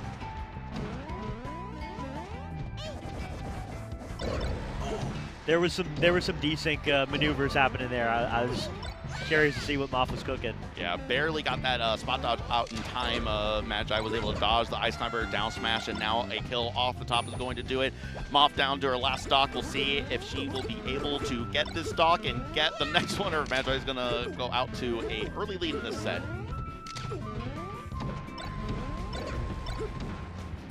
Ooh, yeah, that's tough.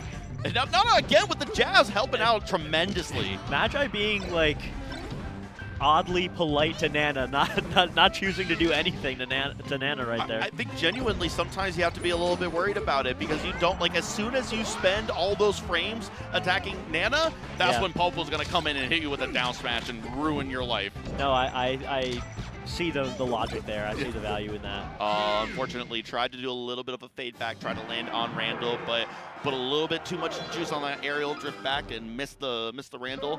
That's going to be first game to Magi.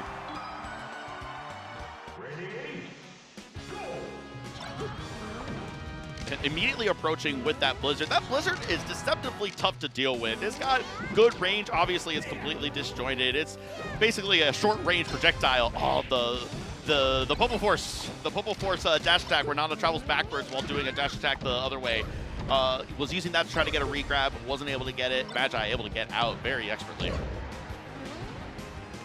Okay. We have a... Oh, the deal was not sealed.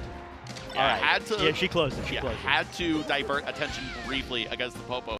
Ended up being the correct choice, set up that entire kill like that. But now this is going to be, tried to get a tech chase there, was maybe trying to go for one of those regrabs, little short up down air thing with Nana, but wasn't able to do it. And now it's back down to 3 stocks apiece on Final Destination. Nana doing her taunt. I know there's Melee Moments. Melee Moments came out with that entire video explaining all the mechanics of Nana. So if y'all wanted to learn more about what causes Nana to do things like taunt, great resource available to you. Yeah. I've always been curious. I gotta check that out. Actually, I'm always like, why is Nana doing that? Yeah. Why'd you do all that? Okay.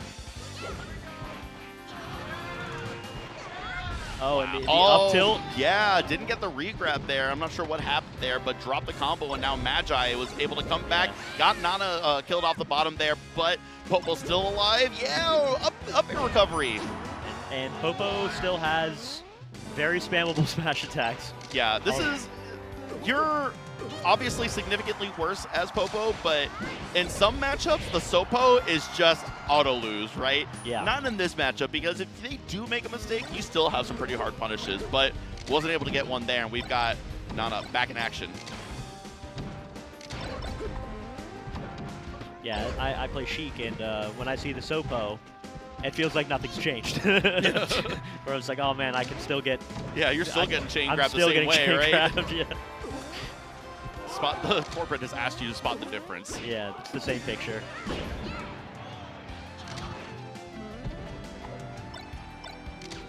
Ooh. Oh, almost got a shield break. And got a spike. Wow. All of a sudden, Magi back in this.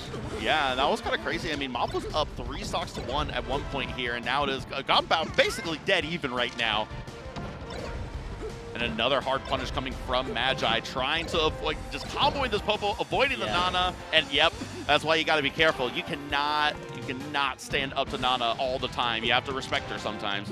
That was a phenomenal comeback by Magi right there. That's tough. Moff looking a little disappointed with herself, but We still got more of this set to play. We're probably going to go back to FD, and I would Moff imagine so, yeah. going to have to lock in and bring this to a game 4.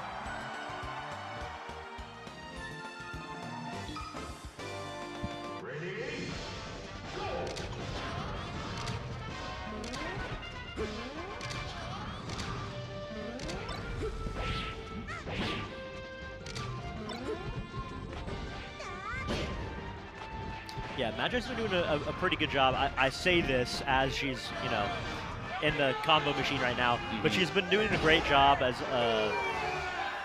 avoiding a lot of the things that Ice Climbers are going to be getting most of their work done with.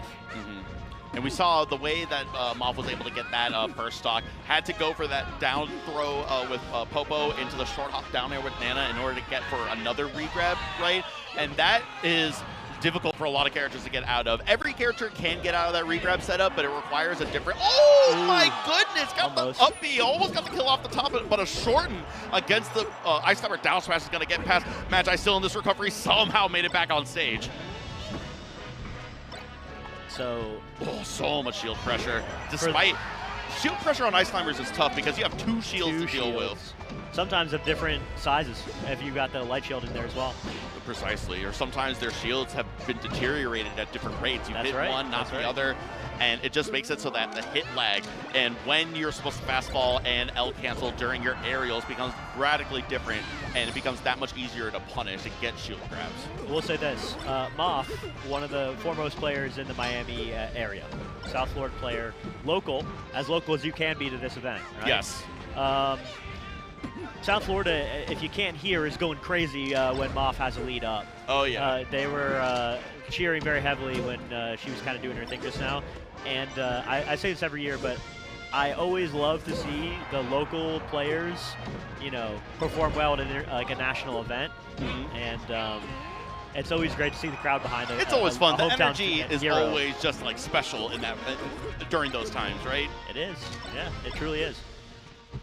Now we're back down to even stocks, and again, Moff was looking real hot at the beginning of this match, much like the beginning of the previous match, but Magi is able to lock in and just do so much better in the back half. In the back 9, Magi's doing a lot better. Yeah. Oh, great ledge tech, trying to go for that down smash again. The Ice Climber down smash is so good as an edge guard tool. It's strong, it's fast, but Magi just ready for it every time.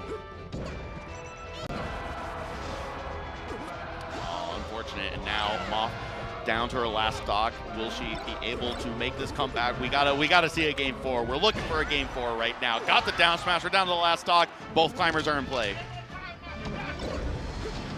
Yeah. And we see some of the support from the South Florida homies right now. South Florida, Over here, loud and proud for their girl. The Nanopult throwing her entire body with the blizzards in order to get some sort of approach with a disjointed hitbox. Oh, barely with the grab, but was able to make it back. Nana's still there.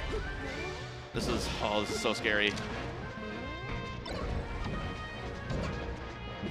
Yeah, trying to go for the Nana, barely missed, and Nana was able to get to the other side, still there. Oh, and there it unfortunate. is. Got the spike off the bottom, and that's going to do it. 3-0 for Magi, and I mean, an amazing performance by Magi, making a comeback in both of those games too on Final Destination. That is about as good of a matchup as you're going to expect. Yep. As Falco, or as Ice Climbers versus a Falco, and just Magi able to clutch it out both games and all 3 games for the entire set. Yeah, no, Magi, I'm incredibly impressed with the way she was playing right there. I don't know if she perhaps studied the matchup a little bit better, or what the change was since the last time those players played each other. But 3-0 was dominant.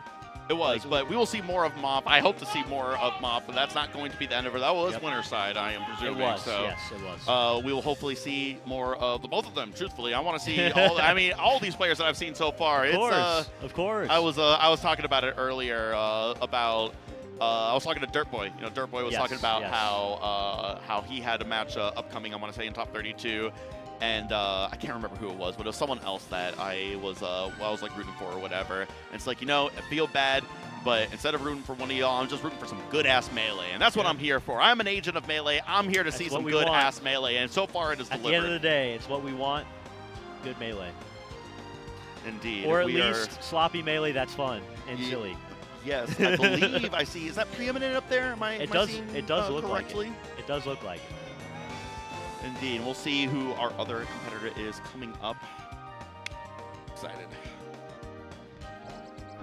Wizro. Wizro. Wizro. Ooh, preeminent Preeminent Wizro. and Okay. Wizro. I mean, I always like seeing Wizzy play. Wizzy is just one of the most, even though he's the machine, right? I love seeing He the is. algorithm at work. He is. He is indeed the machine. Certainly embodies the. You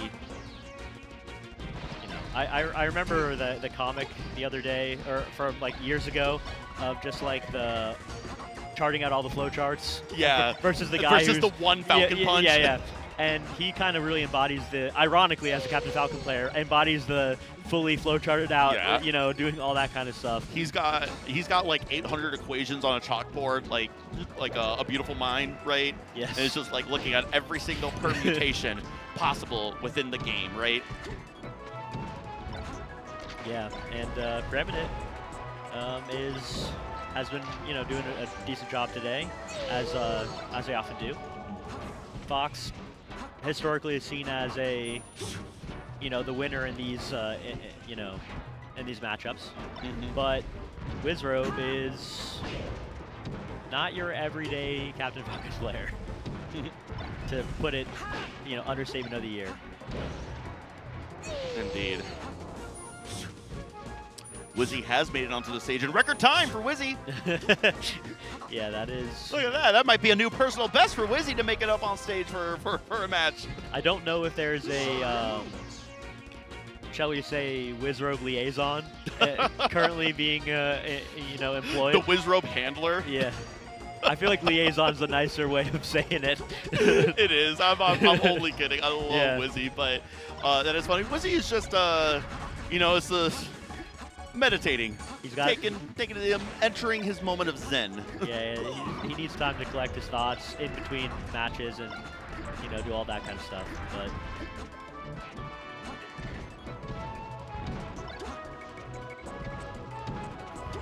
hey, that's time that Preeminent's going to spend warming up. Yeah. You know, and which could be the difference, Yeah, realistically. is looking real sharp right now, so getting all the warm-up in action. Practicing against the level 1 or the level 9 CPU Falcon, which is always really funny.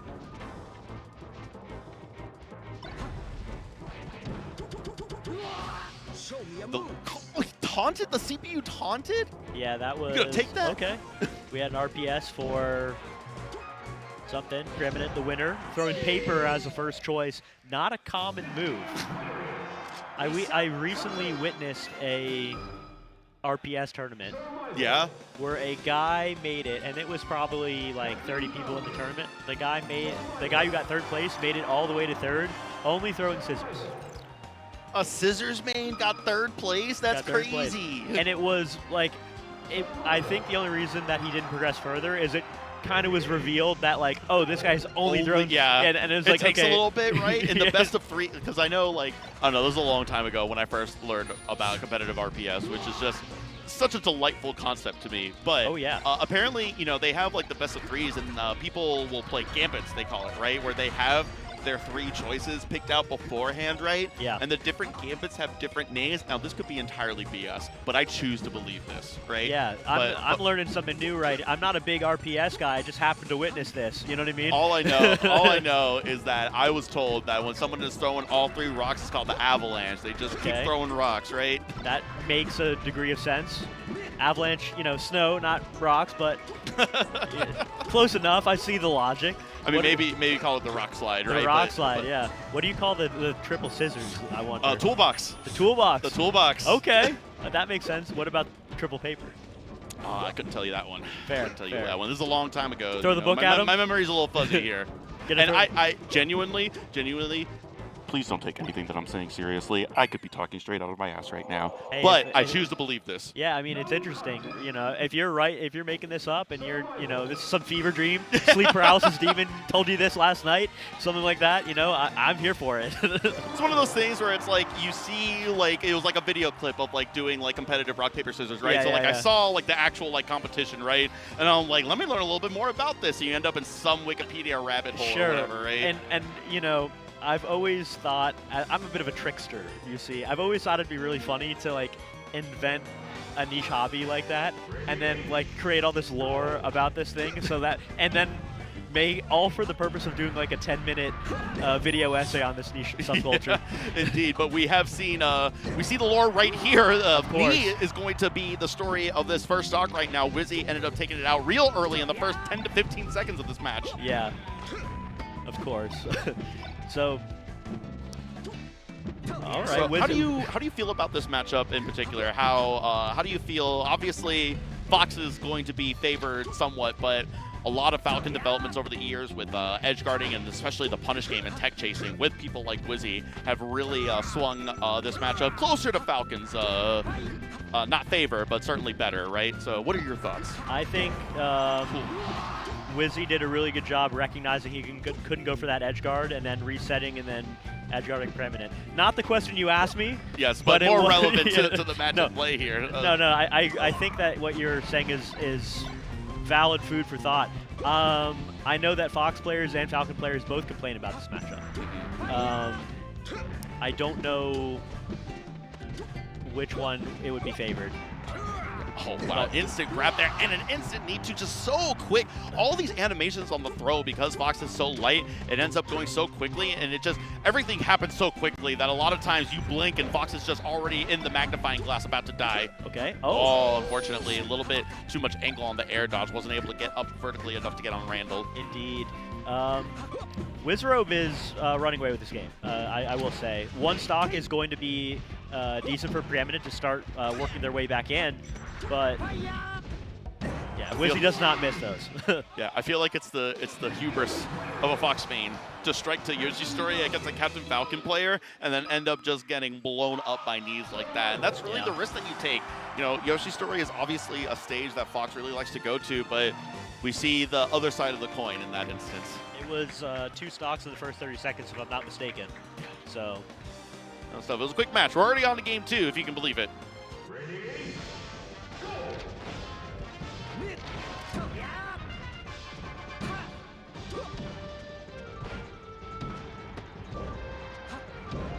okay. And misses that would have been it was a beautiful combo, and they missed the last touch. Unfortunately, but still cooking on this punish. Okay. Preeminent, they were able to close it out, and now it's looking a lot better for them in this game too. Only taking 18% off that first stock is a solid lead to get the game 2 started off with. Wizzy went for the smash DI in. Fox ended up on the other side after the wave shine, but was ready for it. Got a turnaround grab, and still working a pretty good punish here. Oh, okay. Wow, the swing back for the raptor boost. Dodge Fox's grab, and Wizzy turned it around, but another shine is going to bring things, it's a little dicey right now. Okay, and marinate that and land the knee with all the time in the world. Yeah, what is that, a 70 frame confirm? I don't know. I don't know the exact numbers. Plus or minus a couple dozen frames. It definitely, it feels like, it might as well be years. In Melee time, it's years.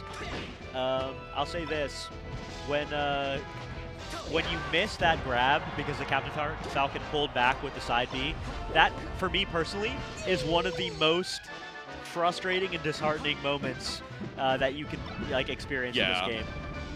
It really is. It can definitely be frustrating, but Preeminent has absolutely run away with this game 2 so far right now, and it's going to be another edge guard. Got to shine off the bottom for that second stock. On this third stock, Falcon already at 83%, and Preeminent has not let go of the gas just yet. Crouch cancel, wasn't able to get the follow-up afterwards. Okay. A little worried about some of the aerial drift shenanigans of Wizzy during recovery, so held back a little bit, went back a little bit closer to center stage during that situation, ended up paying off for Preeminent. Interesting down there. Oh, yeah, reverse fair gonna make that happen. Indeed. And power shields the laser back at him. Just optimal. Yeah.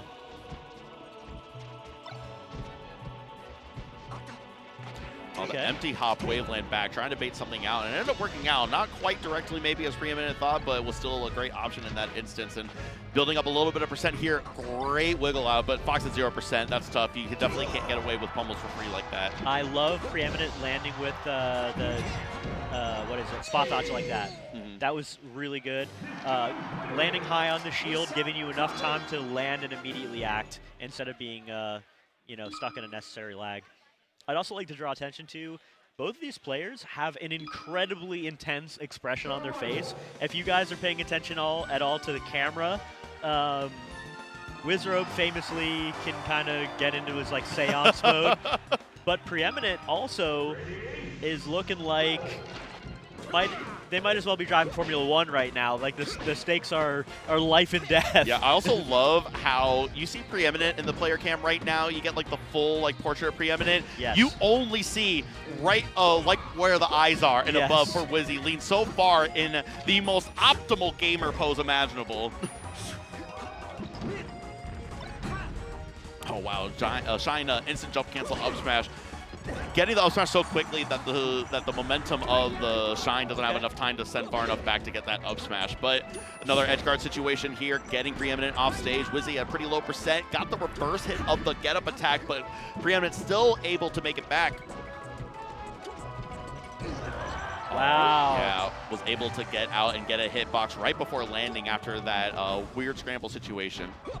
Yeah, it's like the last possible up air that could have been thrown there. Oh, double jumped right into that weak knee, and this could be disastrous. Yeah, wasn't able to make it back. And now Preeminent down 2 full stocks almost. Oh, what a grab. Beautifully spaced. Just use the last little bit of space on the stage to be able to get away from Wizrobe, get this edge guard set up, and the aerial drift is just so good. Wizzy being a little bit too tricky there. Yeah, might have faded back a little bit too far. That is the risk that if you do end up getting hit during that, you could end up just DIing the exact wrong way. Yeah.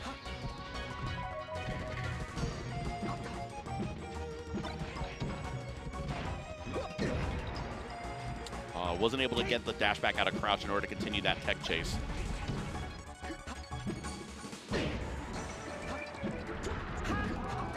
Oh, missed the ledge dash, and unfortunately, now we're down up 3 stocks to 1. Wizzy at a pretty low percent, so it's looking a little dire here for Preeminent. But this is game 3. We'll see. Maybe Preeminent can get, a couple of shines off stage, and we're looking a lot better, right? But Wizzy so far hasn't let up. Okay. Preeminent dodged the weak knee somehow, some way, and then didn't grab ledge, and then just didn't do anything and died off the bottom. Unfortunate, but Wizzy we are communing with the spirit of Captain Falcon just now. Was he doing the thing? Yeah, thing, the channeling. Eyes rolled back, yeah. And Preeminent wiping their hands off with the cloth. So interesting to see the rituals that these players have. No, that's real. When your hands get sweaty like that, Yep. there was a professional StarCraft player, Gumiho, the Towel Terran. Yes. That is that's a throwback. Indeed. And for a different game. For a different game, but hey, it's all esports, baby. But we are into Super Smash Bros. Melee, specifically on That's Pokemon right. Stadium in this game 4. Wizzy's already got Preeminent off stage, but Preeminent able to grab ledge, got a great slip off with the Fox side B on that left platform.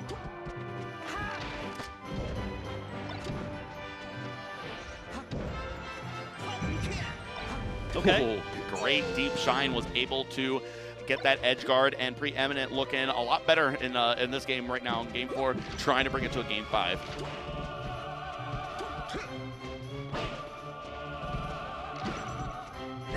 I'm really liking the way that Preeminent's playing this.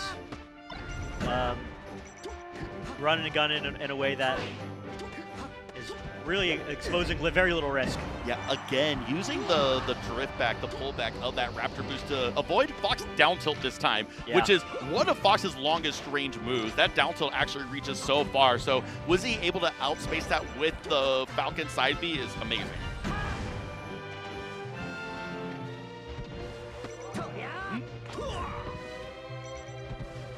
The down throw, getting Fox knocked down, trying to get these tech chases, doing a good job so far.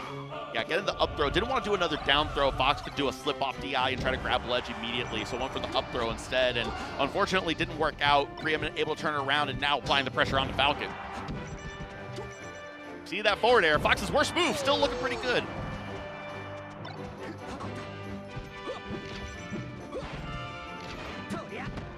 Okay. being so aggressive with these knees. The shorten just a little too short. Yeah, shorten is, especially like the long mid-length one, is it's tricky. Yes. It's a hard one to do. Because there's several different shorten lengths, and they all have like a different like frame that you have to hit or whatever, right? So, like, when they put that in the game, it's kind of like, why? You know what I mean? I think about that all the time with things like, why does Fox get to turn around in a single frame and shine? Why does he get to do that? It's like, Fox deserved that knee. Deserved to get knee. Some developer 25 years ago was like, actually probably more like 28 years ago at this point. That was accursed like, Sakurai. maybe we should give Fox multiple ways to shorten. Wave shine down smash is a great choice, trying to set up an edge guard instead of getting an up smash that could have potentially been DI'd to survive. Now we're down to the last stock. Got the little minecart rolling through in the bottom there. Okay. Preeminent seizing their chance, but Wizzy seemingly prepared. Yeah, and just, oh my god, what do you do here? No, I was okay, gonna say, you there's got no way knocked that's up on infinite. there. Yeah, okay, that's cool. Because I thought like either you get in front of Falcon, you get re-grabbed again, or you have to tech roll back, and it's like the easiest tech chase. Okay, solid shine. Oh, great get up attack there. Somehow able to make it out of there. Up throw, up smash. It was looking real bad for Preeminent. I was looking real good for Preeminent. Yeah, that was I feel like a bit of a uncharacteristic flub for Wizard, but unfortunately, yeah, the up throw knee. Preeminent unable to capitalize. That will do it for Wizrobe, going up 3-1, winning the set, going on in winners. Preeminent. We will see more of you in the loser side of bracket. We got quite a bit more in Melee. We're going to be going all the way until top 8, I believe, on this block. So definitely a lot more action coming up. I'm excited to see what other matchups we got up on the table. Ooh. Okay, so we're going to have. Thank you, production. Thank you for filling us in. We're going to have Axe versus Crudo up next. Yes. Pikachu versus Sheik, and this is historically pretty bad matchup for Pikachu. Yeah, it's historically not great for Pikachu. But Axe has obviously done really, really well in every matchup, truthfully. Axe is just that guy. It's true, yeah. The original Pikachu. The one and only for a time. Not anymore. We got J-Chew making his well, I've been around long enough to know Pikachu's from even before Axe, right? But certainly the best to ever do it. The GOAT, for sure. Fair. Yeah, obviously Axe, not the only Pikachu. There are more. No, we were actually just talking about it yesterday, Axe and I, because at MomoCon, I ran into Pikachad, old school Southern Pikachu player. One of the tipped off champions, tipped off 1 or 2, something like that. He was on that tipped off trophy as one of the champions of tipped off. So awesome. There's been Pikachu representation for a long, long time, but certainly no one has done it nearly as well as Mr. Jeffrey Williamson up on the stage right now versus Crudo, the talented and handsome Kyle Crudo. I'd like to say, Crudo, the Xbox 360 FaZe Clan hoodie was an iconic piece of Crudo drip for years. Yeah. He retired it for a little bit. He was showing up to tournaments without it on, but we are so back. We are so back. We're so back. I have always been, I don't know if it's jealous or envious. I can never remember which one is the proper one, but I want that. I want that hoodie. It's a dope hoodie, and they don't make them anymore. Yeah. Yeah, I can't imagine. Xbox 360? Yeah, I remember asking him about it once, and apparently he knew somebody connected to FaZe Clan at the time, and he got the hoodie that way. But that's like vintage drop, vintage merch right there. That is. There is a T-shirt that I once had that I don't know what happened to it, and it would be the craziest bit of Smash lore that I could have. I wish I still had it, but I bought a T-shirt when I went to Melee FC3, the one that had the regional crews. It had the East Coast, West Coast, Midwest, and South crews on the T-shirt and whatnot. For those that don't know, Melee FC3 from the Smash documentary, that epic 10 versus 10 East versus West crew battle. Yes. And I was at that tournament. I had the T-shirt, and I was a dumb high school kid that probably got rid of it at some point, not realizing that I was holding on to history. Yeah, it's true. Right before my time was the Florida shirt. And you'll see a few people wearing them. I know one of the Knee Masters was wearing the old Florida Smash shirt. Yeah. And it was kind of in like the the vaporwave style, for lack of a way of Yeah. explaining it. I think it said Olay on it, if you recall that. Oh, yeah. The old Florida Olay. That was right before my time as a Melee player. And I remember when I got into the scene, a bunch of people had that. And I went on to, like, the website where they made it, and it was like, oh, it's sold out. You can't get it anymore. Oh, I was dang. like, damn. But you still see people rocking them. It was an iconic piece of, you know, of merch. Of merch from the South Florida community, indeed. But we are into our first match. We have opted to go to Battlefield. Pikachu versus Sheik. And the nice thing about Pikachu in this matchup is that you are as good as punishing Sheik recovery, that exploitable recovery, as anyone is, right? So you can definitely work that. But Sheik has a lot of really good combos. Obviously, Sheik has a pretty significant chain grab versus Pikachu. Yes. But an up smash into down B is going to do it off the right platform clean.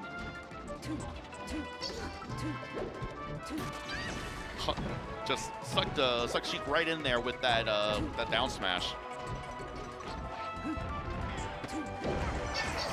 Oh, the momentum cancel, using the up B to cancel momentum from the forward air, avoiding us almost certain death with it.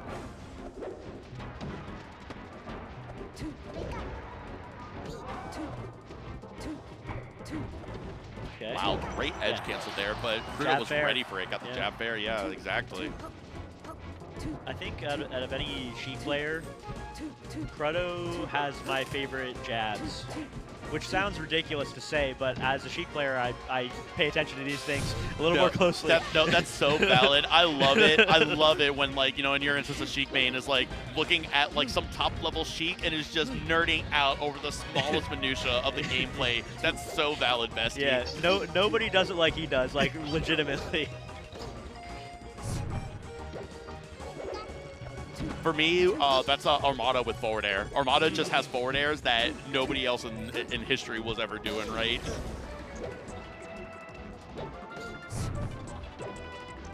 Yeah, I'm always, it like doesn't compute in my brain, because like famously Krudo, like Sheik's really got a tech chase, in my eyes, in my belief. But Krudo is at the very top of the game and doesn't really do that all that much.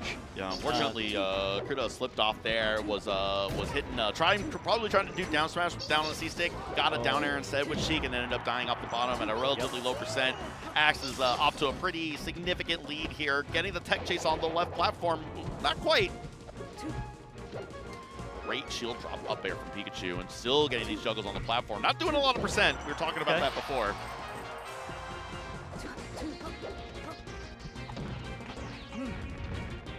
And we see the chain grab coming in right now. And, you know, the stage is going to allow Pikachu to get out there. But you get that in the middle of the stage, it's going up to like 60%, I think, something like that. It's a lot. Yeah, potentially even higher, but Axe saved by positioning.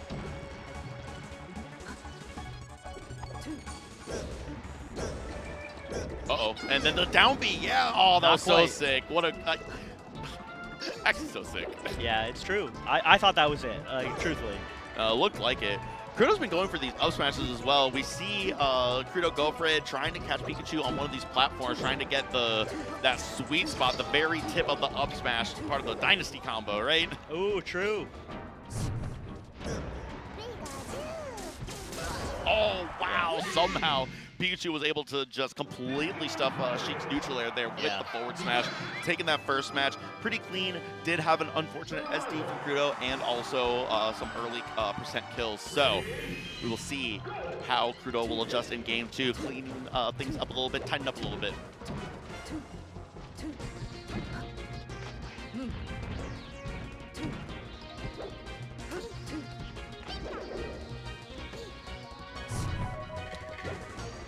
Again, we see these hard punishes. That is the Sheik experience. As soon as you are forced into your up B and they are able to grab ledge, it is very bad.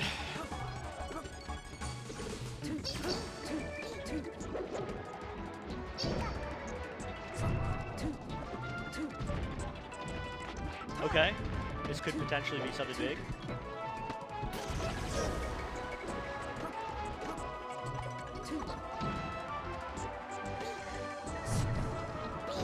Yeah. Ooh, got the charge a little. Well, I don't know if that was actually charged those times, but nonetheless, Clearly charged enough. Yeah, clearly strong enough in order to get that kill. Once again, exploiting the recovery, Okay. able to get the kill off the top, but down tilt up air, gonna do the trick. Crudo down to 3 stocks apiece, looking quite even right now. I mean, literally in gameplay wise, they're both at 0%, but you know what I mean. Okay. Finally landing that sweet spot of the up smash, doing a lot of percent too. It's a strong move.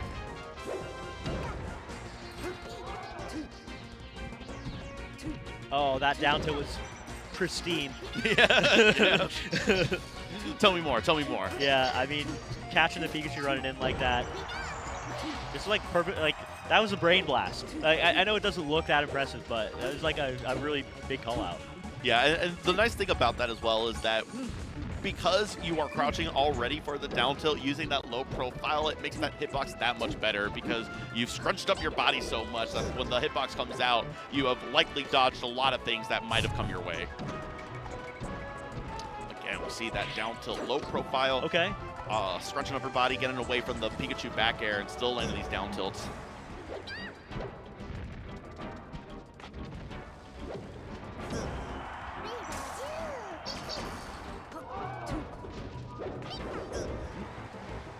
Back throw off stage, trying to set up this edge guard, and that's likely going to do it. An easy up smash for Axe. That's going to bring it down to 2 stocks apiece, but Crudo out to a decent lead here.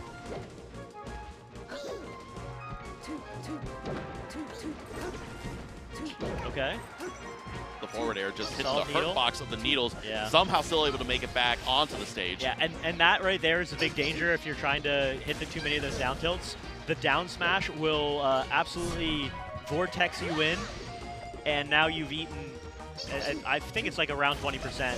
No, 12, excuse me. Not even close. It's Pikachu, of course, yeah. It is Peach, and that ain't Peach. yeah, exactly. But, you know, if you're trying to rely too much on that down tilt or too much on that low pro, you are going to be caught in that down smash, much like Peach in that similar vein. Crudo was able to clean it out. Now we're down to the last stock. Looking a lot more doable for Crudo right now. Oh, wow, the jazz, but got up attack, not punished, and now we're going to get, I like that. The down smash do a little bit more percent than another re-grab and get Pikachu off stage, but now dead even 49 to 50%. Oh. How unfortunate. Missed the ledge dash, and now Unlucky. that's going to put Axe up 2-0 versus Crudo. Survival.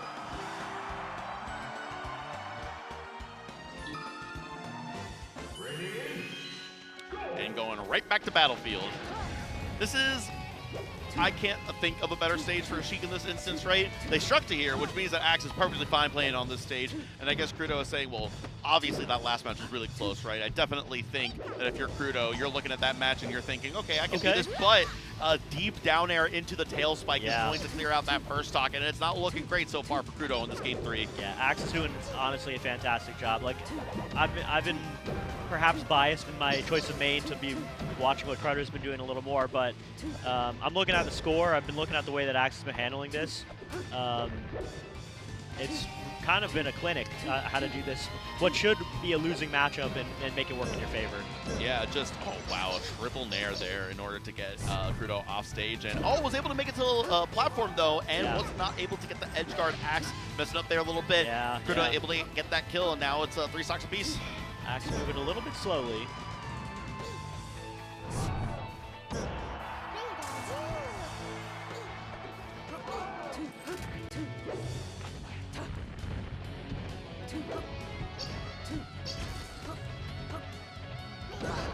Okay.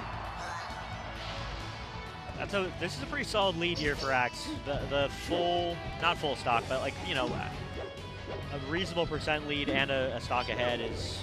Yeah, that's good. And a back throw off stage and a reverse tail spike is going to be great. Charging that forward smash to get Sheik back off stage, and okay, was able to get the Amsa tech, but an air dash back on stage is finally going to get Crudo back, but taking 67% in the process.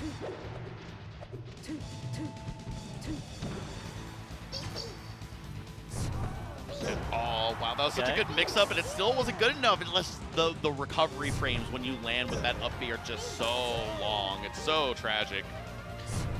Okay, a lot of drift using bonking the Sheik head on the bottom of Battlefield in order to get a little bit of drift, make it a little bit more tricky during the recovery. Ends up paying off. I like the Thunder Jolts that Axe is putting out, forcing Cruddo to use his Nair. That really, it means he's got to go low, basically. And while Sheik does have the tools to climb, definitely funnels you into less advantageous positions. Great edge guarding tactic by Axe. Yeah, indeed.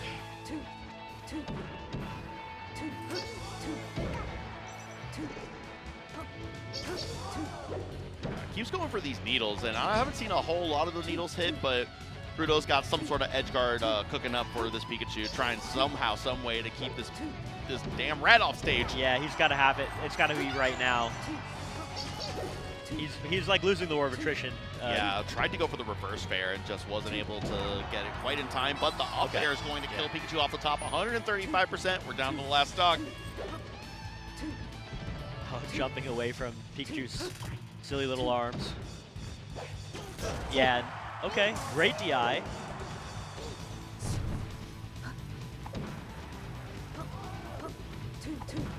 Oh. Oh, wow, reverse neutral air, and that's going to be Cruddo off stage and barely getting back on, but Ready it's to looking rinse and pretty repeat, dire for yeah. Cruddo right now. Axe might just clean this up. 3-0 clean right now. Oh, wow, the reverse tail spike into a regular tail spike, and that's going to do it. 3-0. Cruddo couldn't get it together there in the end, despite bringing it very close in those second and third matches. First match kind of got away from Cruddo, had a couple of unfortunate SDs, played really, really close, really, really tight in those game 2 and game 3, just wasn't able to get it out, and Axe just playing out of his mind well right now. Yeah, that was, as I said before, an absolute clinic on how to deal with that matchup. My condolences, Sheik main. It's you'll get him next time. It happens. It happens. We've had our fun for years. Axe is our judgment. Axe coming down to be the judge, jury, and executioner for all the Sheik mains that ever chain grabbed a Pikachu. He's the karma. And I am not a huge advocate of chain grabbing. I'll say I think it's kind of lame. But I will always chain grab a Pikachu. Yeah, you got to. You're trying to win. Yep. It's like every time someone tries to tell me this, that, and the other is lame, you tried to kill me. You tried to shine spike me off stage. What do you mean you're mad that I was down smashing you? Yeah, I do feel guilty if it's like Yoshi. I'm like, oh man. No, I do not care. Don't lose on character select. Fair. Don't lose on character select. Ooh, we're going to have another fun match coming up. We're going to get the H-God himself, Hungrybox versus Panda. And this is a matchup that we have definitely seen a lot before in the past. Panda, obviously, also from Central Florida, like Hungrybox is. And also, been around for a very long time. I don't know what their exact set count is. I believe, actually, I was talking to Panda about it. So I believe Panda's gotten a few sets, like maybe like 2 or 3 sets off of H-Box. H-Box is obviously one more than Panda has, but definitely a very doable matchup for Panda. One that Hungrybox cannot phone in for sure. Yeah, no. Panda is a wild gun. He's going crazy at all times. He's the Fox player that every Fox player wishes they could be in a lot of ways when he's on. And then he's the Fox player that everybody is when they're trying to be Panda when he's off, if that makes any sense. It was so funny. I commentated one of Panda's matches at Supernova, and it wasn't until we were in game and the tags came up that I even recognized him because he was just completely clean shaven, and I was just like, "Who is this stranger? Yeah. Who is this mysterious Fox player?" I remember when he showed up. I saw him for the first time because for those of you who haven't, seen him previously before the haircut, Panda used to have like, are you familiar with like the heavy metal subculture? You know what I mean? Where guys have like very long hair. Yes. I don't know if Panda is a part of that, but judging the long hair nonetheless. By the hair he used to have, I would hazard a guess to say he probably was. Yeah. So he looked like a metalhead, and now he's kind of, the hair's gone. He was clean shaven for a bit. Yeah, no, the hair is way more back than it was before. I mean, it was completely clean shaven, just a little baby face. it was it was a shock to the system to see that. Indeed, but we are going into this first match. They got right into it. Hungry Fox versus Panda, strike into Battlefield. Fox versus Puff, the melee matchup of all time, ain't it? Yeah, it's made famous by a number of our most iconic players, one of which on stream right now, Yes. HBox. Indeed, and it's The not man just himself. HBox anymore. We've also got players like SDJ. They have been doing tremendously well. It's ranked true. 6th in the world right now, so it's not just the H-God anymore. We got 2 Puff players in top 10, and certainly a lot more that are scratching their way to that echelon, right? Yeah, it's true. It's absolutely true. Yeah, down tilt off the top is going to kill Puff off the top on that first stock there, and just Puff being such a floaty and light character, all those moves that won't normally get kills will sometimes get kills versus Puff, right?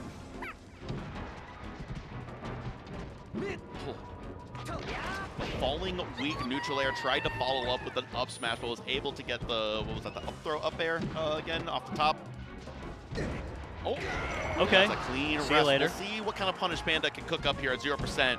And oh, okay, 40% is actually pretty good. Yeah, I thought he was about to lose a stock on Yeah, a bit of an overcommit It right was, there. it was a little spooky there for a moment, Yeah. but I mean, great punish, all things considered, at 0%. It can be very tough. It is a little bit of a mix-up that you have to go for. Try to mix up their DI a little bit. Panda did as well as he can, and right back to another stock here.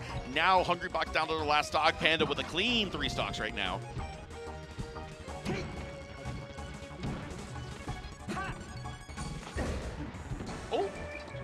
Oh, unfortunate. okay. Tried to go for the tech chase, and this is probably going to be it. Charged the up smash, Yeah. did at 67%.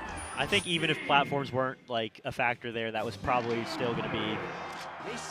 That was, I think HBox probably went for that rest knowing that it was unlikely to hit and was just like, I'm just going to go gambling for the rest of this match, and we'll see if I win. But we are going to go on to our game 2. Going for Dreamland, and an immediate up throw, up air. Almost got the rest there, but unfortunately missed it, and a big punish coming up. Oh, I tech like chase? the. Oh, No way. Okay. That was scary. Now back throw off stage. That could be a complete reversal for Panda, and it looks like it is. Yeah, HBox does not drop those. I like the decision out of Panda to go for additional damage instead of trying to go for a KO here on Dreamland. That's going to be less obtainable. That was such a good crouch cancel by Panda, and still Hungry Box able to reverse that and almost got another stock against him.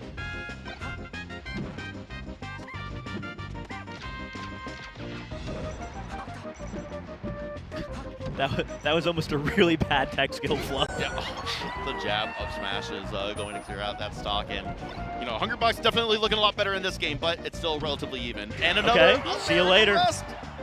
Get him out of here.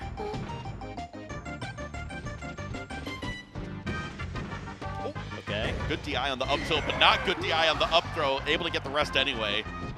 And it's looking like the exact opposite of last match. Went to Dreamland, and it's been a quick 3 stocks to 1, just off rip. Oh.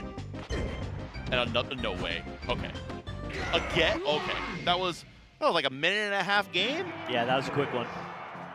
I don't like melee. I want to see a little bit more melee than that. No, that was great. I mean, just 2 back-to-back games where Panda just ran away with the game, Hungry Box ran away with the game. Maybe we'll get an even game this time.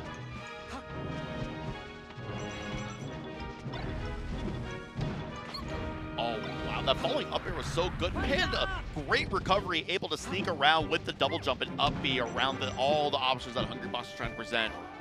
Going for the forward tilt as an edge guard.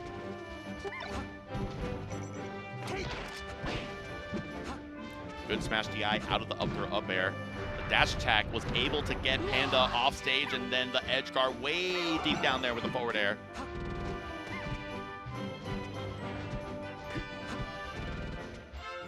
Okay, kind of fighting over the ledge there a little bit. Trying to get back on stage, trying to get some even footing. Panda not allowing it to happen. You're going to have to get your even footing on the Angel platform, Juan.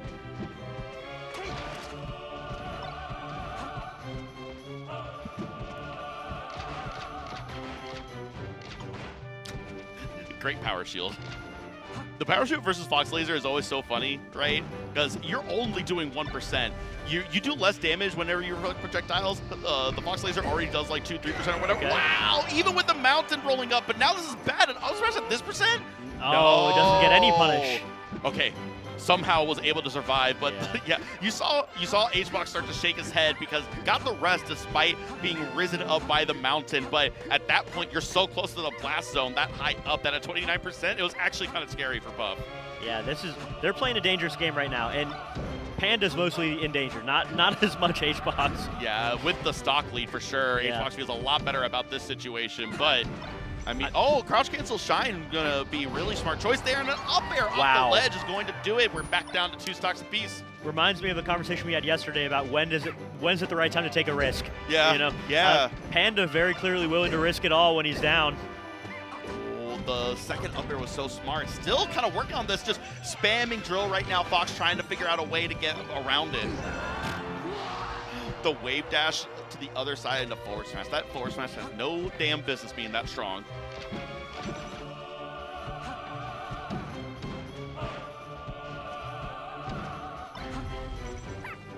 Okay. Ooh, good shine. This could be it. This is a dicey edge guard, but that hitbox lasts so long, and an up throw rest is going to end the game. HBox now up 2-1 versus Panda. Panda exasperated.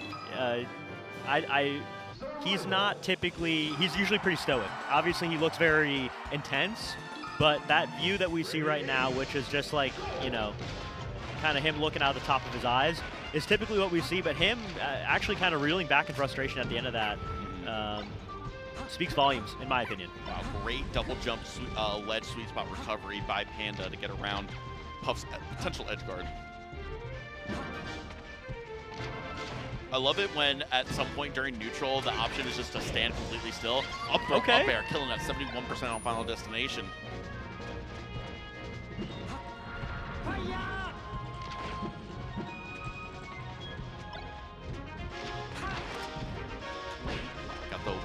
Got just the second hit of the up air during that juggle, but so many hits. The aerials using the forward air and the neutral to keep Puff up on above Fox.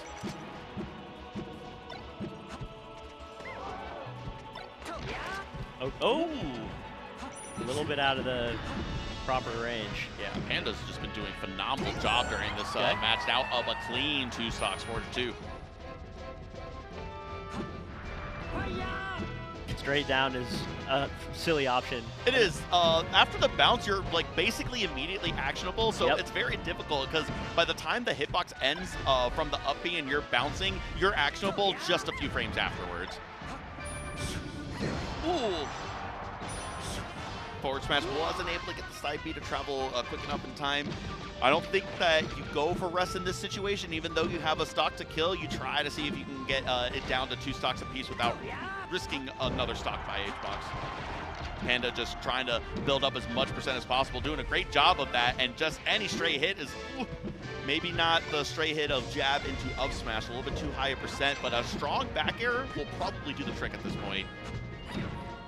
Up smash out of shield. Okay.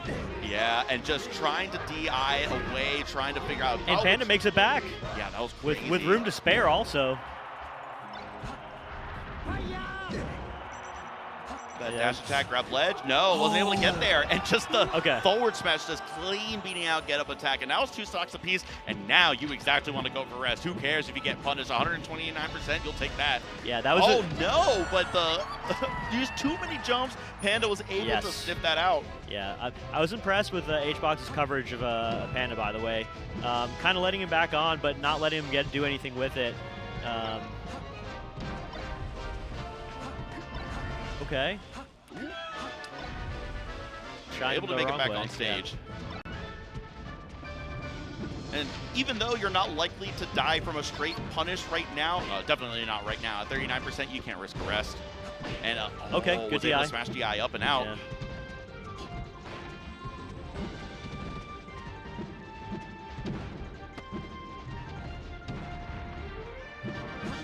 Barely wasn't able to get there in time to get Fox during the tech chase. Hungrybox trying to figure out a way to close this out in 4 games. Panda trying desperately to bring this to a game 5. Looking good for Panda thus far. Creative recoveries, that's for sure. Crouch cancel on the Jigglypuff forward smash. And a crazy DI up to land upright after the Jigglypuff down air, but it's not going to matter. Juan probably, no, misses, was able to fade back.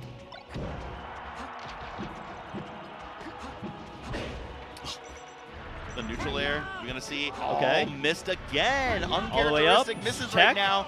And still Panda making it back 175%, not letting up, not trying to bring this down to a last stock where Juan might be able to get a rest. Yeah. But finally, no, still not. Still got the DI. Still. Okay. Oh, okay. Yeah, as you were saying, HBox down 120%, which is definitely KO percent, but Fox also at KO percent right now. Yes. Yes, indeed. And trying to get away, and it's so scary right now for both players. Okay, but there a it jab, a strong back air is going to do it. We're going to go to a game 5. Yeah, that was that. You know, I was a little quiet there because I was on the edge of my seat. It happens sometimes. Sometimes you get lost in it. You're just like, what's going to happen? What's Sometimes happening? I'm so scared. Yeah, sometimes I'm like, oh, I'm not breathing. I need to breathe, Nate. Say things. Talk about the video game. And we're opting to go to the Fountain of Dreams for our game 5. High ceiling going to make it so that Puff can survive a little bit longer. Platforms can be dicey for both characters. Yeah. And Panda loves to do these little shenanigans on the ledge on the left side. You see that patch of grass, and you'll see some odd and fun PC drops in order to grab ledge almost instantly. Is that what makes you do that? Or lets you do that? The patch of grass? Yes, it's either the grass itself, like changes the traction, which is an actual thing, or it's something with the geometry of it. But yes, there are specific interactions on the ledge, and it's because of the differences there with the grass. I'd always wondered why that happens on this stage specifically, but that's... Yeah, for those unaware, there's terrain in Melee. So like you have like the UFO in Foresight that has like the super slippery terrain. You have grass, like in the grass transformation of Pokemon Stadium, that actually increases traction. So it'll do things like make Jigglypuff's rollout travel faster. Oh, wow, just crazy shield crusher. But we're down to 3 stocks apiece, and it's looking tight right now.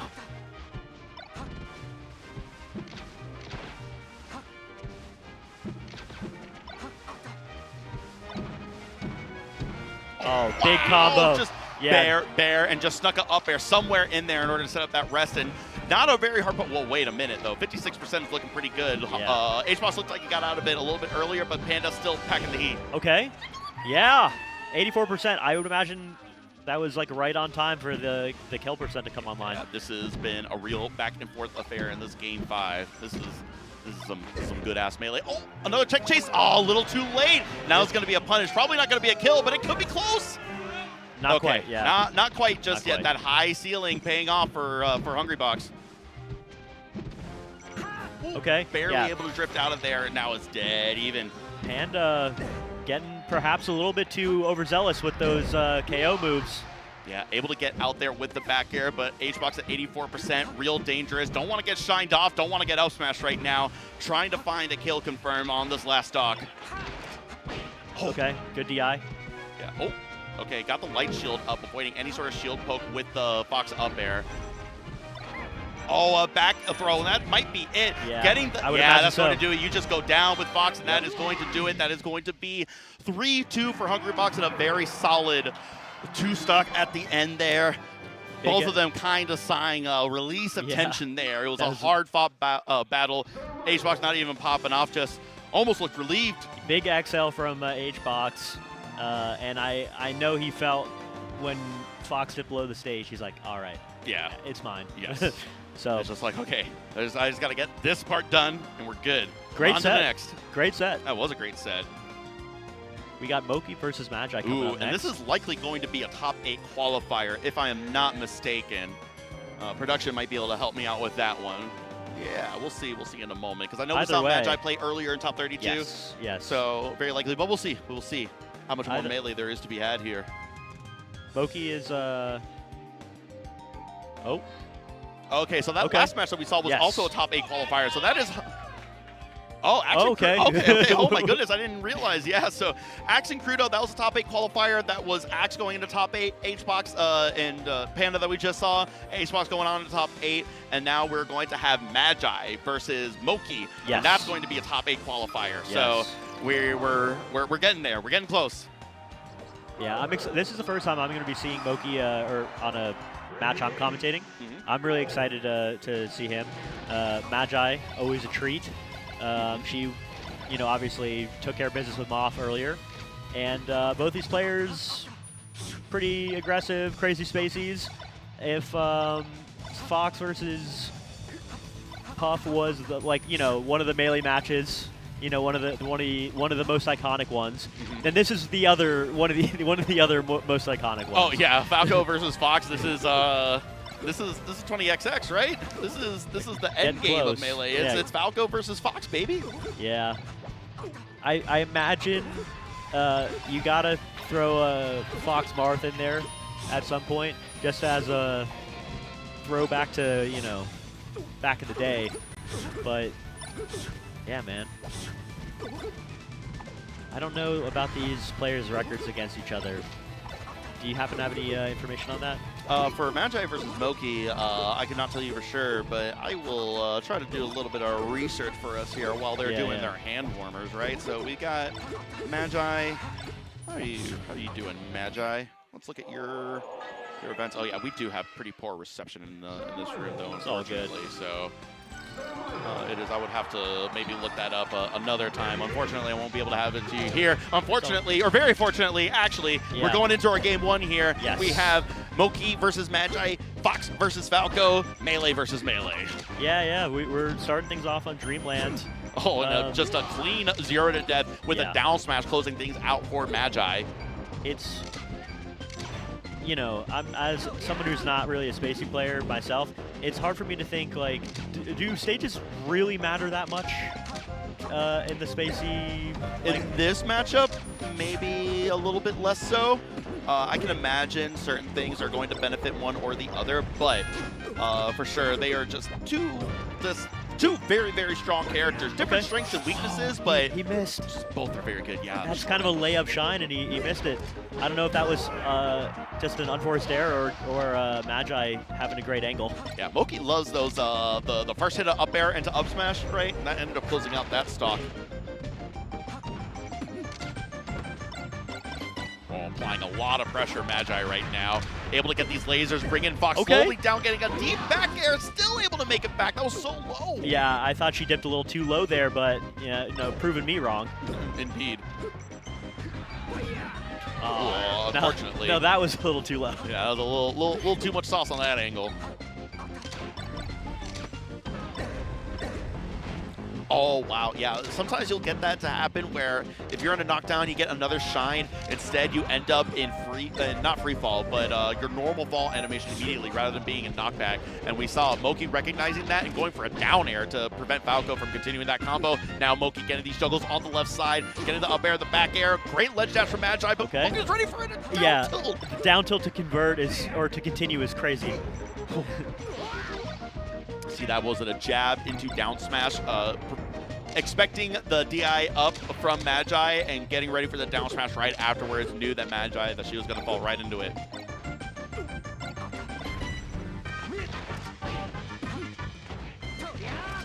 Okay. Oh. Oh, I didn't even really see what that was. Oh, he's going down. Yeah, that was an interesting edge guard. It is so, if you mess up that shine and there's an opportunity that Falco hits the stage and is able to tech wall jump and turn things around, I don't think that it was very necessary there, but that is a legitimate thing that Fox can do sometimes where you will explicitly go for down air because the Falco is so consistent with ledge teching and the wall techs that you go for moves that don't put them into knockback to be able to tech it in the first place.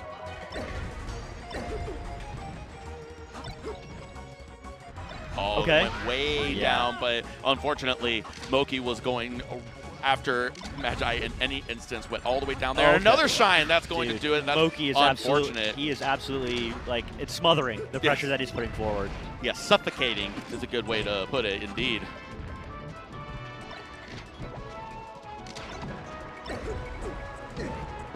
Okay. I love that forward air. That was a great fair. Oh, wow, and this has completely gone away from Magi right now. Blink and you miss it. Yeah, I mean, it was like the first 2 stocks in 30 seconds, the third stock in the next 30 seconds, and, you know, we made it past the minute mark, but how much further past that? Not much, only a couple of seconds there, and that's going to be, what, a minute, 2-second match? Moki over Magi, that was just... 4 quick stocks. It's clean.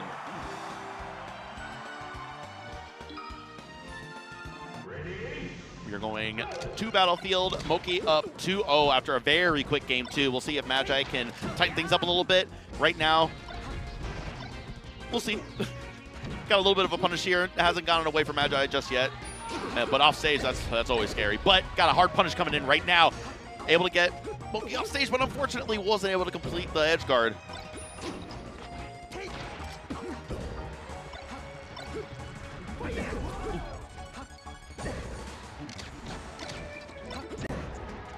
Okay.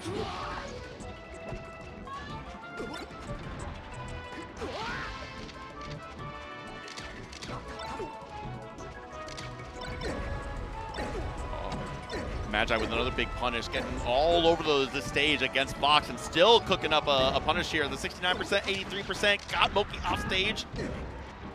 Still continuing this edge guard. I love these lasers slowly dragging Fox down into a more advantageous position. Yeah. And then the awesome tech, Magi was ready for it, got the forward smash, got the kill. Yeah, this is more what I was expecting. You know, 4 stocks are uncommon at this level of play. You know, I was expecting more back and forth, and I'm not disappointed here. Yeah, this is definitely one of those matchups where a dead even like matchup, players of like equal skill level, Yeah. it can be back and forth 4 stocks sometimes, right? Yeah, it's true. It's true. Okay. Magi a little quicker on the draw there with the shine. Yeah, this match is at least looking pretty even right now. Magi was able to make it back and still working on this punish, able to shield the get-up attack.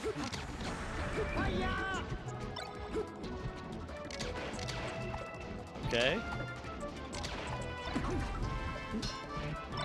Oh.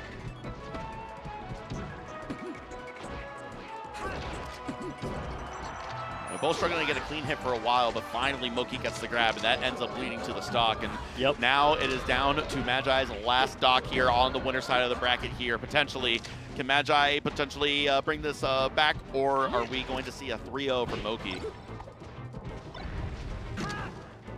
It Okay, interrupted yeah. the laser. That is something you can't be too lazy with those lasers. You got to figure out safe times to put out lasers. Unfortunately, Moki was ready for it.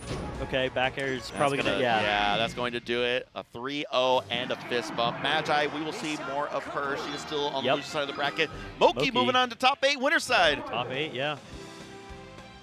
So that's 3 of our 4 winners Yes, indeed. already locked in.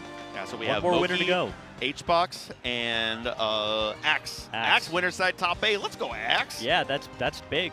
People thought Axe huge was, even.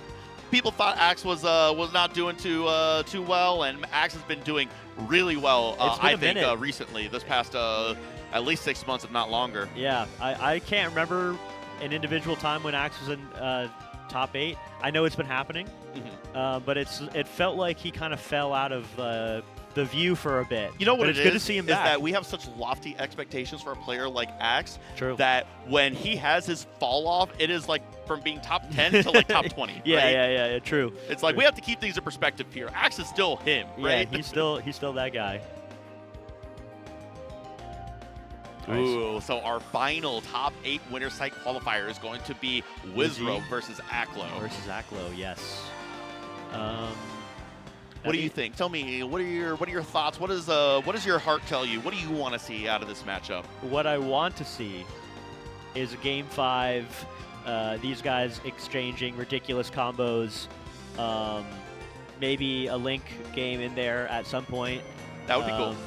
I want to see. I don't think we see Link versus Falcon though. I don't think we do either. Not what that what matchup. I expect to see is maybe not a Game 5, but mostly very well executed combos.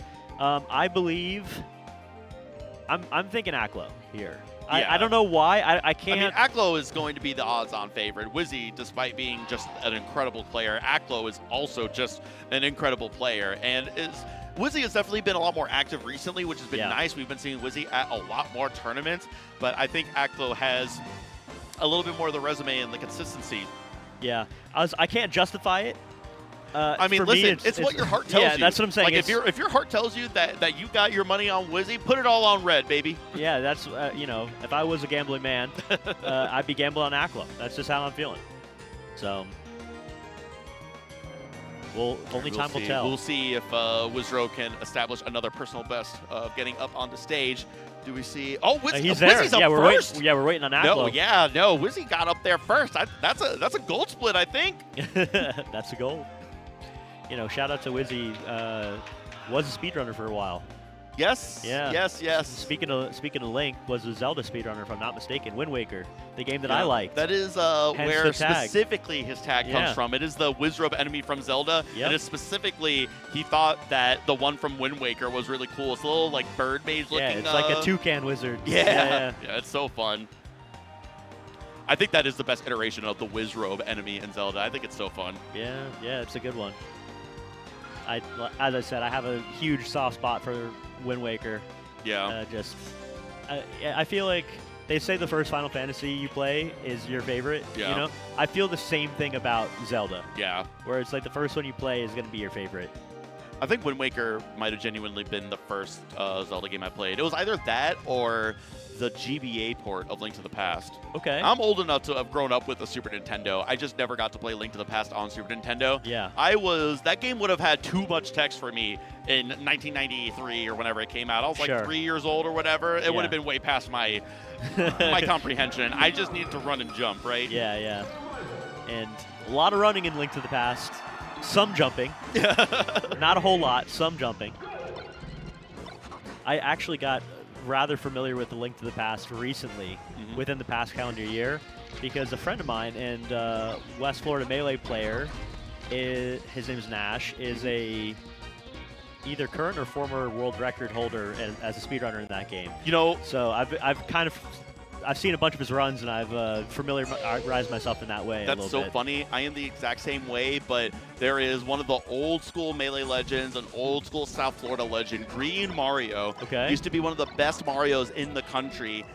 Made the switch. Well, he played also a bunch of different fighting games. He got 5th place of the first year that DNF Duel was at EVO. He's a top 8 EVO finalist in DNF Duel. Beat Punk to get there.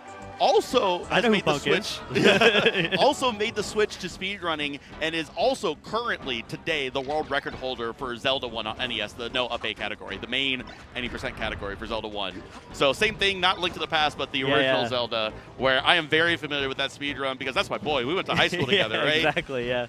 Yeah, that's so funny. Hey, Melee player to speedrunner pipeline is real, and the other way around for that matter. It's true, yeah. Shout out to Smash the Record. Back when that event was still around, that was one of the first big events I ever went to, and that was the confluence of the speedrunning community and the Melee community, or just the Smash community at large. I have played Melee with at least 2 different world record holders of Mario 64. You know, Puncation used to play. I played him at AGDQ. I didn't know he was a Melee player. Yeah, he plays Melee. He plays Marth. Okay. And then a very long time ago, a very strange set of circumstances allowed Siglemic to come over to my house to play some Melee when he was out visiting for Tip-Top one year. So got to play Melee. Very good Fox player, very technical, but I feel like that's a lot of Mario 64 players. They've got the APM to be able to play Melee, right? But, you know, just need a little bit more experience with the game, right? Yeah. No, the overlap between, because like, speedrunning is in itself competitive, but you're racing against yourself and everybody else's times. Melee in a lot of ways, and I know this has been commented on in a number of video essays, and it's not a seminal thought for me to reiterate this, but like you're really just speedrunning against another person kind of at the same time head to head, but instead of it being a race alongside, you're crashing into each other. I'll be real, I have not heard that one before. I don't know entirely whether I see the vision on that one, but I will say that the one thing that is a direct parallel between the two communities is that journey of self-improvement, right? Yeah. Where the best players are the ones that are not driven by competition, but are driven by the competition within themselves. Sure. Yeah, I 100% agree with that as well. You're a little bit better every day after you finish your practice sessions, after you finish your tournament run, all that sort of thing. Yeah, I don't know what the Melee equivalent of losing your like 8th run in a row to Canonless is, though. Geez, is it getting hit by Peach down smash on platform? Is it something like that? I would imagine it's like when you're playing on unranked, and you like keep queuing into the same character, and you keep losing to the same thing, and you're just like, God, I hate Captain Falcon so much, or oh man, Sheik's the worst. I can't believe Jigglypuff players are so lame. Like that is the same thing where you've got this block that you're trying to overcome. Yeah. And that is, if he's watching right now, my roommate, Alex Aponte, him with Marth going on net play. My condolences, Aponte. I hope you're doing well out there, buddy. But we are going to go into our game one. We are seeing Aklo versus Wizrobe, and already Aklo off the stage, but a wall jump able to, I don't know what's going on already. What's happening? It's going too fast. okay. It was looking like something, but now we've kind of reset a little bit. Yeah, we've calmed down a bit. And getting the DI. As you hit all those shy guys, you're able to input further smash DI and further DI input. So, able to use that slip off from the knee. Oh, I thought another knee was happening, but an up throw. I did as well. The wave shine into down smash. You see that angle, the little decline that Yoshi Story has right there is going to allow certain hitboxes like Fox's down smash to reach real low, and it is impossible to sweet spot versus. Aklo choosing to hop off ledge and shoot lasers the other way. I don't know if that was intended, but it was very funny. You can do weird, like, I don't know if it was intended or not, but there is something to be said about using reverse B with your character to turn yourself around to go for, like, back airs during an edge guard, right? Maybe not in that situation, you know, where it's, like, such low percent, you're not really in an extended edge guard situation, right? Oh, so menacing. Oh, wow. Aklo has the craziest mash outs on grabs. I know that he was at 9% there, but just consistently is able to get out of grabs so quickly. I was wave shine up smash. I was watching the clock to see how long they were going to stay there in that like tech chase C ready position. It really is just like a Mexican standoff, right? Yeah, absolutely.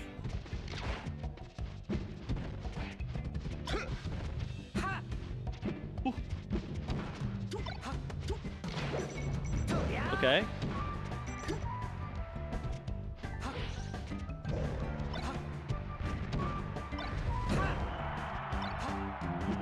Still not able to get that kill off the top, 113%, despite the low ceiling of Yoshi's Story. Aklo still working this edge guard.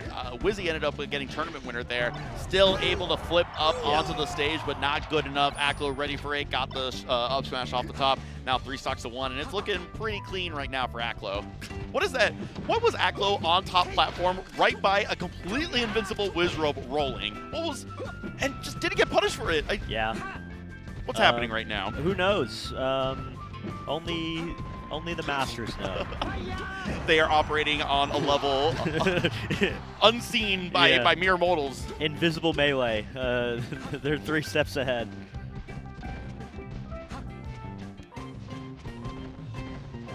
Okay. I love the up tilt, turn around, up tilt to just make sure he's staying in the loop. Yeah, I don't know how Wizzy was able to get around that edge guard there, was able to somehow grab ledge past Aklo's shine attempt there. But right now at 103%, it's looking a little dire for Wizrobe off stage 2. Okay. And a clean, strong back air. Yeah, that's going to do the trick. That's going to be a confident game 1. 2 stock is not running away with it, but it is. You're never feeling bad when you 2 stock your opponent. Yeah, it was like it's comfortable. Yeah. It's comfortable.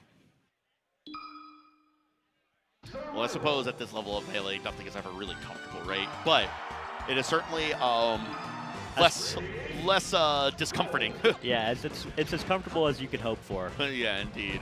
In such a high-stress game as Melee, right? And right now, is Aklo going off to a very, very early lead, building up 82% in the first 10 to 15 seconds of this match. Wizrobe able to air dodge past, but Aklo was ready for it. Still continuing this punish and edge guard right now, but Wizrobe finally able to make it back to center stage, trying to open up Aklo. Still hasn't found a single percent yet. Oh, finally a trade. 7%, baby. We're on the board.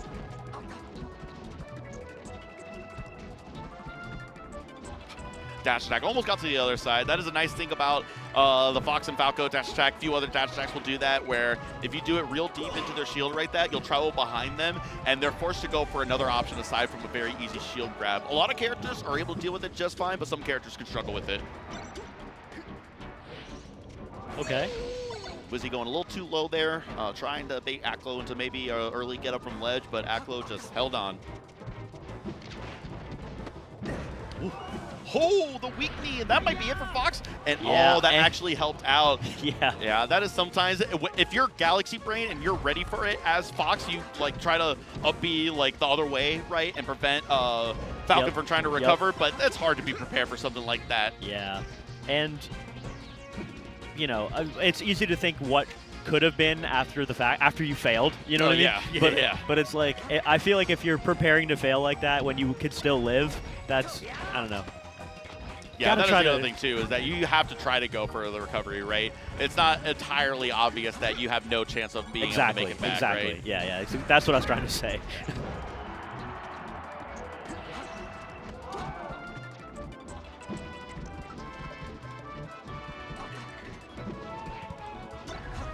Wow, a deep shine spike down there. Aklo shaking their head, maybe thinking that was a little bit unexpected to be able to get away with such an easy shine, but hey, ended up working out real well. 3 stocks to 2 right now. Okay. The Falcon walk animation is always like so weird, right? Yeah. He like kind of like That's a little staggers. trot. Yeah, it is like a trot. Yeah. Okay, up air. Oh, Wow, somehow able to avoid the up air after the whiff knee and just was able to make it back, and now Disaster gets the shine spike, and now Aklo on the verge of going up a clean 2-0 versus Wizrobe.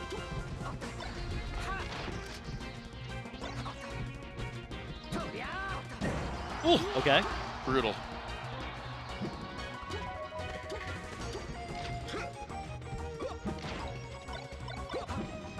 Aklo running in and shining, trying to open up Wizrobe in a very aggressive manner right now, not trying to let Wizrobe breathe. Yeah, continuing to chase after him, cornering him right now. Crouch cancel was good, but was he ready for it? Oh, unfortunate. Fell off, did the knee, and now Aklo is up 2-0. Are we going to see a quick 3-0 and a fist bump in order to get Aklo into top 8? Or will we hopefully see Wizrobe bring it back a little bit, bring us to a game 4, hopefully a game 5, get a little bit more melee in us? Yeah, considering the way the last 2 games have went, I would love to see more Wizzy. But I'm not overly optimistic, I'll be honest. Aklo's been looking real good so far. He's doing everything he needs to do and nothing less. So. Indeed. We're going straight back to Battlefield, and right now we see Wizzy already off stage after a shine, but able to make it back. Okay, let's go, Wizzy. Let's go, Wizzy. What a great! I'm not stomping top platform. I'm meditating. I'm not stomping the right ledge. I'm meditating. All right. I'm really hoping you run into my down air. I mean, it works. Please run into my down air. Please.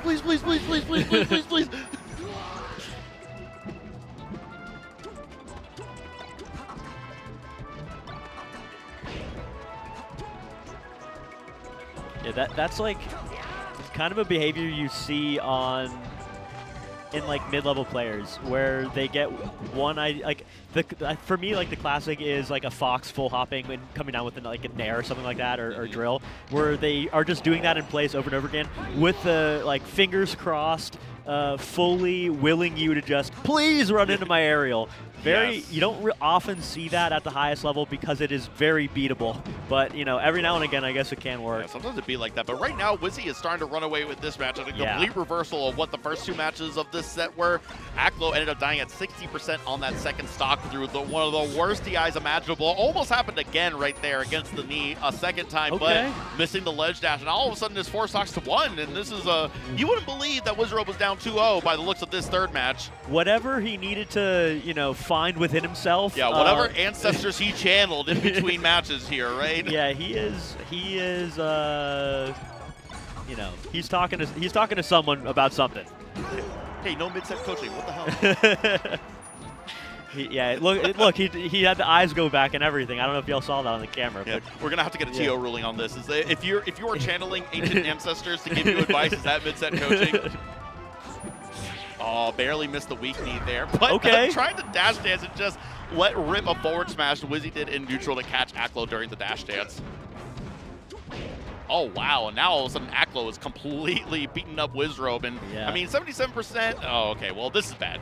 This is no bueno, as they say. Yeah, and that's going to do it in a clean 3-stock. But Yeah. you built yourself quite a bit of buffer, Aklo, so we'll see if he'll be able to close it out in Game 4. We going to go to the coveted Game 5. Yeah, Wizzy's tapped into the knowledge of the ancients right now, so who knows where this ends up, like, realistically. This is just like Ace Attorney. Oh? Oh, that's right, there's a girl who can channel ghosts, right? Yeah, it's like actually one of the main plot points of that Okay. game. It is a pretty like big deal in that series.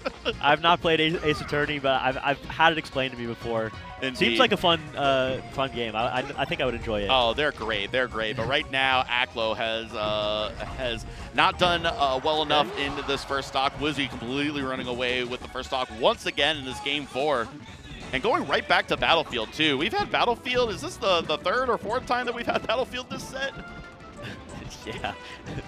You know, I'm just... Wizzy just in short hop and place aerial over and over again is hilarious to me. It shouldn't be that funny, but, you know, he's making it work. It's hard to time sometimes when you're supposed to go in, and you feel so silly when you mess it up, right? Oh, great sweet spot on there, but it's just Wizzy has been doing so well right now. But wow, what a great air dodge. Angled it downward in order to be able to land quicker.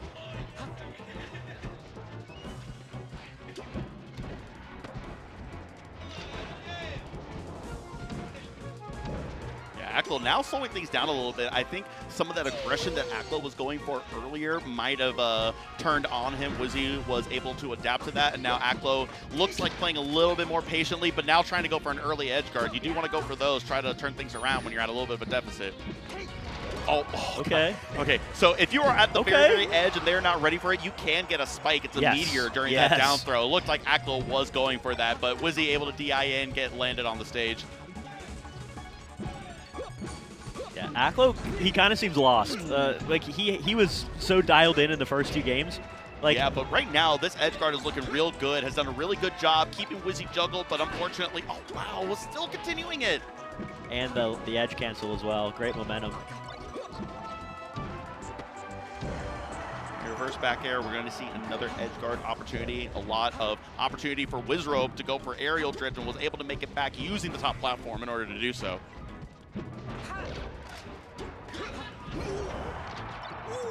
Going to do it. And now it's right back to even. That was a really, really bad first stock for Aklo. Wizzy really turned it on that first stock, and Aklo has slowly clawed it back, trying to make sure that this does not go to a Game 5. Yes. Ooh, barely got behind him, and now Shines tried to get the shine off, but got on the other side. Wizrobe able to get to center stage instead after the shines. It's looking like Aklo kind of took a deep breath after that last game, and maybe that first stock of this game. Yeah, oh, beautiful recovery, and the great slip-off, too, with the side B on the top platform. Still somehow making it back with the shorten and everything. Aklo doing such an amazing job of recovering versus all of these edge guard options that Wizzy is presenting. Okay, got the forward throw, trying to go for an edge guard here. Instead, gets the juggle and a couple DI mix-ups. Okay. Oh, Wizzy's making it back. unfortunately, wasn't able to get the edge guard there. Oh, okay. I saw the laser, I was like, wait, he got to jump? And I was like, is he going to make it back? Not quite. Uh-oh. Yeah, again, just Aklo is making it back almost every time. Wizzy is having to just blow up Aklo stocks instead in order to get it, and he's been doing a good job thus far. Got hit by the get-up attack. We'll see if Aklo's going to be able to close this out. We're going to go down to the last stock. Maybe? Barely wasn't able to get there, but maybe now? Yeah. All right, 82%. That's tough. Yeah. Any big opening with like a stomp or a up throw maybe is going to do it for Wizrobe. Aklo trying to make some sort of juggle happen, maybe get a shine off the stage early. And right now we got the juggle part. Oh. Okay. Yeah, off stage, but Fox wasn't close enough. But now Ani is going to do the trick, and we're going to go to a Game 5. Game 5. You know, I did say I wanted to see Game 5. So thank you for manifesting this for us. My wish came true a little bit. Do you think it's going to be Battlefield? Are we going to go back to Battlefield? Who knows?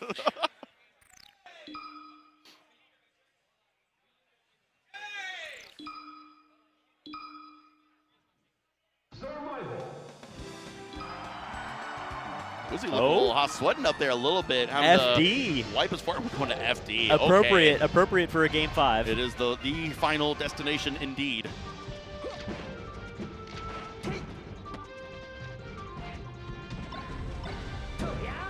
Yeah, great job once again.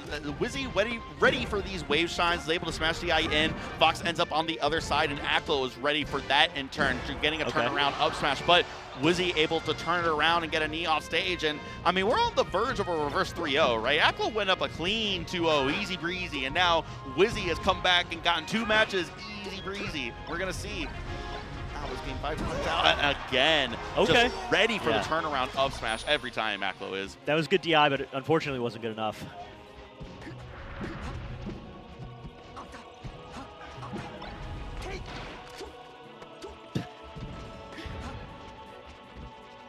Oh boy. Oh, wow, great steep angle, and that's going to completely turn things around. Wizzy getting a little bit too aggressive with that edge guard, and Aklo was ready for it. Great angle recovery to set that up. Now we got a tech chase. Off stage, trying to make it back. The back air is going to keep Aklo off, but still got another chance. And great tech. Yeah, not the Amsa tech, sorry, but was able to tech on the ground nonetheless after a knee. And again, another tech. That was well cleaned up by Wizzy also, keeping it pace to pace with 2 stocks each.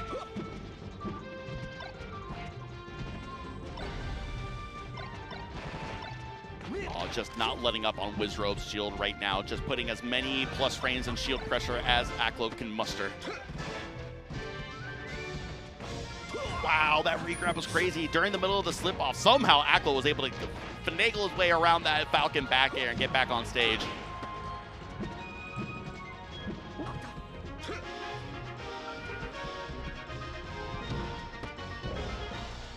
Wow, the DI on that up tilt was crazy. And again, oh, wow, got Falcon back on stage. Somehow was able to avoid everything. And now Wizzy has turned it around. This could be disaster. Woo. All right, back to neutral. Got the dash attack and the up smash. Yeah. Okay, Wizzy taking a deep breath. Drawing on the last of his ancestral power. Yeah.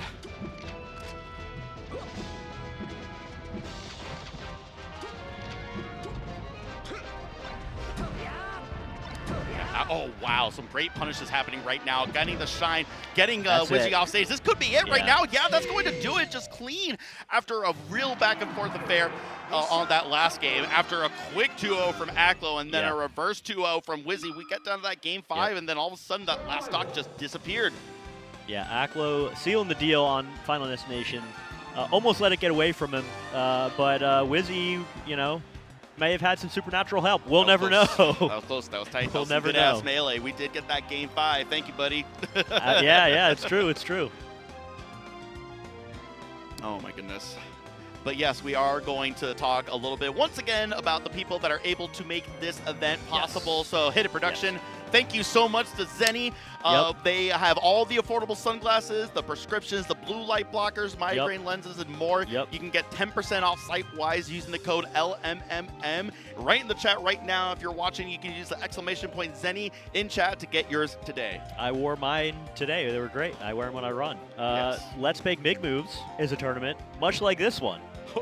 If you're in the New York area, or if you want to travel to one of the coolest cities in the world, New York City, you can attend on January 23rd to the 25th. It's got rivals, 24-hour venue. It's going to be a great time. Use code MOVE for 10% off. True. We've got the Guild Hall. This is supposed to be here in South Florida. They got games, anime, and manga library. They got drinks, karaoke, tabletop. They got everything for your nerd desires. So check out the Guild Hall. Join the Guild today. And Even Matchup Gaming. They've been providing events like this, the top quality of Melee, Smash Brothers, Rivals of Aether, Entertainment for years. I know that they're a venerable organization, and they've been doing, you know, some of the most hype moments of all time have taken place on Even Matchup Gaming, stages. Yes, sir. Yes, sir. You can follow them on these socials, Even Matchup on Twitter, Gommel, another one of their events. And Let's Make Moves right here. Sif. I think that is it for us. We have all of our Yes. top 8 qualifiers figured out. That is all for Melee today, but there is going to be more Smash Ultimate, and this event is not quite over yet. We're going to be enjoying ourselves right now. Probably true. going to go and grab a drink right after this. Yep. We're going to have some more Smash Brothers today and tomorrow, this weekend. I am so happy that I got to do this block with Of you. course, man, This of was course. a lot of fun. Thank you all for tuning in and joining us here today. We wouldn't be here without all of the support from the That's people right. that watch at home and have the interest and the dedication and the fandom that we all do. The same right? passion we have. Yes, You guys so have it thank at you all home. so much, but that is going to do it for us. Yes. Don't go too far. Watch some more Smash Brothers, and tomorrow you're going to get more top 8. Take care. Have a good one, everybody. We'll see you tomorrow.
What's going on, everybody? It is Archmage here with Lentini, and we're here to start off the Rivals 2 Pools bracket with a brand new character for the first time in a major history. Yes, sir. Yes, sir. And I have a bit of an inkling. We could potentially be seeing Galvin today. Galvin might make an appearance. It is entirely possible. It's going to depend on how things go. We'll see. I certainly want to see it. I know you want to see it. I definitely do. We have both separately schemed to try to get players to play Galvin on stream, so we'll see if it happens. We've been making some deals. Some hands have been Some shaken. moves have been being made. Some moves have been being made. We've made investments, and let's just say that if certain things happen in this first set, maybe we see a little bit of Galvin. We do. Who knows? Who knows? Either way, super excited to be here. I was looking at the bracket, and I am very excited for some of these players. One who particularly caught my attention is Nog. Oh, yeah. I know he's not on stage right now. We can talk about them in a second, but man, the elephant is in a place, and I want to see Nog prove to people that he can still do it. Oh, yeah. Nog he's been a fantastic player for so long, and I'm pretty sure he's made a very good run at LMMM previously, going against MK Leo and making all the top 8s and top 4s. So excited to see if maybe he can do it again. Maybe Miami's the home turf. You know what I mean? And there's a bunch of other amazing players. I'm pretty sure Applewiz is here. He made top 8 last time. Fabs, who made top 8 last year as well, is here as well. Yes, the amazing commentator that I'm sure you've had the pleasure to cast playing with. a slightly less new character, but mostly all ABSA. Oh, really? He's got the Atlas for a few specific matchups, but if he's on stream, which I'm really pulling for, then we'll get to see some ABSA gameplay as well. I hope so. And many a Rivals fan may recognize who's on stream right now. Yeah, The there's TO some of this event. familiarity here. Renzo, the absolute go. Also, the current creator for the Rivals highlight community, like the community highlights channel. Super sick. If you use code Renzo in the Rival shop, he gets a little bit of a little bonus. You know what? Renzo deserves a shout out. Shout out Renzo. Deserves a shout out. That's my go, Renzo. So has been so quick with fixing things this whole weekend too. 100%. And now we're going to be seeing Renzo versus Reality. And Reality seeming to lock in the ABSA here. Okay, so we're getting to see the ABSA regardless. Very cool. I love this character. I love this character. I'm so glad you agree. ABSA is awesome. Listen, she needs buffs. She needs buffs. She needs But- buffs. She needs buffs. But she's sick. She's awesome. And now for the character with the stronger back air, we got Orcane. We have Orcane. Orcane has been tearing up the Rivals community as of recently. And I'm sure Renzo's ecstatic about it. Been playing Orcane since day 1 of Rivals 1. Yes. Stuck it through till the end. Knows what he's about. We might have a controller issue. Uh-oh. We're restarting. And I believe everything is okay. There we go. Okay. Here we go. All right, know what game 1 happened. of the pools, ladies and gentlemen. Strap in. It's going to be an amazing time. Now let's see what these two players can cook up here today. Now, one thing that I think is notable here is the stage choice. I actually think this is a really good ABSA stage in the matchup because you are often the one. Oh, well, sometimes you get back aired. Sometimes you get back here. I mean, what are you going to do? It is what it is. You are often the one aggressing as ABSA because despite her appearance, she is not the best at zoning in most matchups, so small stages are nice. However, one thing you get as Orcane is the puddle does control a lot of space here, which is also kind of nice. Yeah, I feel like a big thing too is I'm seeing from Reality a lot of these double tap cancel attempts, but he seems to be canceling the moves a little bit too early and not really getting the full attack out at the right time. Right now, Renzo really capitalizing on these neutral wins. Lovely down to the up smash, not going to kill on that platform, but still going to do a lot of percent and carry that lead further. Okay, Reality back into neutral, but kind of pushed against the corner here, trying to create space. But Renzo is not giving it to you. The bubble bucket to send you off in the corner, get a little bit of damage. Hoped for the parry, but great spacing from Reality to get back to ledge. Oh, great drag down there, but the forward throw is going to send off stage, and the DI is not there. Reality's going to fall to that forward throw. Now a 2-stock lead here for Renzo. Yeah, going for the tech chase there. Up throw will not combo, which is why you see the down throw coming out. Speaking of tech chases, this character, Orcane, can tech chase for days. Interesting option there. Just wants the puddle out. I respect it. Yeah, I mean, that was a great shield pressure sequence there. Trying to go for the F smash, but not going to make it to the ledge. And it's a game 1 for Renzo. What a strong showing. The movement there was insane. I love the way that Renzo moves with this character. It was fantastic. Yeah, so smooth with it. Buttery. That's that years of experience. Now, What character are we going to see? I see Renzo has swapped off of the Orcane, Yes, he has. and I'm seeing a nice little I'm guy going to stare on him the left down. side. Just in case he looks back here, I'm staring Renzo down. We're both going to stare at him. You know what you must do, Renzo. Renzo, I'm talking to you. Let's go! That's my G. So locked in, too. Like, not reacting to the crowd, getting excited for that. Galvin is Renzo? locked in, and this might unironically be the only Galvin we see today. But So, we're I happy. think this matchup is actually kind of tough for Galvin. And one of the big reasons for that is that up throw just works on Galvin. Yeah. It's true till like 60% into a forward air or an up air, depending on DI. It's true. I think This we is are. true. We are experiencing a few. Oh, no. Never mind. We're so back. We're so back. We're so back. We'd love to see it. Yeah, Renzo did say something to the production team afterwards. I think he's still trying to make sure that all the kinks are worked out. It works out pretty well that our TO is the person on the first Yeah, set. and playing. Because you know he's going to make sure that it's good. Yeah, 100%.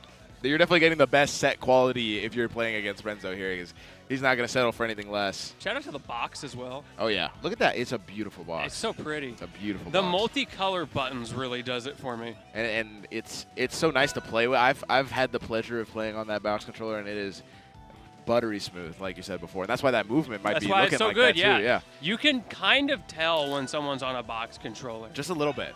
Just a little bit. I think there are moments where, you know, it kind of gets lost in translation there, but some of those movement options that they do, it's Yeah. like, that's box only. All right, getting into it. Well, They're making sure the controllers are all right. I think it's some sort of Okay. test, but okay, we're good. here we go.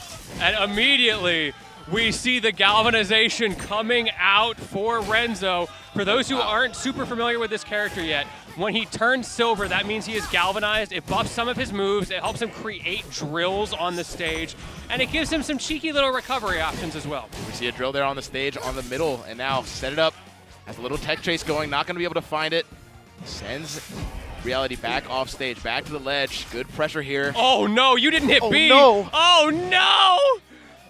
I think it kind of worked out that Reality was at such high percent Yeah, there. true. Because you don't just get wombo comboed.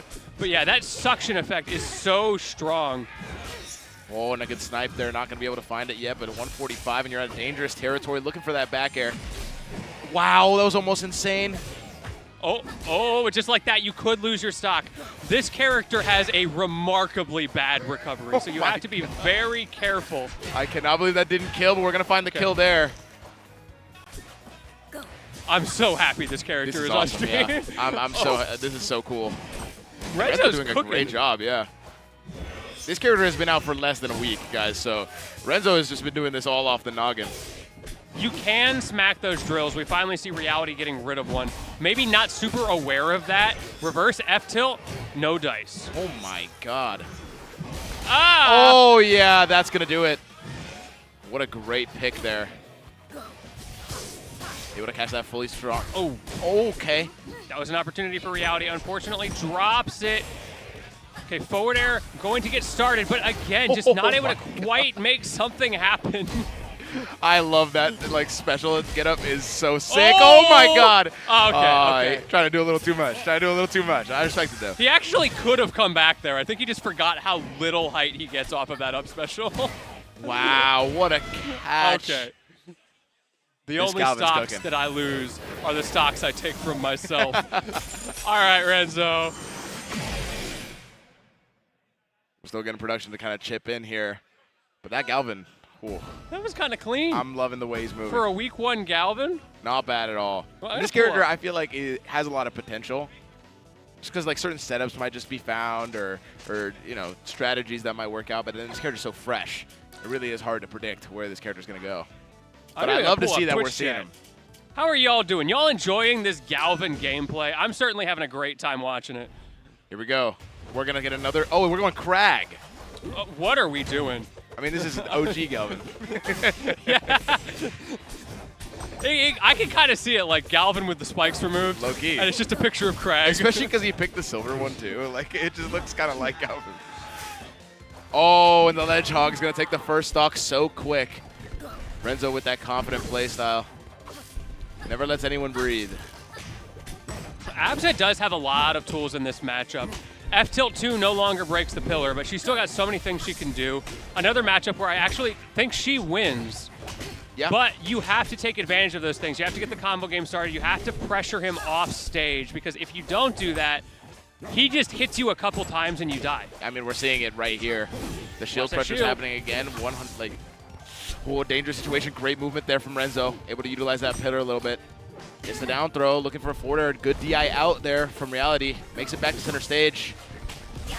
Okay, Reality definitely more comfortable in this matchup. It was pretty clear in the last one that Yeah. has not played a good Gallopin before. But Crag, we've all been on the block. We've seen this character 1,000 times. That's true. It's the Wi-Fi menace. Bonk. Oh, and a great parry. Not able to get anything too big off it, but now scaring Reality a little bit. Try to go for some sort of platform waveland, but gets the forward air and seals the deal, and now a 2-stock lead here for Renzo. And a little waveland afterwards just to prove to himself that he can do it, you know? True. You got to feel yourself. Good cancel on the pillar there. Gets to pull out another one, and now we're seeing Reality starting to fight back off stage, which you're going to need more. Oh, the mix there. Dash through the shield and find the nair. Goes to the down B, not able to find it. Good double jump there from Reality, able to avoid a lot of that pressure. Can Reality find a stock here? Can we get an opening? It's going to be tough, and it is not meant to be, and that is a 3-0. That is the Renzo style. That's how he does it. Exclamation point Galvanize in the chat.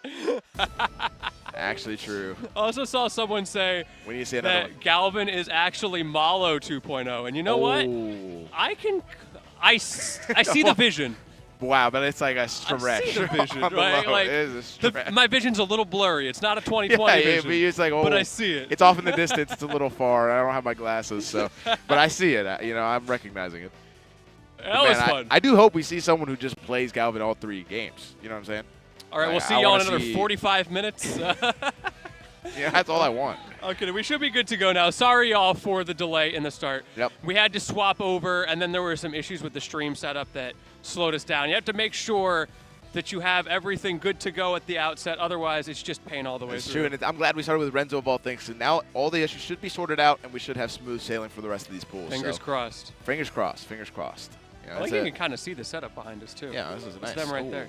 Wait, Oh, I got a little lost there. Don't worry. We had a little moment there. I'm ET so sorry you guys had to see phone that. Yeah. that was sensual. Who do we have up next? Do you recognize these players? Oh, it's Edge on the ledge. That's my guy. What a name. That's Jake. Full name. Doxed live on stream. But that's my homie. See him every month. Play some rivals. Who does Edge play? Last time I remember, I think it's Maple. Okay. I think it's Maple. Criminally So, we'll see. underrepresented character. 100%. I don't understand. I think early on, very popular, and then really fell off. Which I later don't in get the because, like, granted, I am not a Maple player, Right. so I am part of the problem. But she's an archetype that I would think a lot of people would like. She's really fast, and she's really good. Yeah. Like, She's very good. why don't people play this character? I think she, well, this is no reason for why people don't play the character, but I think people really dislike playing against Maple. I don't know if that Yes. has anything to do with it, but people do not like fighting Maple at all. But Maple's amazing. I think this character is super underrated. I think we saw a lot of great players playing Maple very early on. I think a We lot of see them Plup. just kind of stopped playing, but Plup with the 100% win rate on this oh, character. true, yeah. Blup's cracked. I would have loved to see him come out and just smurf on this event for the fun of it. Yeah, I mean, that's always like a joy to see when I Plup love pulls up. Plup. Plup is an anomaly of a player, really. Anomaly is the right word for it. And, like, you know, obviously Plup's a grinder. But Yeah. Plup does not grind to the level of so many other players these days. Dude's just at home having fun, streaming with his dog. Like probably just playing And, like, ranked and just having a good time. Just having fun. We are seeing the Maple here up against, tentatively, Claren. Oh, yeah.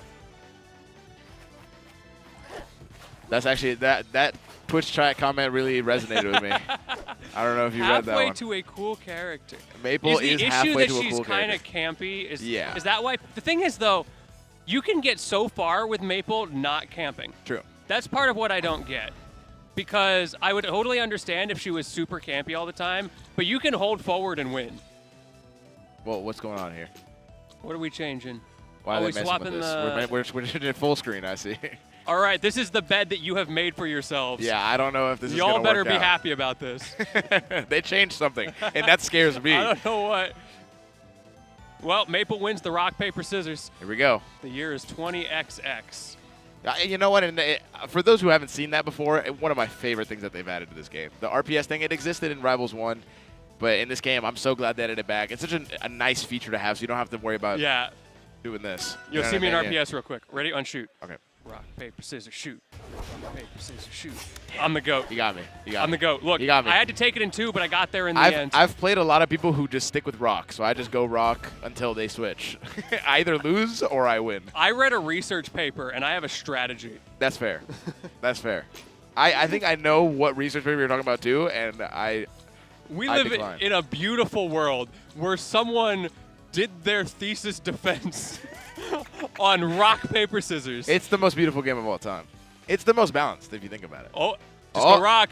Just go rock. Ah, he skipped. I think that they Coward. were trying to abide by the original RPS, and one of them got messed up. Oh, I see. That might be the case. I think we're good now. There we go. Here we go. All right, now we're starting into the game 1. We're ready. Edge in the ledge. Gonna be on the Maple. Toronto Joe. Going on that Claren. I like this stage for both of these characters. I think with Maple, those platform placements are really good for pressure. Especially with Lily placements, there's a lot of really unique stuff that you can do on that platform. But I don't know if we'll see it just yet, but right now, some pretty good percent here. Spacing with that F-tilt, trying to find some damage here. Gets that grab. I like it. I'm enjoying what I'm seeing. The nice use of the back air. Finds the F-tilt. Good DI coverage. I think you expect it to go off stage, and yeah, that is going to be it. We see those platforms already working out. Now it is a good opportunity for Toronto Joe to do the same, because those platforms are low enough where sometimes she just hits you with the shocker through it, and you got to hold that. Ooh. That's true. Wow, no up tilt there. It just covers the whole platform. It covered the whole platform and somehow Somehow it still missed. did not connect. It was just slightly off to the right. If he had been in the center. I really do think that the move that stands out for me, like from Maple, is that up air. I think that up air is so consistent and really strong. And every time I see a Maple connect, it kind of feels like the momentum is just in their favor once they hit that move. So. Toronto Joe's Twitch just being even matchup gaming is such a flex. That is very funny. That's so funny. I don't even know. That is just natural, right? Like, it's not even selected. That's so funny. I mean, it's true. Yeah. I mean, right now is being true right now. So that's awesome. All right, here we go. Try to dash into the side, be there in the neutral, not able to find it. The F smash not going to connect. Ooh, Toronto that Joe up might tilt, have a though. kill, not going to get there with the up air. Having so much trouble closing out this stock. You've got a lot of tools as Claren to do it, but you have to get the spacing and you have to get the timing. 2 things where Toronto Joe has been struggling just a little bit. I love the run off Nice. there, and that's going to confirm. That was a very good counterplay there. Really just recognized how to deal with that tether, how to get that edge guard. Finds the stock very cleanly, but the forward air is going to seal it again, and Edge in the ledge continues to get those edge guards consistently. At the ledge at that. At the ledge, but no edging. That is just all completion. Oh, what a parry. Not able to get a good punish there, but the F smash is clean. Another up tilt here, trying to find that forwarder one more time to get the cheese, but the ledge hang is taking the stock at 8%. And Toronto Joe has a little bit of life in this game. That's your opportunity. I can see LMMM waiting in the wings. Are you going to seize this moment, Toronto Joe? Or is Edge in the ledge just going to keep doing what he's been doing this entire set? Let's see, you are wrapped here. You got to be careful. Try to go for the forward air again. Not able to find a good tether this time. Mix up the recovery. Try to get the wrap. Not able to find it. Oh, good down tilt there. Sets up a platform. Tech Chase goes for the forward air again. Is going to hold the ledge here. Are you going to have the timing? Not able to find it.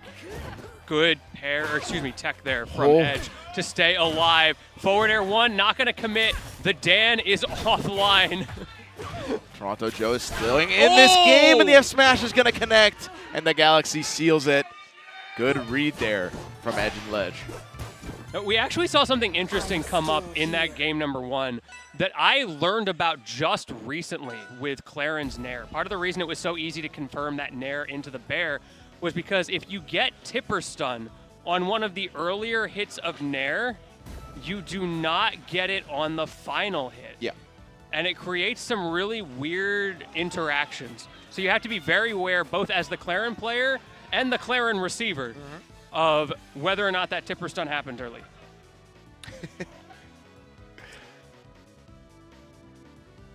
All right. Plup think said they're dash getting attack is something set up Maple's here. worst move. I actually agree with that. It might be. I think it is dash attack, might and just dash be. attack's a good move.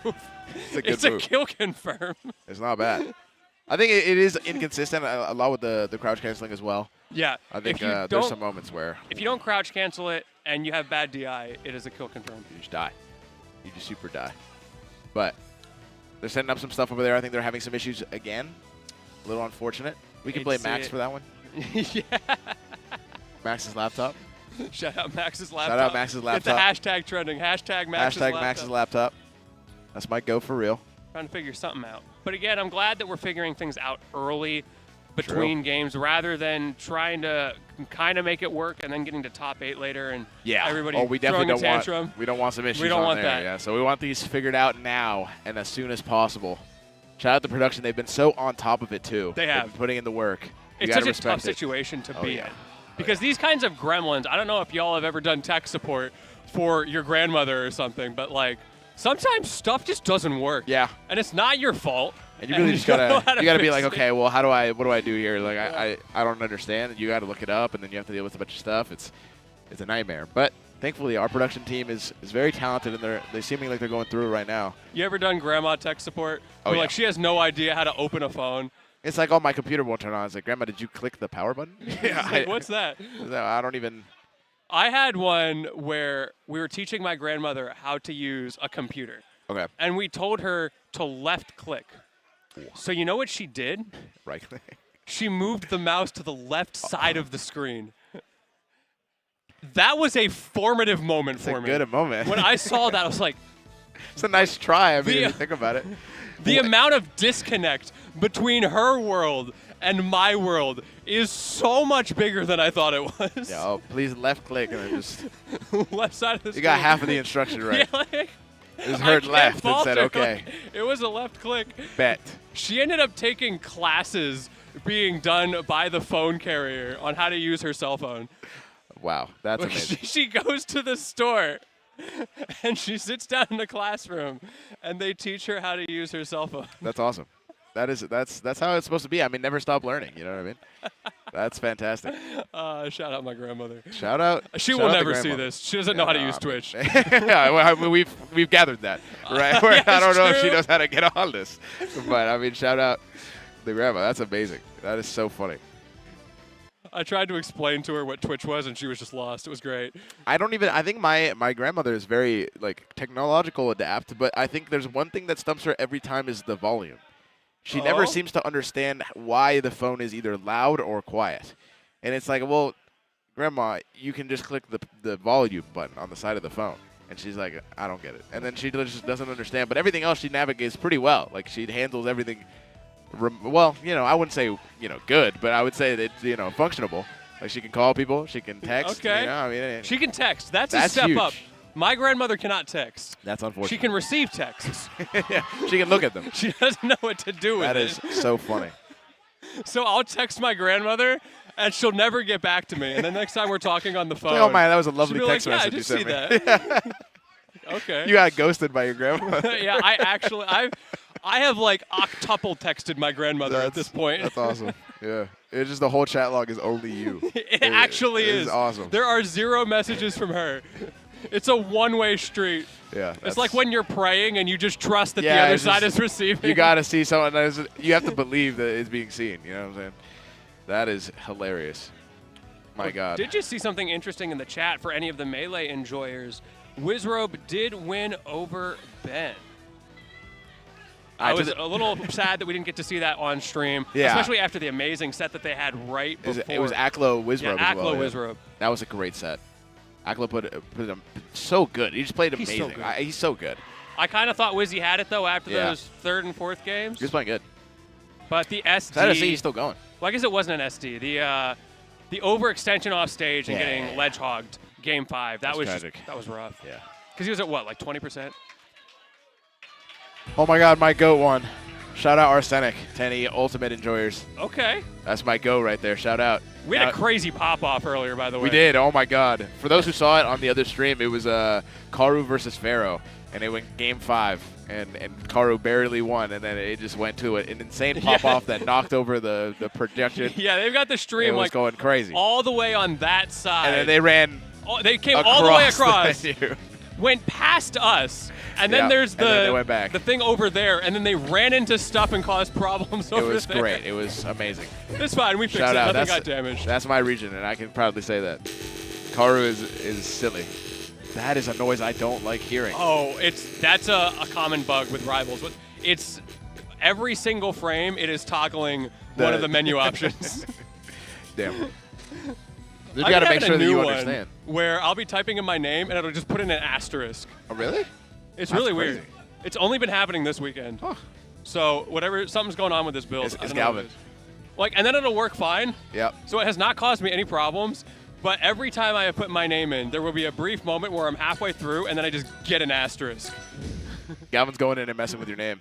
He's like, enjoy the asterisk. All right. Game Here we go. number 2. Can't believe that Toronto Joe iced him out so hard. Let's not blame it on Toronto Joe, maybe. No, there's an issue with my inputs. Oh, Yeah. no. Oh, okay. He shook on his it. head, and I thought he was going to stop again. But no. Yeah, he's I mean, going they paused for a second there, but I think they're just going to play it out. All Shout right, out we the see the worst troopers. move in the game, Maple Dash Attack. Maple dash Happened attack. again. You got punished both times. Terrible move. Proof. It is bottom 5. Bottom 5, top 10 Oh, moves. it's the best move in the game. I love that pressure there. Able to get a few tech chases. Toronto trying to space. And you're playing the keep-out game, trying to swat the fly. Who, by the way, we talked about the potential campiness of Maple. This is not one of those matchups. It's true. You don't really want to give Claren too much space. It might be deadly, but an air forward air is going to connect. Toronto Joe's able to make it back and hit that uppy tipper. Finds the dash tag F smash and gets the first stock of the second game. Really well done there from Toronto Joe. Oh my God, Edge the down tilt coming forward back air. into it. Not willing to commit to something like a double forward air. Instead, pressing that forward air and immediately holding back in to make sure you get back to stage more easily, which I respect. I It's like such it. a commitment. That was good stuff. I mean, that was just smart play, right? You just wait, find the opportunities elsewhere. Do not risk it. Able to grab ledge one more time. The get up attack barely finds that last hit, 3%. But the dash attack covers so much space. Toronto Joe is commanding the space on this stage. I like the jab poke there and covering your end lag beautifully. Starting to really answer back in the set. Maybe that little bit of downtime was exactly what Toronto Joe needed. Had time to think about the mistakes and able to recompose the game plan, and it seems like it's working out here. Great spot dodge, able to avoid the grab, shields the dash attack as well, finds the down smash, and Toronto Joe looks like a new man. You got to close out the stocks, though. There's that nair. Sour hit doesn't matter. Bad DI from Edge, and that is going to be it. You said it talks about taking away the stock. There you go. There you go, that's how you do it. Toronto Joe looking clean right now, finds the grab though. Edge in the ledge needs to find a good confirm here to make a little bit of that lead back in his favor. Toronto Joe finds the nair, gets a combo starter, gets the tipper on the forward air, finds the F smash, and is looking for the ledge trap. Finds the F tilt again. Is he going to be able to make it back? Another F smash.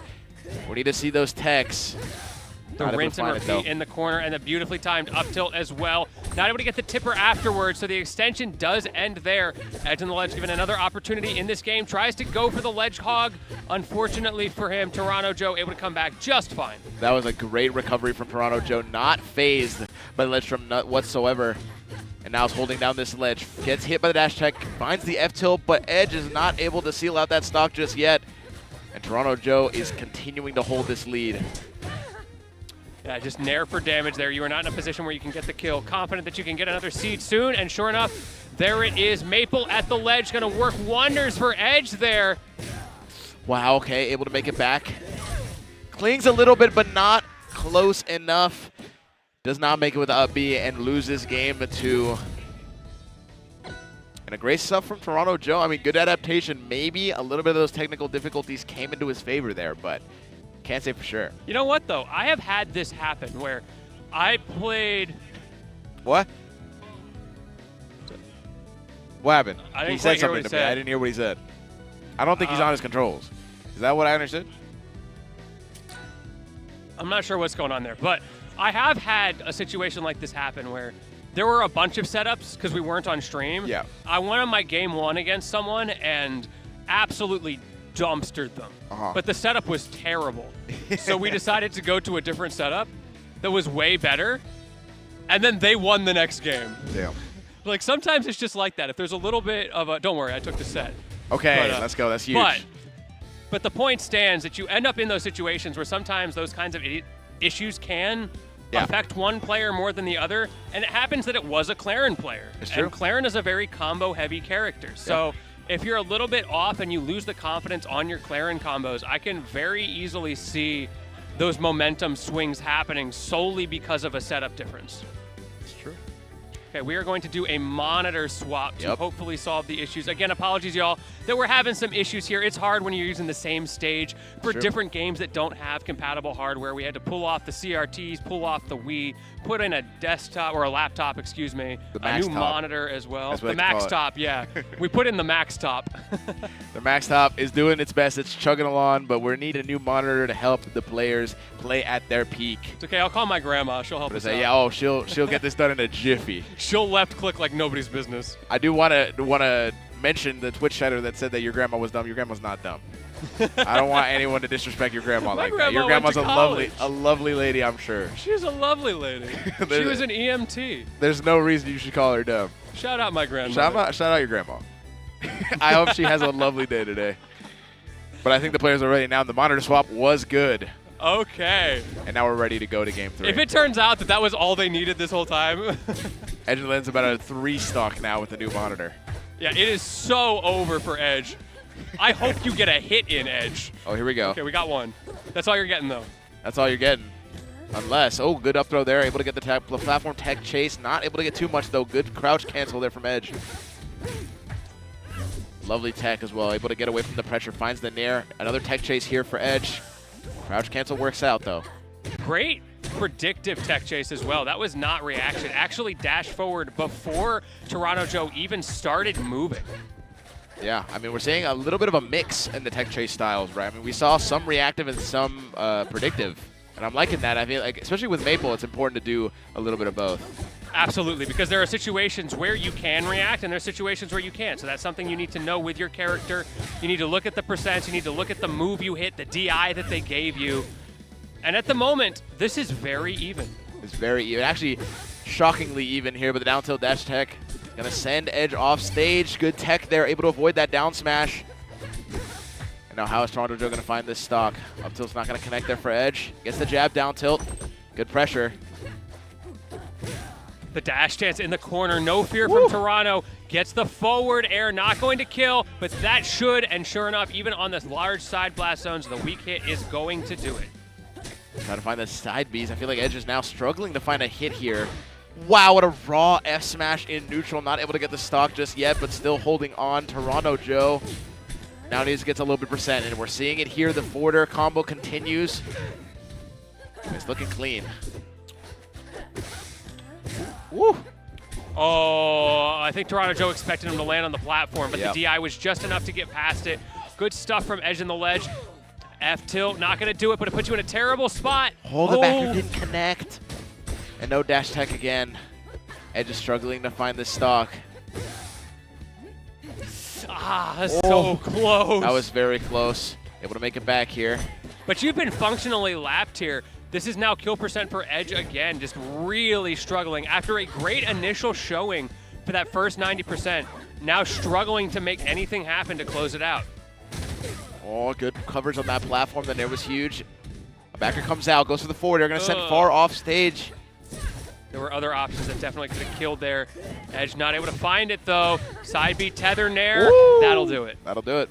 Really well done. We're seeing a little bit of Maple's flaws here in this game. Able to It's get that interesting down to tilt. me because I feel like Maple is one of the characters who is the best in the game at getting kills at any high percent because your kill confirms are not dependent on those percentages. Of course, you've got some that are, but you've got so many that aren't. So to see that struggle, I think, is more a commentary on how well Toronto Joe is playing. True. I absolutely agree with that sentiment. I feel like Toronto Joe has been doing a really good job of adapting to kind of Maple's playstyle here and like what she wants. Been able to make it back. These backers just continuing to catch the timings of Edge on the Ledge's ledge options, right? I mean, I feel like just every time Toronto Joe has that ledge trap, it's been very successful, right? I mean, we've seen a lot of great stuff here from this Claren. The backer connects again, sends off stage. Are we going to see the stock here? No, we are not.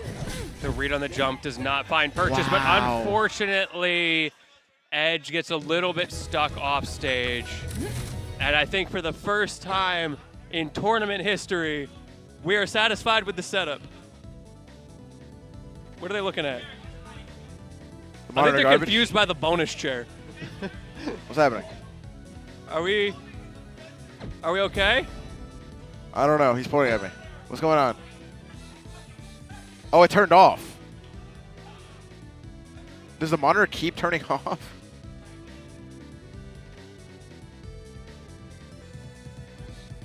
Oh, it's only on the Interesting. stage select. Okay, so they've got like a little foible of the monitor where on stage select specifically, it flickers off for a second. That is such a strange thing. It was player 1. So it's currently 2-1 Toronto Joe. Man, hardware is weird. I don't even know what to think of a gremlin like that. When you select stage select, one of the two monitors blinks off for a second, and then it's fine. What could that possibly be? What? Like, that is such a unique tech issue, but yeah, I guess so. See, this is why we have such great staff here. They knew exactly what was wrong. It's the refresh rates. I would have never figured that out by myself ever. Shout out TNS Lucas. Love that guy. Oh, and an early stock there for Toronto Joe. Might just seal out this set as quickly as possible. And the Gillette is not out of it just yet. We need to find a nice opening. And Maple can kind of seal the deal here pretty early. Like you said, those kill confirms are not percent dependent. So if we can just rack up a little bit of damage here with a nice combo, it might just be possible. There is a lot that Maple can do on this stage, so I understand this counter pick. However, it is always going to be a bit of a confidence pick in any platform fighter when you take your opponent to triplats. Yeah. You are trusting that you can sauce them harder than they can sauce you, and on this stock, the answer for Edge is yes. Unfortunately, the previous time around, it was Toronto's turn, and now in the turn-based RPG, we get to roll for initiative. Let's see who's going to do it this time. This neutral interaction will decide that, but the dash attack again catches Edge off guard. Has to go for the tether, able to make it back on the stage, but the up tilt continues to get shielded, and I think Toronto Joe's starting to get a grasp of how Edge wants to play. And just not the allowing early him to get stocks do tend. Oh, that's big. That's huge. Toronto has gotten a few of those situations. A couple of unfortunate pseudo SDs from Edge, coupled with a couple of good ledge hogs from Toronto, has made it so hard in the corner. Wow. And oh, no tech. No tech again. I don't think we've seen a tech off of those. It's so weird because a lot of people come from games where you tech during the hit stun, but those things specifically, you want to actually tech before you get hit. It is odd. You kind of want to like option select the tech there. The forwarder's going to connect again, and a great grab there from Toronto Joe. Is that just going to do it? It is not. Quite. That rising up air, putting in work. Get up attack, going to keep you alive. But Edge needs to find something massive. Crouch canceling for dear life, but what does that get you? Just straight back to neutral against Toronto Joe. Reads the get up attack, finally sharking on a ledge, but just like that, it turns around the other way. Still holding on to the stock for dear life. And let's need something to get it started, and the forwarder is going to do it. Goes for another one. Not able to get the stock just yet. Able to make it back. Toronto Joe just needs one decisive hit to end things right here and now. But the up tilt comes out for Edge on the ledge. Going to go for the up B. Not going to kill just yet, but sets up the Lily. This would be a crazy comeback. Oh, that was an opportunity. Forced to use the tether. Toronto Joe knows it. I can't believe you fell out of that. That is crazy. Still staying alive. That's some Maple privilege right there. And the down smash gets the Galaxy. And only one stock remaining on Toronto Joe, but Edge on the ledge is at 167. A good decisive it will end things right here and now. And the back air might do it. Yes, it does. Toronto Joe moves on 3-1. I'm learning so much about refresh rates from Lucas in the chat right now. This is great. That's amazing. But yeah, that is a good point. Usually we just leave the default menu refresh rate on 60 FPS because, like, Q needs it. Right. Unless you're like one of those players. Have you ever seen someone go between games Yeah. and like, wait, let me change the settings? They go And they crazy. go and toggle the slider for the menu FPS. I'm like, dude, what are you doing? You're like, why? I don't need to stage select at 144 hertz. Come on now. It moves at like 2 frames per second, maybe. It hurts my eyes. Yeah, I don't get it. Get some zennies. But nonetheless, Toronto Joe moves on. Edge of the Ledge, unfortunately, had to deal with the weirdest refresh rate issue I've ever seen. but only in stage But select. only in stage select. for about 2 seconds. For no reason. But what are you going to do? So weird. But yeah, we will be. I'm assuming that was a round 1 match or something like that. Maybe. A was round round 2 match. Okay. And we are now a good 90 minutes into the pool because they've been going along on the offside. Oh, yeah. So don't worry, y'all. We've got some high-octane matches coming up. Not that we're going anywhere. Don't worry. We're not So going it's hard to nowhere. segue like I was going to leave or something. Oh, but no. Oh, no. We're staying we are right here. continuing to move through this bracket. We're going to be doing the whole bracket today, actually. We'll Oh, be yeah. moving over to the other stream in a little while. We'll give you guys details when we do for top 8. So don't worry, y'all. It is all rivals tonight. It is I all hope you have a good rivals time for because the I love rest this of the game. day. Make sure you guys stay tuned. We will let you know when to switch over, but as of right now, we're going to be staying on this stream for the rest of the pools. And like you said, they have been playing for a long time, so there's been a lot of progression through these pools. So we're going to see a lot of higher caliber matches to Yes. fight for those top 8 spots to move on for the rest of the day. But it is all one day. This is all rivals. So if you do love the stream and you want no friends who loves the stream, make sure to share it. True. Make a Discord call, get some popcorn, sit down, enjoy your time, because there's going to be And some amazing rivals. On top of that, maybe you're someone who doesn't play Rivals, and you're looking at this going, this is kind of nasty. These players, these characters, kind of sick. This game's $30, Oh, yeah. and it comes with free DLC forever. the There's rest no of time. DLC packs that cost you another $30 on top. You just get everything. It's going to be like 4 characters a year, all sorts of cool stuff. Oh, yeah. And they've got like a free track on the Battle Pass and such. I have like 15 skins, and I have never paid a penny. Yeah, they're very generous. It's great. Rivals is a great game. You have to give it a try if you haven't. If you love any Smash game, just give it a try. It is such a well-made game. And I can't even sing its praises any more than they already have. I mean, the gameplay is going to show for itself, but Yeah. it is so much fun to play. It's the plat fighter that allows you to do all of the things that you've always wished you could do Oh, in yeah. a platform fighter. It's so nasty. So nasty. I love every second of playing it, and I really wish I could be up there right now. But more than playing it, I love seeing it. I mean, these players are so talented when it comes to moving, comboing, just everything in the game that like shows your skill expression. I feel like that's the one thing about this game that I love so much is that like the style of player is so evident in their gameplay. Yeah. You know what I mean? Yeah, we talk about that a lot. Like if someone is just short hopping over and over in neutral, oh, that's an ultimate player. If they've got Yeah. insane Zetterburn tech skill, that's a melee player. Yeah. If they're multi-shining over and over again with Zetterburn, Yeah, that's a I was melee like, player, okay. 100%. And if they're winning, they might be coming from somewhere else. Yeah, or it's a Rivals player. Yeah, or a Rivals 1 player. There's so many platform fighters that have coalesced into this. Even like Sandstorm from Brawlhalla Yeah. is a great example. Nog from P+, I believe. Yeah, doing P+, Project M. really fun to see all the players coming in and enjoying this game for what it is, bringing their own styles. And It's now great we've stuff. got Forrest versus my demon of the day, Chuck Fug. And I say that because we played friendlies earlier, and I kind of got farmed. So you know who Chuck Fug plays? Yes, Who's Chuck play? Fug plays Orcane. Ooh. One thing I was really impressed with Chuck Fug's game plan is how good he was at finding back air and nair out of combo strings independently of each other. Like, it wasn't a DI mix. Right. He had routes into both that could just always kill you at high percents. I could not live past like 100 against this guy. Granted, I play Absa, so like Right, it's going to yeah, be I a little on the low side, but there was never a stock where I was living to really high percents and he was struggling to kill me. He had the routing for every situation. Shows that consistency in that game plan. And I'm excited to see how Forrest deals with something like that. I do not know who Forrest plays, I do not either. but it could be an interesting matchup to see here. I mean, I'm certain that these two have made it pretty far into the brackets as of right now because some time has passed. But I know Chuck Fug is one of our top 8 seeds. I'm not sure Okay. where Forrest sits.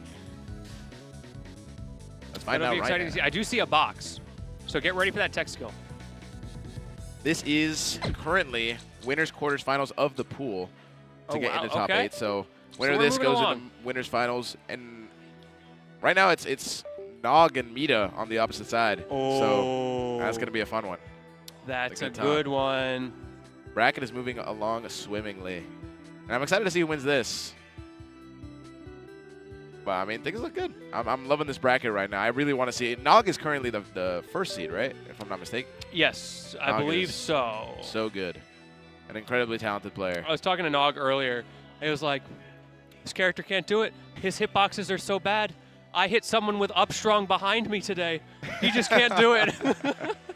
Like, Oh, he's so funny. I love Nog. It seems like Nog is not that worried No, he's having a good about the time. changes to the character. I have also seen some people, after the initial sting of the hitbox changes, deserved, by the way. Like, Yep. I think the character's weak, but those were deserved hitbox nerfs. People have been figuring out some of the stuff you can do with the new meatball, Yeah. which has been pretty cool to see. I'm a fan. I love when they make changes like that, and these players immediately go in to try to figure out new solutions and new ways to deal with Yeah. it. I think it's so interesting. You know, being an Ultimate player myself, it's been so long since I've had Man, a you just patch. outed yourself to the You whole know what stream. I mean? It's okay. Can't believe you did that. It is what it is. You know what I'm saying? I deal with that all the time. I'm used to it. But like, you know what I mean? Seeing a patch in a game is so foreign to me because it's like I've already had no Yeah. patches for years, and now games like these get patches, and it's so interesting to see like the culture behind it and seeing people go into it. It's very interesting, especially with new characters. Like it's so much fun. I love a new character patch, especially when Absa came out. It's such a fun time. Well, So as excited to also an see. Ultimate player, I agree. Yeah, I love it. Yeah, it is really nice. It Not does even create just an- Smash player, because not melee players Yeah. aren't getting patches either. That's you know what I true. mean? These melee players and their frequent patch notes. Yeah. They just patched Donkey Kong into the game recently, which is pretty cool. I love that change. I know Junebug's a big fan of that one too. Yeah. Yeah, he really liked the new DLC drop.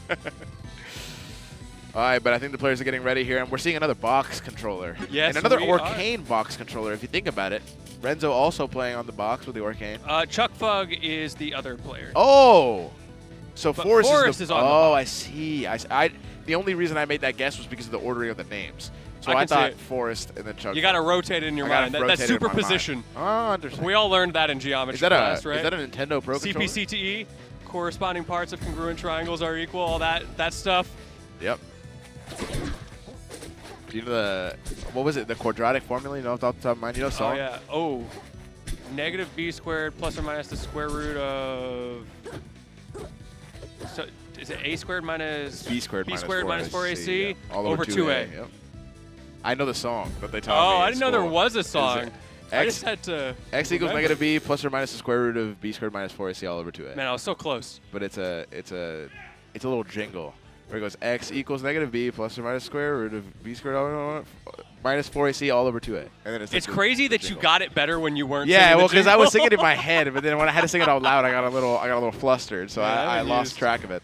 I haven't used the quadratic formula in ages. I haven't done math in probably, no, I'm kidding. But it's like I haven't been in a math class in a long time. It's like, I use trig a lot for my job, but Okay. that specifically does not come up. That's fair. Man, I really want to see Oh, Galvin see again. He's Maple? like calling me on the character select screen, and he's not being picked. We may be seeing Maple. Might be seeing Maple again. We called for Maple. Maple The come Maple back. Renaissance. It might be time. Player's name is Forrest, so it kind of works out. It We got actually does. green lanyard, a beanie. why is the beanie? You know, Yeah, I guess beanies are forest related. Who knows? it's like it's the vibe, you know. They wear beanies. In forest, it's Yeah. commonly known to wear a beanie. The forest dwellers. The We all forest know beanie. this. Okay, all right, we're going straight into it, I believe. The players are doing it without the tournament mode. They said just run it. Oh, I think they're just testing out. Okay. Testing it out. Want to make sure that the setup is good. They saw people talking about the setup and like, I need to check. We got to check. I mean, that's fair enough. One thing that I will do on a tournament setup is if I think that it is the first time it is being used, I will ask to go into the game and have my opponent and me hit like all of our buttons at least once Yeah. and try to make all of the particle effects happen. Because if you're on a new patch, sometimes the shaders are not compiled. True. So you go in, you compile the shaders, get rid of any potential stutters, and then it's like buttery smooth out. That's great news. It seems like the players are ready to go. We're getting the game started. Game 1, gonna be here on Godai Delta. And I'm loving this already. I mean, it's exciting to see another Maple because I feel like we talked about it before. We didn't really get to see too much of like the Maple sauce. You know what I mean? We saw Edge have a pretty good first game, but now Forrest might show us something different, a new style perhaps. Yes, agree. I was a little bit bummed that the Maple didn't have an opportunity to shine. We'll see if that's the case here. Chuckbug already showing that prowess. Gonna make it hard. Gonna make it hard for sure. I mean, we heard the praises of Chuckbug before. Definitely one of the higher seeds of the bracket that Forrest was going to send off stage and going to take the stock early. Yeah, I got a hard root for Chuckbug so I can feel better about myself. Yeah, just that friendly sentence. You got to be like, oh man, at least he's a top 8. You know? Bro, I was so locked in, like, I've got him to last stock. This is the one. This is, oh.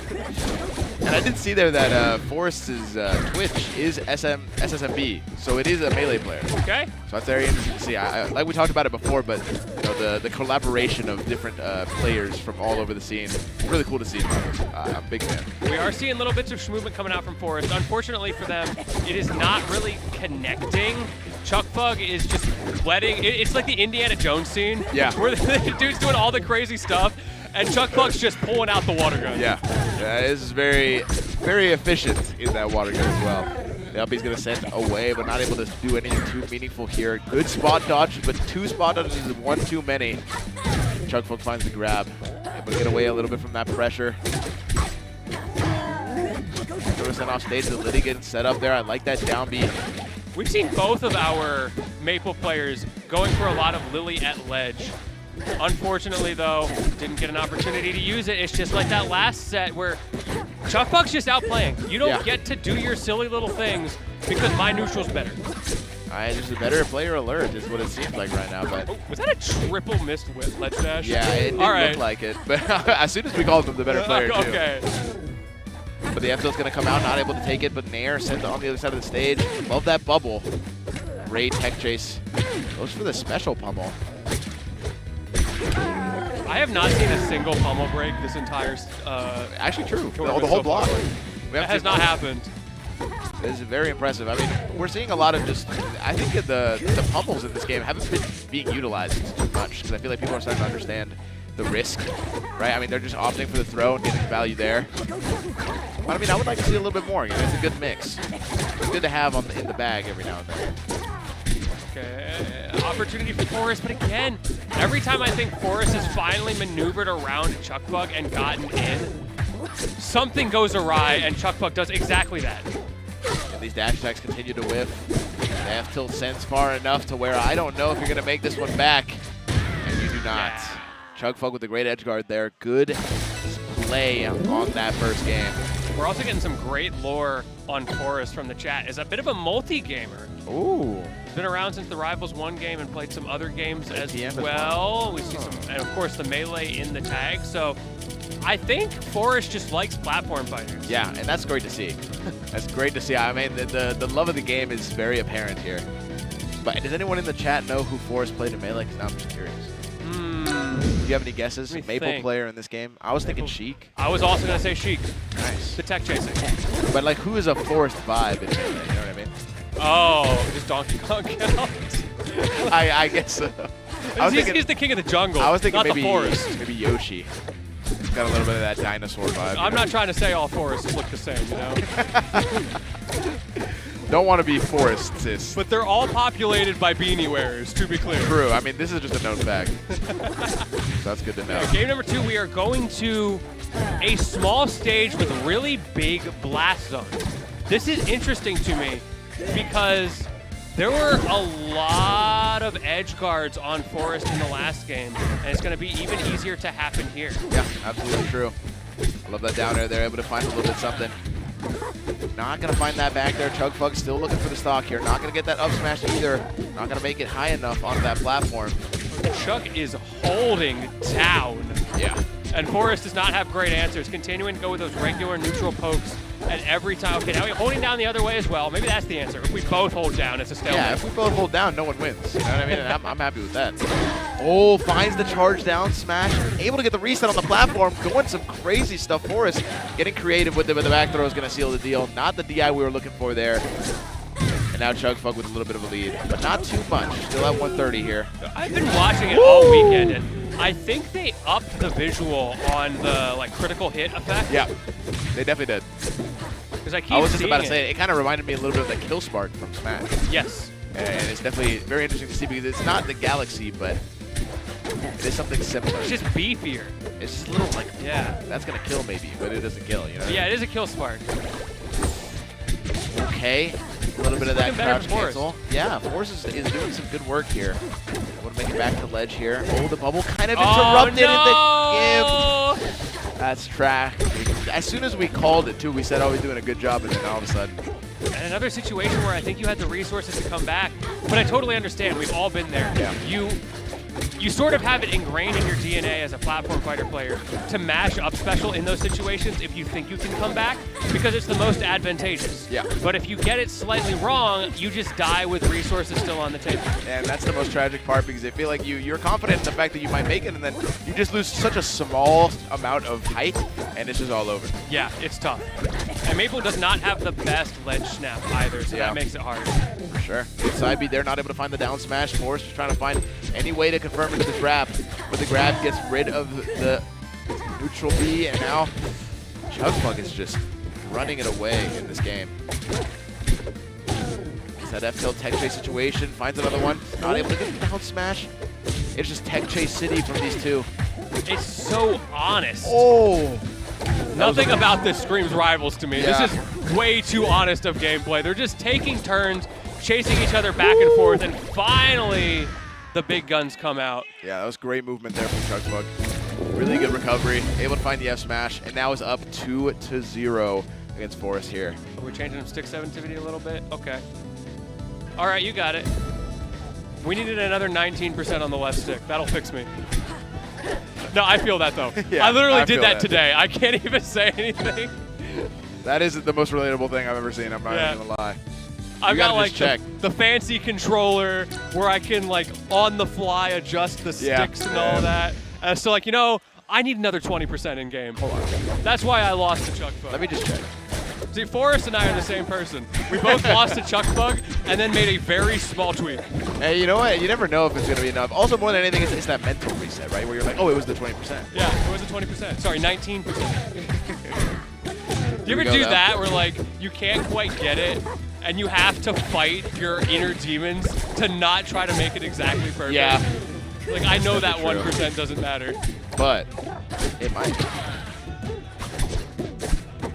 Oh, Forrest going with the high recovery. They're able to make it back, and now another F-tilt tech chase, but not able to get anything. Chugfug is just so confident in that disadvantage. Good holding down there. The down tilt going to send it to another tech chase. I mean, it's been tech chases after tech chases with these two, and we're continuing to see it. Great stuff here from Chugfug, able to get the up tilt, up air, and that's going to seal the deal. Chugfug with such confident game plan, man. Yes, confidence is a good word for it. You can see the way Chugfug is moving. You'd think that he was the one with the box right now. So poised, making it so difficult for Forrest to make something happen. There we go, that's the starter. Oh. I love that visual, by the way. Yeah. The The eyeballs little, on like, Arcane. shock expression. Yeah, it's so funny. Okay, able to make it back. Go straight through the stage with the tether. Goes to the forward air. Might want to start thinking about that puddle. She's so fast, though. You can't do that for free. Ooh. And a great coverage there from Forrest, able to take the stock. Now kind of evens up the game a little bit. At Forrest waking up, forward throw, not going to do too much, just waiting. Chuck really hoping for a defensive option there. Forrest does not give it up. Gonna give it up and another tech chase here. If Forrest can take this stock, it'll be a huge lead, and the walk forward. Maybe a little bit of a misinput there, but I think that was a controller thing. Sometimes that happens. You can reset it, and Chuck was very quick with it there, but there's like occasional little controller stuff where your dude just walks and you can't make it stop. So I think it was that. okay, in the back, that's gonna send off stage there. Really good stuff. So Lily kind of playing that defense on the stage, but it's not gonna be enough here. Ooh, doesn't catch the high recovery. Good edge cancel there from Forrest. A little little bit of rolls here, but still okay. Finds the nair. Ooh, speaking of nairs. Speaking of nairs, that's a good one. And a great one at that. Finds the stock as well. The knockback is so deceptively high. So It can really catch you off guard. And Maple is extremely light. So while she's a fast faller and a little bit harder to kill off the top, off the side, it's free game. And Chuck is taking full advantage of that. Now up a stock in this critical, potentially last game for Forrest, who needs to find some answers. Finds the dash attack as well, but it is Maple's worst move, so we're not going to get any combo. Oh, we could have seen a gift there, but really good tether from Forrest, able to make it back. Holding onto this last stock for dear life. If Chugfug does win this, moves on to winners finals of this pool, and an opportunity to fight against Nog. That there was huge. Try to send it to the Liddy, but great DI from Chugfug. Another tech chase, not able to find it though. Back throw sends off stage. This is looking like a much more confident Forrest in this last stock. Getting a lot more of these tech chases, reacting very well to Chugfug. Unfortunately, Chugfug doing more of the same to them. They're not going to kill, but it is so close. I think the next one with that seed buff will. Okay, try to get the grab there, but the down tilt from Chugfug and finds the up B, evens up the stock count, but you're at a big deficit. Can Forrest do it? Can we pull out the clutch? If you've ever needed one, it's going to be now. Well, that is an opportunity. Chugfug gave it to you on a silver platform. Unfortunately, Forrest was not able to find it. Back to dash dancing, back to neutral, back to sharking these platforms. Oh, trying to go for the F tilt, not able to find it. Great neutral here from Chugfug. I am loving what I'm seeing in the down throw. F Strong is going to do it, and Chugfug moves on with a 3-0. And maybe a chance to fight Nog. We'll see how it goes, but great stuff from that Orcane. Hey, now you can't feel bad about losing friendlies. Exactly. Forrest and I are the same person. We both got 3-0'd. Same skill level. You'd be up there right now. This could be me. I love telling myself that. It's a great way to feel good about the ego. He's going to be fighting Nog. Chugfug Nice. is going to be fighting Nog. And It's that gonna be means winners Mita finals. is going to be on loser's side. Okay. I believe the next set we're going to be watching is Guard and Monthu. All right. We'll see about that one. I'm not familiar with these players. What about you? Going to be, I have no idea. No idea. So we're I'm both in the same. predicting Zetterburn Claren. Ooh, you know what? And I was going to say Claren too. I think Guard plays Claren. I think. But that's my guess. I have no idea. I don't It's know a about pretty Zetterburn. safe guess, let's be honest. His Monthu? character is nice. Where's Monthu play? Let me think about that. Let me resonate with my soul a little bit. Monthu sounds like, Kind of sounds like a Crag to me. oh, I was thinking like an Edilus maybe. Okay. So we feel like the big bodies. The big bodies for sure. You know what it is? It's because it's a Booba word, not a Kiki word. Yep. And the Boobas are the big bodies. Okay. True, yeah, I guess. I have to agree with you because I don't know what you're talking about. Wait, are you not familiar with this? I'm not familiar with I it. sound like an insane person I'm right so now. confused. It's a really interesting linguistic study where there were two shapes that someone made. One of them was like really sharp drawings everywhere, and one of them was a bunch of like soft circular things. And they asked people in this research study, one of them's named Booba, one of them's named Kiki. Okay. Which is which? Booba's the circle one, and Exactly. then Kiki's the sharp one. Yeah, I mean, Exactly. Even though you don't tell them this, Yeah. they can intuit that that's the case because one of them looks like Kiki and the other one looks like Booba. True. I really thought you were doing something else. I won't lie. You said Booba and then did this. So I was like, oh. I will say, That's what we're I kind of talking wish about. that the word was slightly different because it does mean that this situation comes up sometimes. Yeah, that is an unfortunate naming convention there, but I'm excited to see what these guys. We did say Claren. Okay. Hey, we called one. Okay, we got one. We called one. All right. Give Whether me or not that- that's guard is Give not me the that point. Crag Booba. I'm trying to see that Edilus Booba. You know what I'm saying? Here we go. And now we're really getting. Yeah, they are. It's Oh, Rano. For a second, I thought it was Crag. I thought we were the biggest geniuses. That was almost crazy. in Rivals history. It ended up being a Kiki. Yeah, Rando's like, I know, he's got a round head, though. I guess heads are Definitely round. doesn't right? count, yeah, like, yeah, what? heads are just round. Who here has a round head or a He's got square this- head? Like Maybe the circular basketballs. He's True. fine. I feel like he's honorary Booba. Yeah. Just because He of the little basketball. He gets to go to the Booba cookout. True. He's invited. He's invited. He's invited. It was a good time. He doesn't show out of respect, but he's invited. He's invited. Which skin is this? I saw the basketball. I know it's one of the jerseys, but I didn't see which tournament it was because I know these are tournament-inspired skins. But shout out, it might be an Even Matchup Gaming sponsored event. It is. That was just the ballers. Yeah, Never okay, mind. that's no fun. That's no fun. I do really like that they have that. It is cool. I love the respect. I love the flat fight one. The purple looks good. Oh, so true.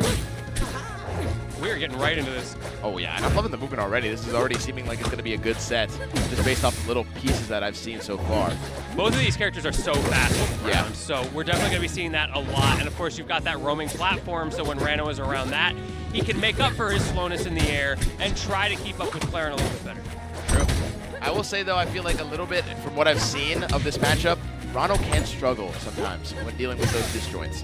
Right? I feel like it can be difficult for him to get up in the air and kind of contest Claren in those moments. So you have to have a different strategy with Rano fighting Claren than most other matchups. Yeah, I agree. I think it can be tricky for the Frog, especially when you are at a deficit, because both of these characters can excel in the matchup at walling each other out, which means whoever is being forced to approach more is going to struggle just that little bit extra, and right now, it's Rano who's going to be struggling. True. Looking good right now, though. Great little edge guard opportunity. Not able to find that down smash, but still a nice 67% and counting.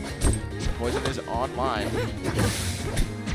Ooh, able to get away with that. The Nair is going to sweet spot, finds the grab, not able to get too much off it again. These Claren confirms have been so clean. Every Claren we've seen so far on stream has been putting on some great work. Yeah, we're at that point in the bracket, right, where if you don't have your Claren combos, you are not making it this far. Forward air, not going to kill on its own, but you can't get back. Can't get back there. Not going to happen. And now, Montu finds the stock, gets a side B. Could be a good opportunity, but not able to get too much off it. Oh, no down smash. That's not pre-patch. That doesn't work anymore. Yep, not able to make it back there as well. Great work from Guard. Able to steal a pretty good stock there. Has a pretty solid lead. Montu's not out of it just yet. Shout out to the Insight chat as well. Apparently, Guard fights Rano every week at the local. So having that matchup experience against a character that is, I won't say rare, but a little less common. Yep. Wow, But of course, Claren extremely common. We're seeing it to its full effect right now. This is looking like another clocked in 9 to 5. Ooh. That's going to do it. Guard locks in that game number 1 against Montu. Now, Claren's a Kiki character. Oh, yeah. 100%. See Look that at sword? Look at the blade. That is the most Kiki sword I have ever seen. This is a battle of Kiki versus Booba. It really is. And I'm sure anyone who's just joined is super confused about what we're talking They've sent their about. champions. But this is amazing. Here we go. Game number 2. Guard, I believe I lied to you. I do think I've seen Guard play before at this tournament, particularly last year. But Guard is a fantastic player. I mean, we're seeing it now. Really good stuff already. But good start here from Montu. The quadruple forward air combo. Able to find that downer. Not able to get the head chase, but still racks up a decent amount of percent here in this second game. And a single needle as well. It just adds a little bit of insult to injury. It forces your opponent to come to you if they're impatient. And Claren, doesn't have projectiles or anything to really wall out, so you have to do it the honest way. You have to do it the honest way or click down B. Yeah, we do love down B. We do love down B. Big fan. Make that big field to say no more needles for you. Try to get for that read, not able to find it. Good disadvantage, able to hit Montu out of that situation. Still finds the 4-stack of the needles. Great stuff here. Montu's going for the forward air, not able to get it. Back air sends it to a tech situation. Nice tech from Guard. So prepared for these ledge traps. Ooh. Good position for Guard here. I like the bubble placement as well on Montu. Just that little bit of an insurance policy. Doesn't cost you that much, but it's super worth it. Now back to the neutral. I love that needle that we saw in the disadvantage. They were able to interrupt a little bit of Guard's game plan. And the down smash is going to connect. Goes close to the bubble. I'm not sure whether or not it hit the bubble, but good movement there. I love that. Dude, the side B movement in this game is so cool. I'm so glad they added that. It really is. Nice, Now good back to Nair. that nickel and dime. The Nair is going to critically get rid of those poison stacks. Good F smash. Finds the stock. Guard now in a great position. Oh, able to make it. Sour spot on the back air, not able to set up into anything crazy to the down throw. Goes into the edge guard, another sour spot back air. It's looking tragic right now for Monty, but the forwarder connects and takes a stock, giving it up real quick. Such an even game so far. Manthu has been ever so slightly on the back foot, but then we see those moments where the advantage state is kind of carrying. True. Guard, despite being the combo character, I feel is more comfortable in the neutral, and Manthu is proportionately surprisingly comfortable in the combo in the ledge trapping game. The double up smash, trying to read a roll there, not able to find it. The jab trying to recess that next situation, finds another jab. The neutral be not got a sweet spot. Not able to get those tippers. I like the first hit up air into the up tilt, but not able to combo. Downers not a move we see every day, and the dash attacks are going to confirm. No forward air kill just yet, but still a good position. The edge. Oh, try to go for the down smash at ledge, not able to find it. Good hold down there from Manthu to keep from getting thrown too far into disadvantage. But speaking of disadvantage, it is here now, and what a swing from Manthu to find that positioning and timing, and that's going to do it for the stock. After looking a little bit rough on the first half of that stock, really turned it around. These needles are doing so much work too. Just kind of interrupt Guard's game plan, and a little bit of that flow too is a big part of it. Might see another ledge trap here. The down smash perfectly spaced as well, finds the stock and evens it up. I mean, like you said, this is the most even game we've seen all day.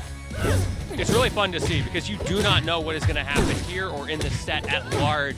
Both of them showing their win con, showing their ability to make stuff work here. Ooh, I love that special combo. That was almost an insane advantage string, but Manthu's able to find the footing, able to put the feet back on the ground and try to find something here, but another tech chase goes in the way of Guard. The downer not going to sweet spot, still able to make it back with the taunt. Side B, command grab, not going to get anything crazy, but down B sets up the anti-projectile field. Yeah, and we're just playing right on the corner of it. Doesn't want to give up too much stage, but also wants to shut down those projectiles. Great spacing, great conversion off of it as well. Guard trying to get back into this. You can't be deterred by these poison stacks, and sure enough, once again, finds the nair. Trying to look for the back air again. Goes to the dash attack, gets another back air. Looking for the stock, not able to find it yet. Good dash back. Manthu is just better in the corner. Oh yeah. That's what it comes down to. So many of these situations where Manthu finds the timing on those recoveries and Guard is struggling to do the same against Manthu's mix-ups. Now that we're back in neutral, it's a lot more even keel. Oh, wow. Not going to kill just yet, but a close game here, and the ledge trump takes it. Guard, another game on the board, 2-0, man. The comeback. The comeback. That was a great ledge I'd say trump. don't call it a comeback, but it was definitely a comeback. 100%. I mean, it was pretty even throughout that game, but that last situation, I mean, it seemed like Manthu had it on lock, and all you need is one ledge trump. That's great stuff. Well, we will see. Are we running it back? Yes, we are. I like this. I'm a fan. Both of these characters don't really care too much about this stage. In fact, some would say they're a fan of it. Straight into the bubble, not able to get anything off it. Confirmed here from Guard, able to get a little bit of damage there. Counters the side B. Uh-oh, we're in a dangerous situation. We're not able to make it back in Manthu. Huge lead now. 15%. Early stock. Early stock. That is tough if you're Guard, who was looking so good on that first stock, and now you have the mental damage where you have to remain poised. Continuing to look so good in this game, can easily bring it back if you just hold the line. Manthu seeming to find a little bit of that rhythm now that we were talking about before, where it seemed like Guard was kind of owning the neutral and Manthu the advantage. Seems like Guard is now starting to struggle a little bit in this neutral, right? I feel like kind of getting overwhelmed by this run-up. Okay, good patience there. Guard finally finds it, and Manthu drops the stock. I feel like that was recoverable, but you were just in an awkward spot on a stage without walls. Yeah, kind of gave up that stage control. And Guard took it all the way. Good tech there. Able to find the needle dash attack. Looking for another edge guard here. Can Manthu finish his food?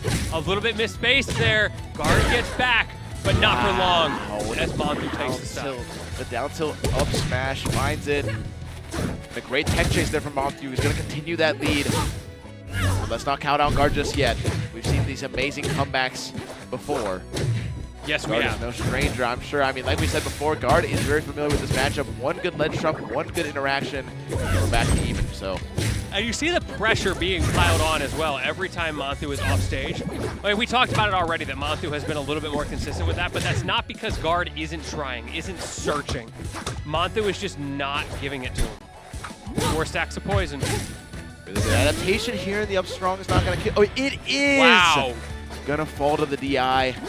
And a great conversion there from Guard. Able to even up the game slightly here. And now the up throw going to set up another ledge trap situation. Good back air. Nice aggressive option there from Manthu. Able to get a little bit more damage there.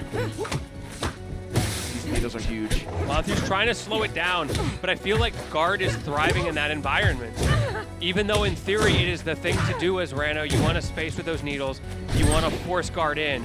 I feel like Manthu has been having more success with the neutral skip run-in game plan. It's true. I mean, you give Guard too many opportunities and he might be able to find it. Gets the hit on the up B. Might have been a misinput on the ledge dash. Still not enough. Makes it back to the ledge. First hit fair. That air dodge, a little bit risky there for Manthu. Gets away with it. Guard, though, has brought this back. You got to be careful, Manthu. Oh, my God. Wanted a little bit more charge, I think, on that. Not able to find it. Back to neutral we go.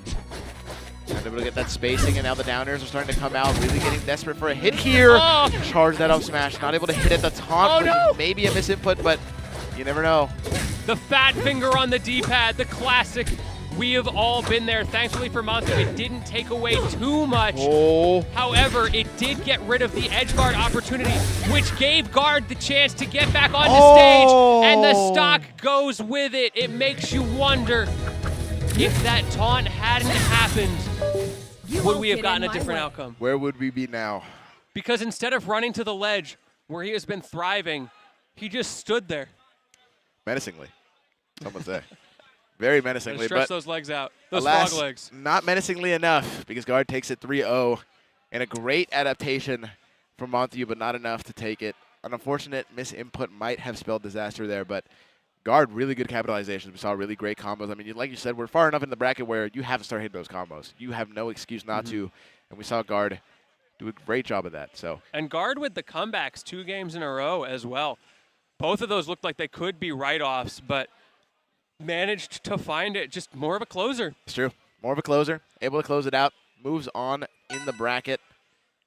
And I think it is in winners finals of the pool now for top 8. So great stuff. Very exciting. And now I think we're seeing Nog versus Chuck Bug.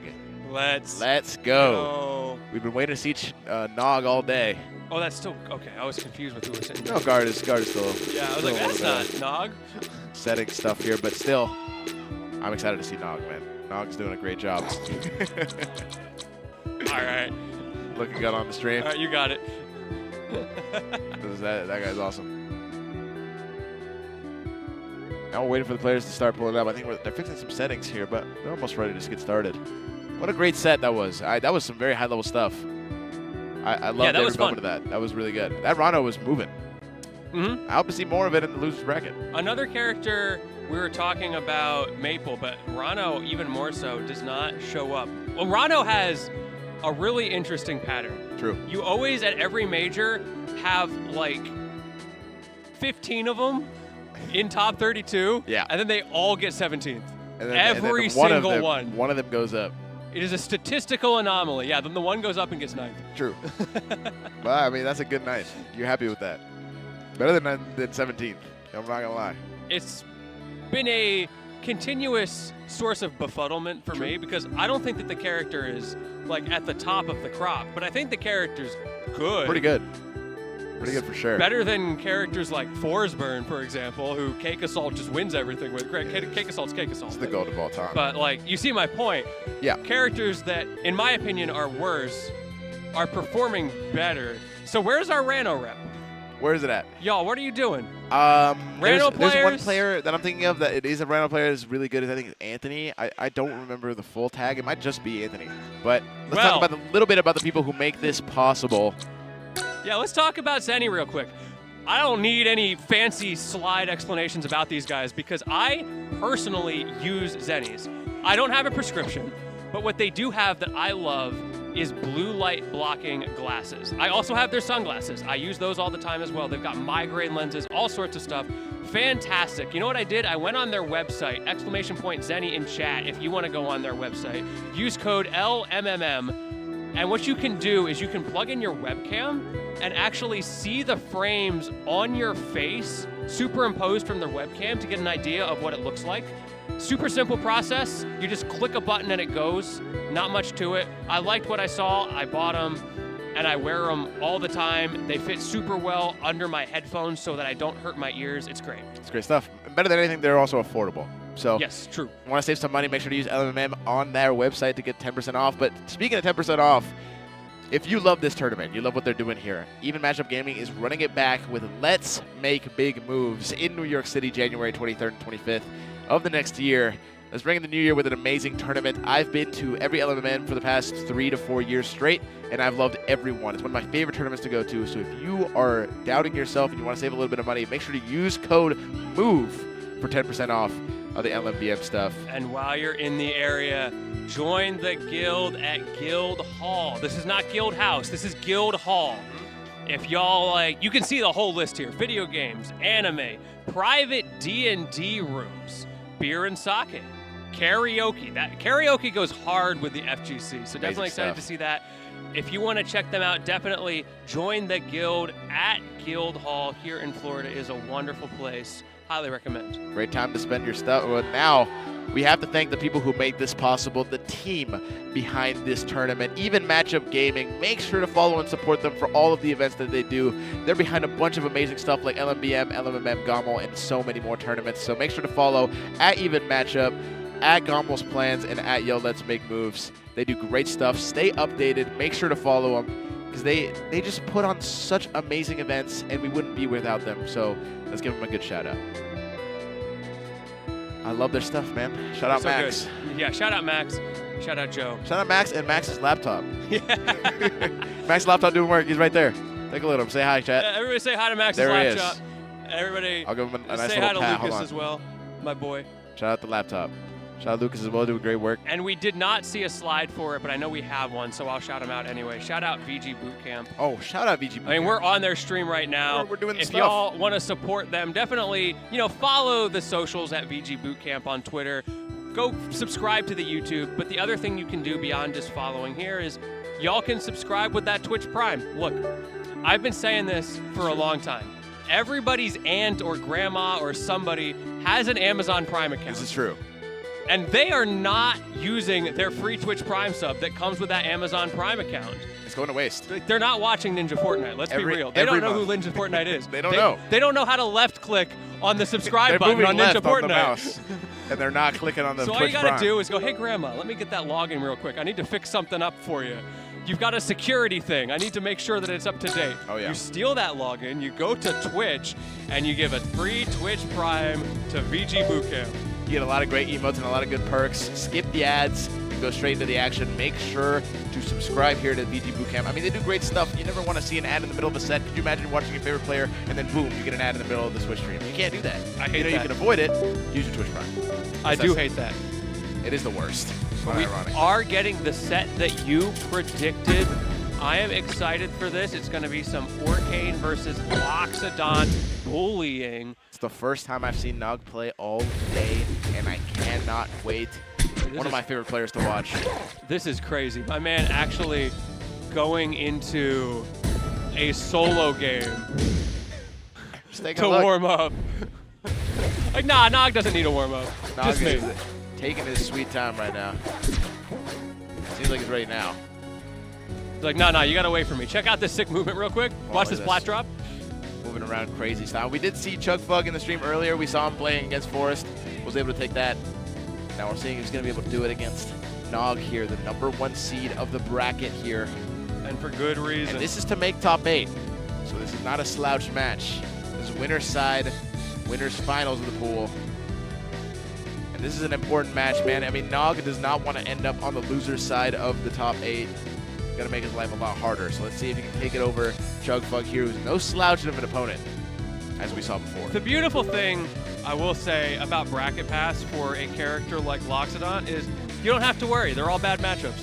That's true. So he's chilling. They're all -2, so It's like, they're don't worry, we lose. Except Clarence. if they're all -2s, none of them are. Think about it that It was way. like the Stango Dream bracket where he went locks and got all Clarence. Oh yeah. That was crazy awesome. lucky. That was so much fun. It was so much fun to watch in person as well. Did you see? Have you seen the Stango Locks shirts that Yes. have been going around? They're Dude, they're awesome. so hot. They're so funny. It goes crazy. I went to because we were at Riptide, me and Renzo, and I went to their room where Renzo was staying, and they're just everywhere. It's the Stango Lock shirts. It's like everyone has a pair. That It is like they're- so funny. It is the funniest thing I've ever seen. I was like, I love that. there I it love is. how many players were wearing them too. I in know, bracket. it was like they're crazy. pushing the agenda for their opponents. It's so funny. They are the problem. It was awesome. It was so great. good to It's see. such a fire shirt. True. I want It that goes shirt. crazy. Unironically, the design was awesome. I was wish like, I wait, had bought that shirt. How do I get one? It was it's like good. fundraiser thing on Yeah, Stango yeah. stream, right? I saw it. It was great stuff. We need to bully him into playing a different character. Galvin.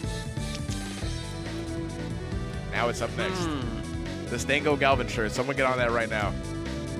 The Gango? The Gango. The Stalvin? I like Gango Stalvin, his full government name. Gango to me is that is a great sounding name. It is really funny. All right, we're seeing it. No messing around. We're going straight into the real set. I think they're swapping order here, but it's all the same. Yeah, I Love think to you're see it. right. There we go. Here we go. I haven't seen Loxodon in so long. I'm so excited. Bro was hovering the Bofa tag for way too long. That's I know who used the Bofa tag. Is that not Pity? I don't know. I think Pity uses the Bofa Pity tag. is here. Pity is here. I think entered a lot of the brackets, but I'm not sure how he's doing. Wait, how is he doing? Now I'm curious. I love Pity. That's my go for real. Is Shout out Zach. Nurse on this? How is Nurse's tag on this setup? I have no idea. I'm so invested in what we get here. I saw CPU 0 as well. Shout out A. Shout out A. All right, here we go. Now I'm setting up the tag. We're getting ready. Hovering Galvin. I don't know if that was by mistake, but Yeah, interesting. that would be a great time. Pity's actually still in bracket right now. He's still on the winner's side, about to play Apple Wiz. Okay. So we're in a pretty good spot. Still in a great spot.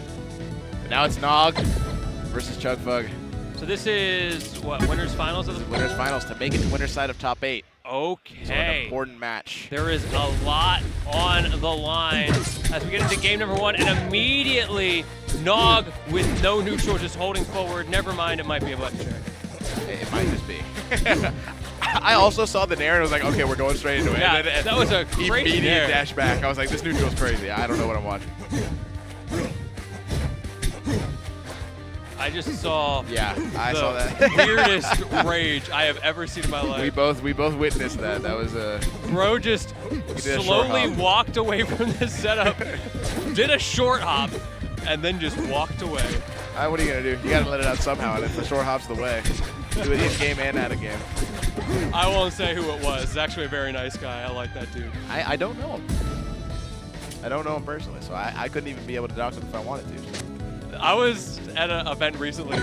A top player had I had so much respect for this. Again, I won't say which top player it was. They were on stage at Level Up Expo, so massive crowd. Yeah. They lost a tight set, very calmly walked off stage and went off to the side, and then just started screaming, losing their mind for a full minute. They feel were that. so unbelievably mad. I feel that, to a new degree. That is so relatable. But still, I mean, hopefully none of these players do that here on this Yeah, stage. well, but maybe a little bit. maybe a little bit. But we'll see who it is. Who will I be don't- on the receiving end.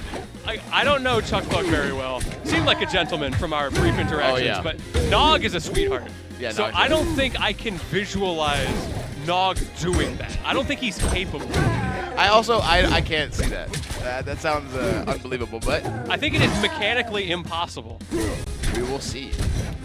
One thing I am excited for is the mechanics of this new meatball. Oh, yeah. For anyone who is not aware, as of 3 days ago, meatball works a little bit differently. Where if you hit it with strong moves, it goes further faster and has more knockback when it hits something. Yeah. And there's some specifics to the mechanics of that we won't bog down on. Check the patch notes if you'd like to see it. But it means that there's some new setups that the character can do, but there's also some old ones that don't work anymore. So it goes both ways. It goes both ways. It's an interesting change, and I'm glad to see that they're keeping stuff fresh. But I like that good stall there from Nog. Not gonna get caught by the parry. And an SD maybe from Jugfuck there. Unfortunate. Nog not even happy about that one. Shaking his head, but smiling while he does it. Yeah, obviously you're not happy that the SD, but also we take those. Yeah, we take those. We take those for sure. Bro, when I'm on ranked and ISD at 0, I always think about, oh, you gonna take that? You gonna take? Oh, what a scrub. I would take that, but yeah, when you do it, you're a scrub. Yeah, you're disrespectful if you take that, but also if you do it to me, I'm gonna let it happen. Oh yeah, we take those. That's my free ranked Dan points right there. I need those. Nog doing a great job so far in this game. It seems kind of like he's leaving Chugfug at a loss for options here, but a nice little check chase here, does a little bit of percent. Trying to find something here, but Nog just keeps making it back. He is inevitable. Nog is really struggling in the boxing game, which makes sense, and this stage is doing him no favors. It's relatively small. He's going to want to set up Sentry mode as much as he can, not really getting the opportunity with the way that Chugfug is playing. Nice little forward throw set to the ledge, but right now Chugfug kind of continuing to whittle down this Loxodont little by little here. 123, the down air into the back air, not going to kill, but still set up a devious edge guard here, almost out of that back air. Oh, still holding on. Little check there with the jab and put you in an awkward spot. Simple and clean from Nog in game number 1. Even taking a sip of water between games.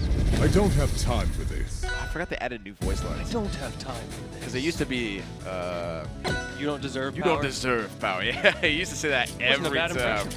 I love the pizza one. The pizza one was awesome. That's gonna say. I mean, they added so many Loxodon skins. Now I'm thinking about it. There's the hockey one. There's the pizza one. There's the. Lox has a lot of the best skins in the game. Yeah. It's like him and Clarence. The creative team, they really love Loxodon, it seems.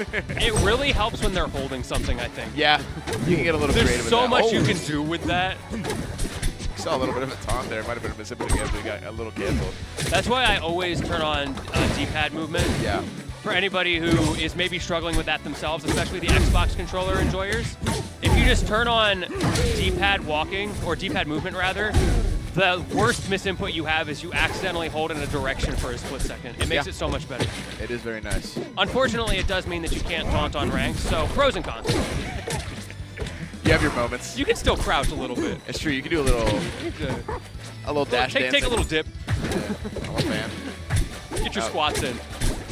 Nog is in the lead in percent-wise, but not by a lot here, right? Chugfug has kind of kept it competitive. We're seeing a lot of those scramble situations go in the favor of Chugfug, but right now the down tilt not going to take it just yet with the neutral B. And a whiff punish for Nog. Been struggling to find that confirm. Nog trying twice now. No dice either time. Not going for an empowerment here either, just trying to push forward, keep Chugfug from holding center stage. That is a balance that Nog has to play, and that time around it doesn't work out. There it is as well. Again, not going for lava with the iframes. Wants to hold stage pressure. I like it here because Chugfug finally has a little bit of a lead.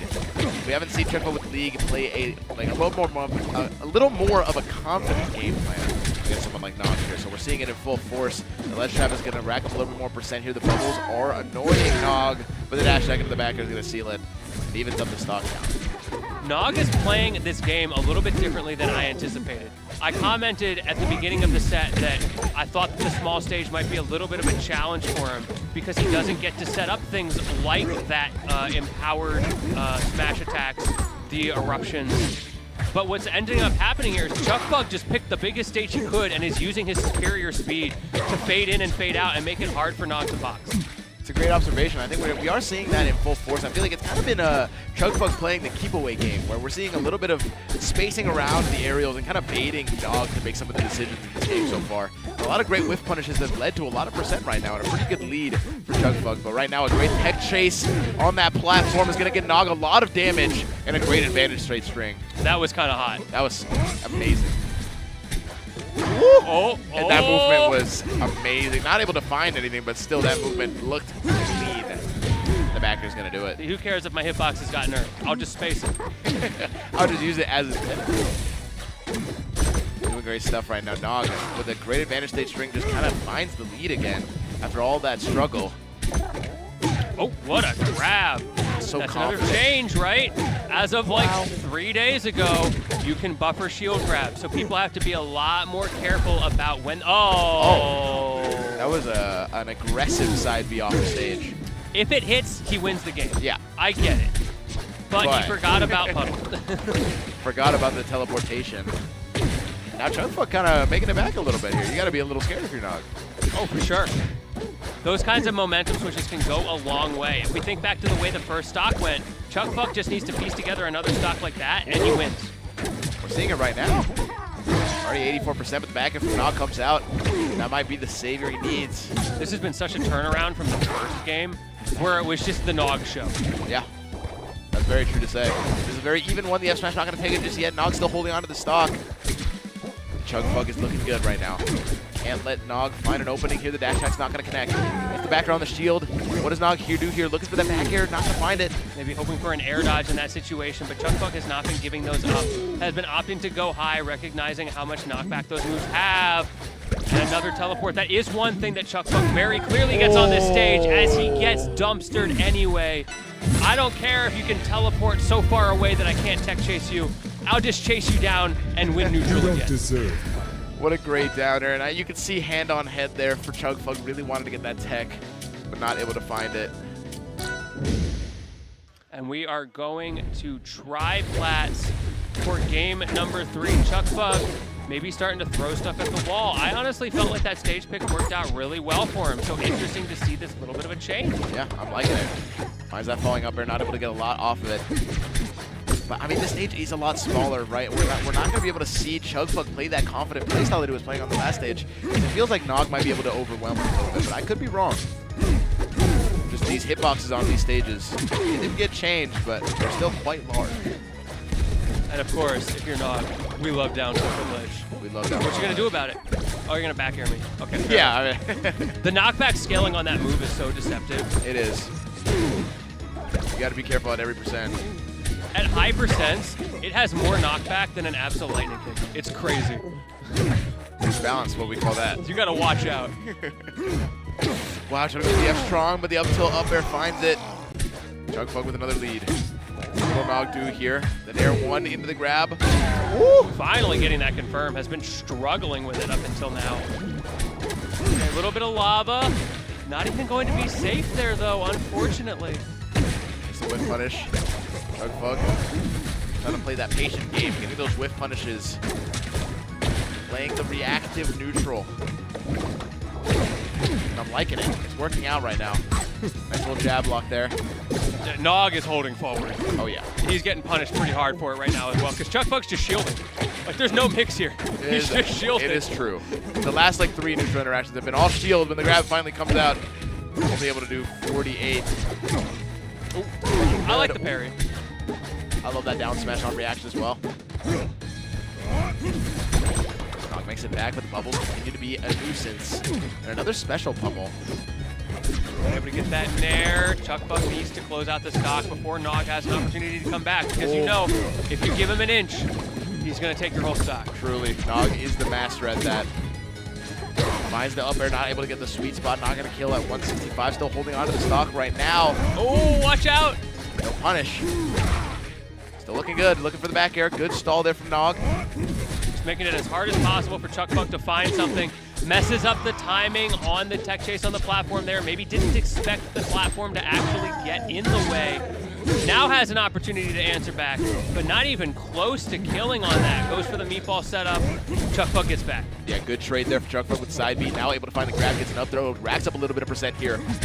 Not able to do a lot. Just another ledge trap situation. We've been seeing Nog in the corner almost the entirety of this set. How's he going to get out? How is he going to find a way in? Right now it seems like Chugfuck might find the first game of this set. Playing phenomenally right now. The back air is going to do it. Oh, no, it is not. Man, good DI there from Chugfuck. Finally going to close it out. 70% deficit, while it's nothing to sneeze at. That's one Nog combo. That is simply one Nog combo. We might see him right now. Not able to get the grab, goes to the parry, not able to find it. The S smash is going to connect. Oh, and the up air spike does it. Really well played there from Chugfug, and he takes the game. Great usage of the belly flop there to close out that game. Such an underutilized tool until recently. People have finally started to discover what they can do with that move. Very cool to see. I love to see it.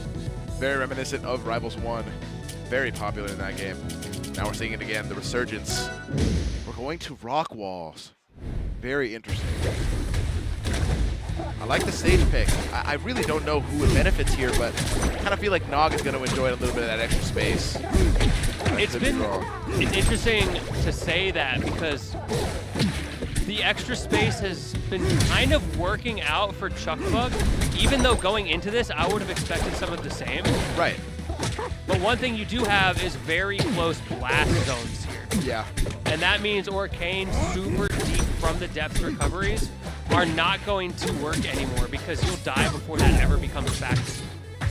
Using that new F-tilt as well. The frame data on that a little bit different. Yeah, not able to get the read with the F-strong there. Gonna have to just concede the stock. Not able to make it back. Nog was not happy about that one. Yeah. Visibly dismayed in the player cam there. Gotta keep cool, calm, and collected.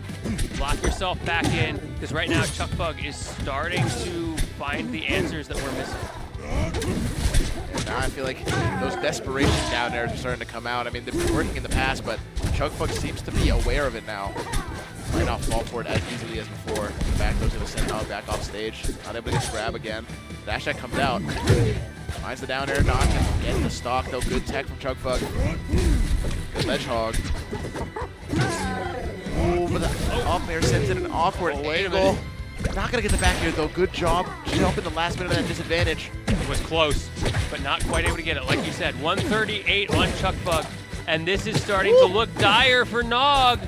Chugfug with an amazing advantage situation there. And the back hit of the back air sends off stage. The down air not able to get a confirm off that. Nog at a loss for options here. The border finally comes out and takes a stock. But that took a while. Yeah, Chugfug actually over-respecting there after the up smash. Very worried about the follow-on, and you can see why. So much damage coming out of that. Nog is super back into this. You find the right down air at the right time. It could have even been right there. And you're suddenly up in the game. Good option tech. I was going to say, I like that. Good answer there. F-tilt in the dash attack into the down smash, takes the stock, and now Chugfug with a stock lead here. Nog's got to be careful. Giving up those dash attacks on those shields has been the cause of the demise this whole set, I feel. Playing a little bit too aggressive. Drag down? I mean, Nog is a very aggressive player. For sure. He's definitely like signed himself up for that. He understands the strengths of his character, and he does lean into them in his advantage state. I feel like it's just the neutral where it's a little bit tough. He doesn't want to over-rely on those slow, less exciting options, and the downside can be sometimes it's hard to win that way. Yeah, be a little bit too predictable. Oh no! The Slides slide off! But the Okay. neutral retakes it. And now Chugfug has one stock to make a dream happen here. Can you force a game number 5? You are in the percent lead here, but we do know that this is just simply one Nog combo. And it might be this one. Wait a minute! And it might just be this one. I'm seeing flashes of Johnny stock right now. Call it a Nog stock with this elephant. 67% in one combo there. Uh-oh. And we are so back. Now it is almost dead even. Not able to get the F-strong there. Orcane gets interrupted. Now what do? How do we approach this? The dash attack connects. You gotta respect it. And sure enough, Chugfug does. Remembers what happened the last time. You've still got one level of eruption here. Let's see if something happens with that, or if Chugfug can close this out. Nair sends you the wrong way. Good DI from Nog. The bubble's putting you in a terrible spot, but no reset. The border's gonna connect. Now pushes Chugfug into the corner, but the spin-powered F-strong takes it and forces the game 5 for Chugfug. Wow. This has been a crazy set. A crazy set. Where do we go? He was hovering Forest for a second. I like Forest. I don't know what the pick here is. We might be running it Okay, back. run it back. Yes, we All right. are. go. One last opportunity for Chugfug to do it. Is the reverse 3-0 going to happen, or is Nog going to shut it down right here and right now? The signs of life from Nog in that last few moments. Nog was looking good enough at the end of that I think coming into this he has the edge. Even though Chugfug has made quite the statement in coming back, he is the one with the momentum. He is the one who had that crazy stock that made Chugfug sweat at the end, who was so far ahead, almost dropping the game in the end. Great tech there from Chugfug, able to get away from that downer that has kind of been his deficit this whole time now. Ooh. Dash attack, sends up a tech chase, not able to find it. Another grab. Great F strong again. Nice reversal. Yeah, I was gonna say disadvantage. Oh! Wow, in the raw F strong. He just let that Beyblade rip. Just let it rip. I did not expect that from Nog. What a confident play after so much has been happening in these last few games. I love that little moonwalk there. Good, confirm, and Chugfug evens it up, dead even now. I'm waiting to see Chugfug punish that pattern from Nog, where when you go for the high recovery and Chugfug gets the parry, Nog always grabs ledge into drops and then goes for the stall. Yep. And then he comes back to ledge. So if Chugfug is ready for that, could potentially eke out an early stock with that hard read. It's very true. It's a dangerous position to be in, especially if you're Nog. That up B can be very vulnerable if your opponent knows what they're doing. It seems like Chugfug is one of those people. Knows how to punish it, sends some tech chase with forward air, not able to find anything. Air into the up tilt, not able to find a nice confirm. The back hit of that back air sends Nog a little bit more percent, but right now it cannot get out of this Orcade blender. What do you do? Ooh. Well, you go for the parry is one thing. Didn't work out. That extra frame data making it a little bit safer to go for the down tilt there for Nog. Rita roll in, not able to find it. The F-Tron connects for Chugfug, but not able to get the stock just yet. Still holding on. Here it is! The confirm we've seen so many times now. Chugfug gets the up tilt up air again. So consistent. It's But down to the wire. He's on his last stock at the winner side here. Nog trying to hold down through the pain there on those bubbles, but Chugfug was ready to punish, again going for the parry, and again a little bit off base there. Nog having a lot of trouble with the mobility of his character, but not having trouble with those hitboxes. It's game 5 last stock. Love to see it. The doors close on the rock wall, finds the side B. Another tech chase and down strong, gets so much percent. He's set up on the platform, not able to find the side B this time. We've been here before, but this time around, it is Nog who has the slight advantage going into this critical situation. Can Chugfug now answer back at 87 in the corner? Can you find an escape? Down air, back air is going to do it, and Nog, from the jaws of defeat, finds a way to sneak himself through on winner's side top 8. Wow, and a slight pop-off there from Nog as the top 8 winner side is confirmed and steady. Great job from Nog, and he moves on. But Chugfug put up a good fight there. Yes. What a he set. did. What That a was really well great done. set. Man, I love Rivals. I love Rivals. Have you ever seen a bad Rivals set? Not often. Not often can I say that. I'm going to take a quick look at the bracket here, see how we're doing. We got two pools going on. All right. We do have 2 pools. Two I'll check out the other simultaneous one. pools. All right. We'll I got split you. it I'm here. looking at, just to keep everybody up to date on what's going on the other side of things, we got winter semifinals, Acorn and Shiv, and Applewiz and Backpack are playing. Okay. All right, chat. Stay tuned right now. We're going to wrap up real quick, but we're going to be moving on to the other VGBootCamp 1 stream. So you don't have to go anywhere. We're going to raid them right now. We're going to be ending here, but stay tuned for another amazing rival set up real quick.